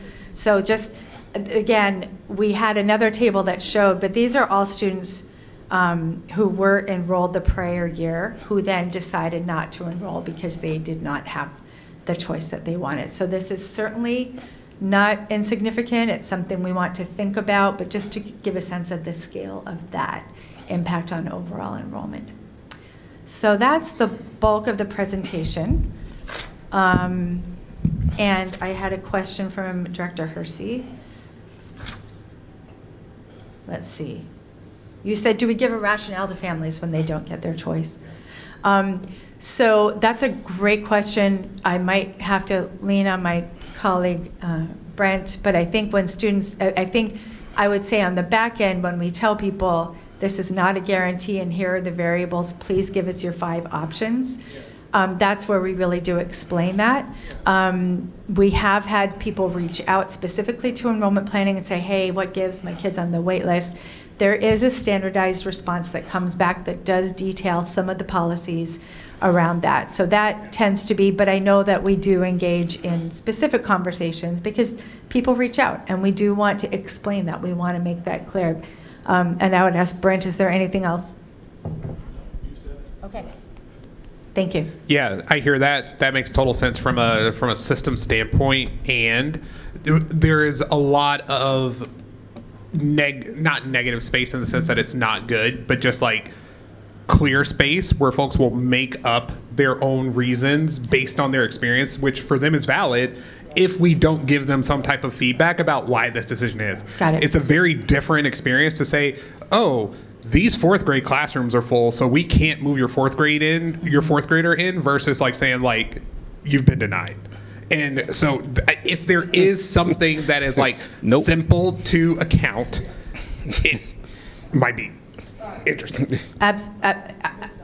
Yeah, absolutely. And I think I know the team well enough to know that they have those conversations about those very specific things. The 4th grade classrooms are full. Your child is next on the wait list. You know that, yeah. And I appreciate that though. And I appreciated Chief of Accountability Officer Howard's framing, where he said, ultimately all of this. And I've been a parent and I've been a principal and I've handled wait lists before when it was all lottery, and I've handled wait lists after. All of this is a very human thing, right? You've only got the one kid that's going to go into kinder. Like that really matters. And so while I'm describing this from a systems perspective, I'm very, very aware of the human story that is behind that. So, we always want to approach it in that way. So I do want to open it up for questions as an opportunity for board members to understand what is going on. And I will start. So just so I understand, if I have a kid at a smaller school, say Stanislaus, and I want to go to an option school or just a different school, would I have a harder chance leaving that school because my school is smaller and I would have maybe split classes, or my leaving would negatively affect that school? Yeah, thank you for that question. And I double checked with a number of people on the enrollment planning team. The answer is no. So if you're first on the wait list, we're not going to jump over you because you go to Stanislaus. We're going to, when that space becomes available, we're going to move the wait list in accordance with the way that wait list is structured. We might not move 10 students all at once. So, that's where some of the judgment comes, but we're going to move that wait list prudently as those spaces become available, again, according to where you are on the wait list, which would, again, be dependent on those factors that we're very clear with families about, that we want to hold to the integrity of that. You're on the wait list because of the factors that influenced, the lottery and then sibling and GeoZone. So just a follow-up. So if you're number 1 on the wait list, but you have some negative criteria against you, you wouldn't move to number 2. We'd be stuck sort of at number 1 until we felt like we could move that student, or? Correct. We wouldn't jump over a student. And I know what you're saying about negative criteria, and because we said considerations for the assigned school, I wouldn't say those are negative criteria. The criteria for the wait list and the wait list movement are very clear, and we don't vary from that. That's just more in how we manage the overall process, that we just are mindful of that. And sorry, I think that what has come up, I will just say, is look, there's tons and tons of room at this particular school. Why can't we move these kids in here? When a rationale is given that, well, to do so would actually impact these other two schools. That's not to say that we're going to punish kids who go to those schools. What it says is we are not going to increase the staffing at this receiving school, which is in most cases what would have to happen if we were to do that. All right, board directors' questions, and I'm sorry I was not paying attention to table 10, so we're just gonna start going around. Director Briggs. I'm actually happy for these guys to go because I did have a 2x2 today and got to talk through some of the stuff, and just because, you know, it's late and they might actually say the same thing that I already said. So you guys go ahead. Okay. Director Mizrahi. Yeah, so I have a few questions, but I'll just start with an easy one for my own, because I couldn't make the 2x2. But I like what you said, Fred, about this is a construct that we've made. So I guess I'm curious with the staffing question, why couldn't the choice process be moved earlier to try and help with that staffing, so you know earlier how many students are choicing into different areas? Yeah, that's an excellent question. This is why the open enrollment is that February. So we give that full month. We try to be really, really clear and open with people. You know what your assigned school is. It's your neighborhood school, or maybe you're already assigned to that school. Here's the month to get those choice applications in. So that way we have the best possible information about what people want at that time. So we have that full month. We call those on-time choice applications. At the end of that period, we move as many students as we can at that point. But, you know, again, we could say, hey, we're going to wait until, I don't know what it would be, August 31st to really know where we are before we staff. So I will say that there is a May 15th deadline by which we do have to notify staff. That's a state deadline. So we're always kind of working in this environment. If we want as much data as possible, we give people that opportunity to have that open enrollment time period, and then it proceeds from there. I don't know if that directly answers the question. No, that's helpful, but I mean, I guess what, and really, I just don't know how this works, so I'm really asking for an explanation with it. So like, why, so if part of the problem is that there's been staffing allocations, so you want to say, okay, well, we'd have to take the staff that we thought was going to be in this building, and they're going to be in this building for the following year, and we've already made some of those decisions, and now we know that people need to move around. So why, I mean, is there a reason, just timing wise, why the choice forms couldn't be in January or in December or whatever is the right time period to say, okay, well, actually, now we know a whole lot more information about where families want to be before we make even that initial allocation of staffing? I think it's a great question. I think we can always look at our timelines. One of the things is that the projections, October 1 is our count, where we actually know how many kids are in the building. So we then have to take that information, and again, the enrollment planning team is working with a lot of other factors to come up with those initial allocations, and then we move into that choice phase. But all of those timeframes could be moved, certainly. Okay. I think that's a great question. And then, sorry, one more follow-up just on this one point. And then, and then also, I'd be curious if there's sort of like a consistent pattern to it, to knowing like, you know what, last year there were 50 kids that wanted to go to Queen Anne Elementary, and next year there'll probably be 50 kids. That is there some consistency where even if the choice couldn't be moved so early that you, like, if you're making decisions in October for the following school year, that you can sort of predict, hey, there's going to be around this number of families that are trying to go to Queen Anne Elementary. That's exactly what we do. And I think that, I don't want to get too specific, but the school you're referencing was initially, again, those initial projections were based on, looking at the balance of enrollment between a couple of schools that are very close to each other. There are sometimes actions on behalf of the schools that might change the mix. So there's a question of a kindergarten being at one school versus another.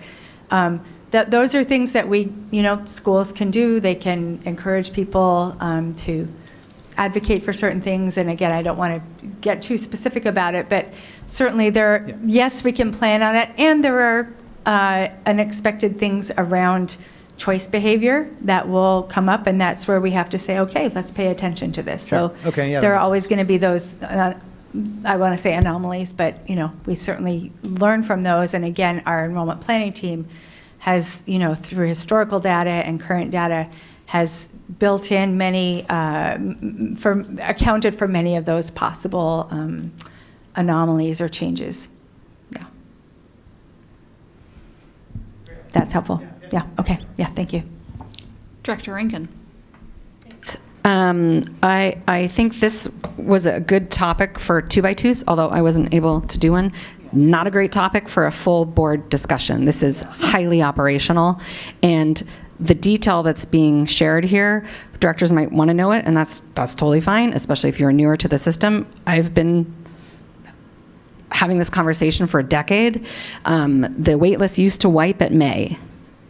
And I was part of advocating for waiting until August because people's plans change over the summer. And a family, the argument was, well, we want people to have predictability. And the argument that I gave and others gave was, if a family really wants their choice, if they find out the day before school starts, they deserve to have that option. It was also creating a situation where, neighborhood schools take all in the attendance area. Option schools were essentially disproportionately staffed. So we would have kids that wouldn't show up. And so it was creating an inequity where smaller, essentially enrollment in an option school was kept contained while neighborhood schools were. This was in the time when we were having the opposite problem that we're having now, where we're adding portables and things. And that was an inequity. But in terms of our role as a board, I don't think that 7 of us should try to entertain what we think you should do.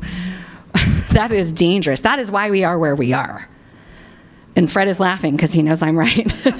That is why we are where we are, because we have had 7 people trying to please different people. No, I'm just historically trying to please different groups of people and lose the big picture and make decisions based on, so we as a board have said what our values are based on what our community has said is important. I would like to see proposal from staff to deal with this in a way that aligns with our values. I don't know what that looks like. I think, and I also, the kind of elephant in the room for me is we're at 65% capacity in our elementary schools. And that is like rearranging deck chairs on the Titanic, because the smallest little shift means a lot more in change of staffing than if we had elementary schools with 3 grade levels per classroom. And I don't understand why we're not talking about that. This conversation should be being had out in the families who are impacted, because we have stated as a board what our values are, our expectations for student outcomes, the values that we on behalf of the entire community don't want violated. There is a policy, board policy, that says that students have a guaranteed assignment at their neighborhood school, may also be placed in a school with a specific service, and also have access to the choice process. The superintendent or their designee is authorized to create the procedure. So the board should not be creating the procedure. Our role is to evaluate whatever your recommendations are, whether or not it fits the big picture. So is that, like, we don't need to actually even vote on that. Yeah, this is not going to show up well in our time use evaluation.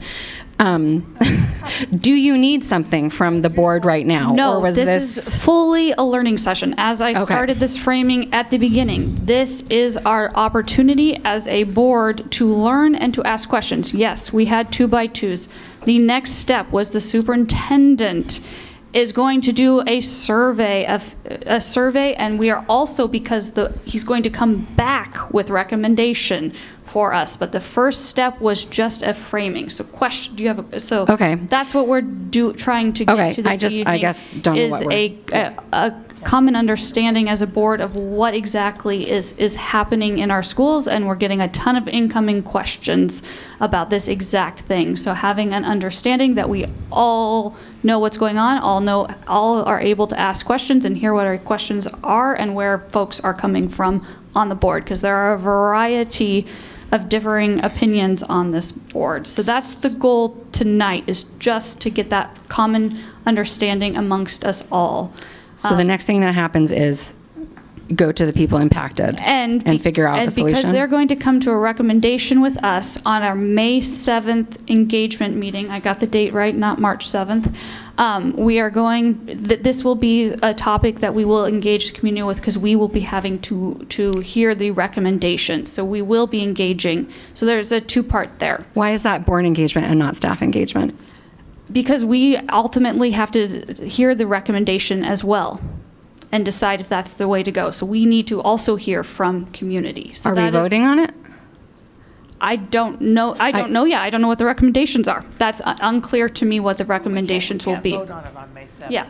Yeah. No, I'm just, we're really blurring the lines here between governance and operations. So we're going to continue through. I need to make We're going to continue through questions for staff on the enrollment planning update. This is a question for staff. Perfect. Great.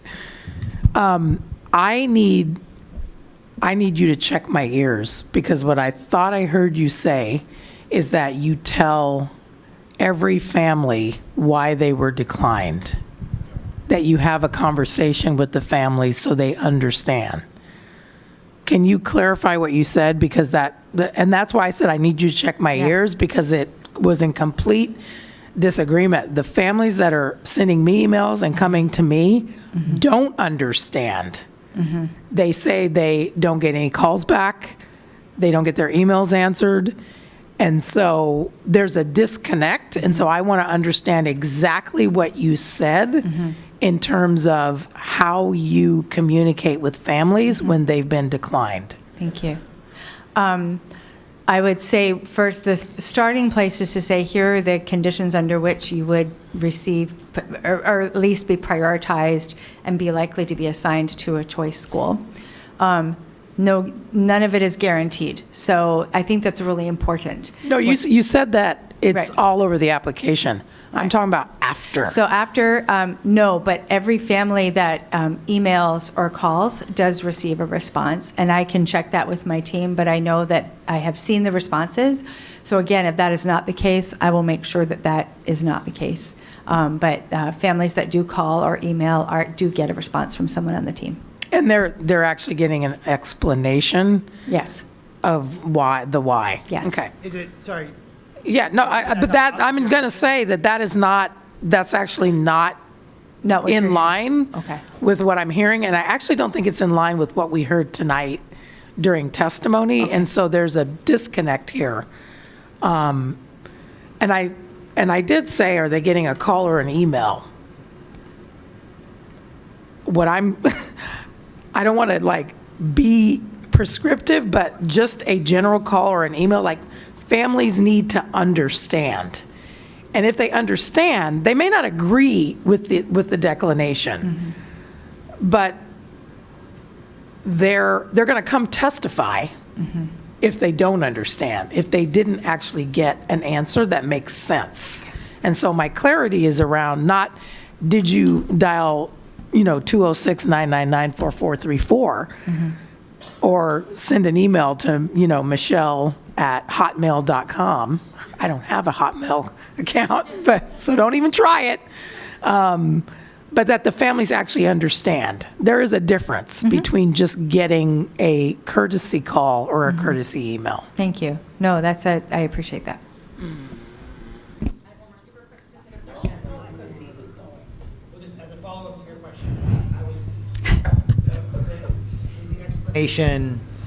here's the criteria that we use, or is it specific to that family? Is it you did not get into the school because of this criteria that we were using, and it's because, I think the example you gave, because because you applied for a fourth grade class and here's the class size right now, or is it a sort of generic email of this is the criteria that we use. I think there is a generic email when people email. I know that when people talk on the phone, they get a more maybe specific explanation, but I will make sure that the team understands that that communication needs to be as clear as possible. Yeah, thank you. So I have a question. Oh, okay, yes. Go for it. So earlier, I'm a little hung up on this. Earlier, you said parents have 2 days to decide whether their, kid goes to the school and, accepts the offer. How does that work if it's an immigrant family? Like, for instance, my parents have me read their emails all the time, and because I'm the first child, if we went back a couple of years, it would have been, the offer would have passed and it would have, sucked. So how do you guys go about that? That's a wonderful, wonderful question. Thank you for asking it. Our amazing admissions team has staff members who speak almost all of our top languages. So those calls are made in home languages, and a special care is taken to ensure that families understand what is being offered. That is a huge priority for the team, and I'm really glad that you asked that question. Thank you. So I just want, mine is just a fully logistical question, just so I understand how this works. So we say that this is a construct we've created. Resources follow students, but we decide on where those students are going to go before we do the assignment?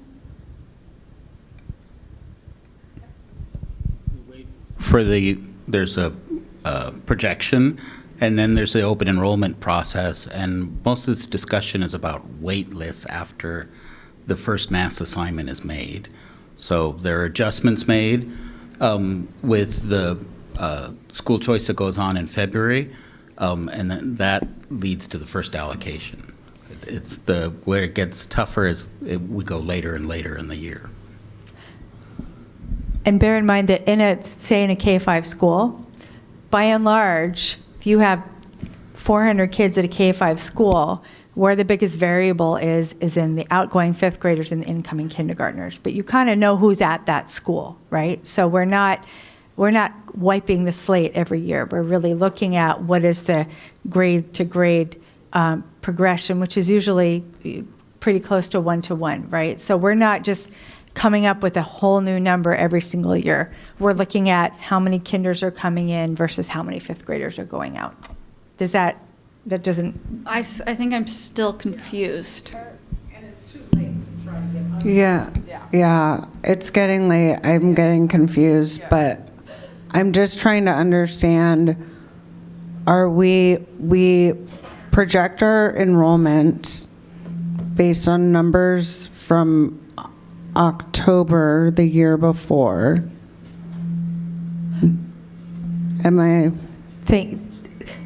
So let's say February projections are based on the October a few months prior. Yeah. Right, so that number plus... Sorry, the calendar year before, not the school year before. Plus then looking at how many fifth graders are leaving. Yes. And how many kindergartners are coming up based on demographic information. So there's a lot of data that goes into the projection. And then we assign staff first before we allocate all of the students to the buildings that they're going to for the next school year. Is that what you were getting at, President Top? That was roughly my question. So like as we look at the timeline here, we again, resources follow students. So the resources go where the students go, but we decide before we know where all our students want to go, where our resources are going to go. Is that correct? Because we keep the wait list open until August. Because you keep, that part I'm not understanding. The wait list is really a creation after the first mass assignment is made. And those early on-time school choice options are built into staffing allocations. And then the budget process starts. and we keep trying to move the wait lists up until the start of the school year, and that's where things get more constrained based on what's been allocated. So if I get my application in time, I get my first choice? Well, there could still be other considerations. There just may not be physical space in the school, grade configurations. All those considerations are part of it. The instability and the moving staff around is a little bit less of a consideration for those on-time applications. All right. Other questions? I would like to know if we can expect to hear anything about the DHH assignment as part of this conversation in May. Slightly different, but related to wait lists. So the deaf and hard of hearing, the families that were here are, I believe, should be given, that deaf parents of hearing children should be given priority, much like a heritage speaker to a dual language school, in terms of our DHH pathways, because of the cultural aspect of the DHH community and the services that are available. I've had many families, deaf parents of hearing students, for whom ASL is a home language. And their interpretation of how they were responded to by enrollment was that they were trying to skip the line. And I think that's really an unfair characterization, because this is much like giving set-asides or priority for heritage speakers at a dual language school. ASL, this is a language. It's a language, it's a culture, it's a family heritage, and it's also about access. And so there's, our policy already would allow the superintendent or their designee to make that direction in the assignment to give priority to those families right now. You don't need our permission to follow our policies in terms of access. So is that something that we can expect to hear about? And this is not the first time we brought this up. I emailed last month and maybe before that. Is that something we can expect to hear about, or are we strictly talking about optional placements? I've made a note. If that's something we want to follow up on, we can follow up. Can I just add to this Director one? Mizrahi. Yeah, I just want to add to this point on interpretation. Sorry, I'll be quick. No, go ahead. No, so Director Sargio, I think, earlier spoke very eloquently, and I completely agree on this point about interpretation for parents. And I just wanted to make the point that it's also the value of having enrollment at a school like Topps, so that you're consolidating resources, so it's much easier to get an interpreter for parents at a school that has more deaf students. So, thank you. Yeah. I believe 3130 does speak to that when it talks about unless the school designated by a student's home address does not have the appropriate services for the student's needs. So it addresses that. But it's not in the procedure. It's not in the superintendent procedure, so it doesn't manifest. All right, we are going to move on to the next item on our agenda. Yep, we're getting there. We're getting there. It's not the latest meeting ever. But before you possible? move, hang on. Before you move on, I need to make a point here. So at 9 o'clock, our sign language interpreters are paid until 9 o'clock. We're at 9:32. So there were some DHH people online at 9. They likely have dropped off because they can no longer participate. And so we have to make a different decision. Either we split these meetings up, but what we're saying is, well, not our problem that you can't hear and your interpreter's gone after 9 o'clock. Like that, it doesn't matter if that's what we're saying. That is the message we're sending. So now we have alienated, once again, the very group that showed up here to testify.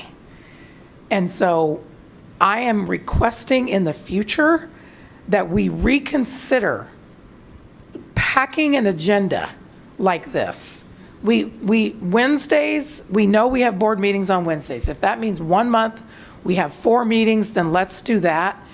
Otherwise, I need a statement from the president of the board to those families that this is what we're going to do, because you are actually the person who gets to call that.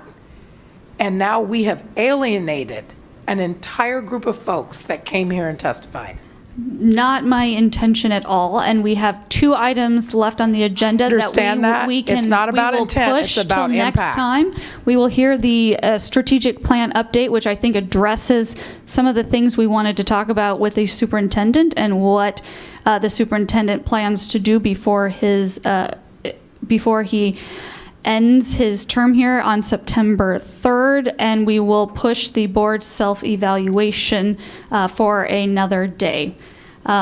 We will now move into executive session. I have a quick, before adjourning tonight, the board will immediately be recessing into executive session to discuss legal counsel representing the agency matters relating to agency enforcement actions, or to discuss with legal counsel representing the agency litigation or potential litigation to which the agency or the governing body or member acting in an official capacity is or likely to become a party when public knowledge regarding the discussion is likely to result in adverse legal or financial consequence to the agency per RCW 4230-1101I.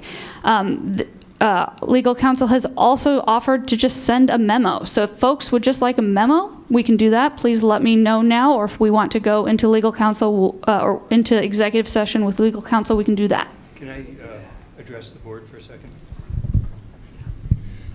Good evening, Greg Narver, General Counsel. I also have outside counsel with me as well. We are prepared, if the board wants, to give a briefing on a piece of pending litigation that I believe the board has interest in. You have been sitting here for something like 7 hours. There's a lot to cover on this. I would make the offer with a promise to have to each of you tomorrow in your inbox a very comprehensive memo about this piece of litigation, and make myself available for individual directors to contact me with questions, and also hold open the possibility of an executive session at another time. I just know you've been dealing with complex issues here for a long, long time, and I want to make sure this is a productive session and you get a chance to have all your questions answered. I will stay if that's your preference, or I will brief you fully in an attorney-client privileged memo tomorrow, and you can indicate your preference now. I think we need to talk about it now. Okay. Some of us have full-time jobs. Okay. Okay. All right, we are then, the board is recessed, or we are moving into executive session.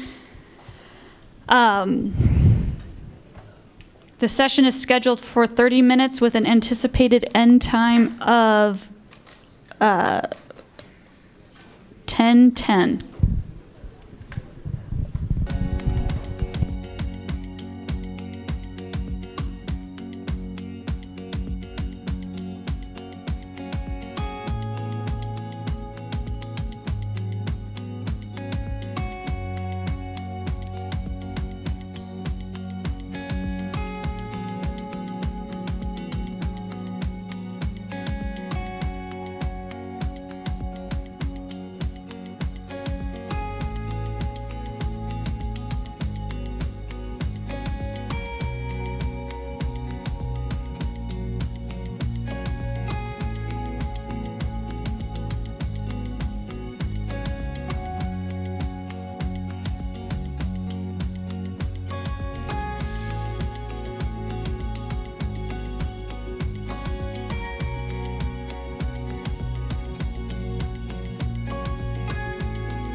Oh, wait, we need one more person.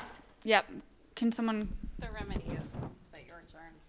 Oh, okay, so we can, yeah, we can adjourn. All right, the board has recessed out of executive session at 10:07, and the regular board meeting is now reconvened at. It only says 10:04. Oh, wait. So, okay, the board is recessed out of executive session at 10:03, and the regular board meeting is now convened at 10:04. There being no further business to come before the board, the regular board meeting is now adjourned at 10:04.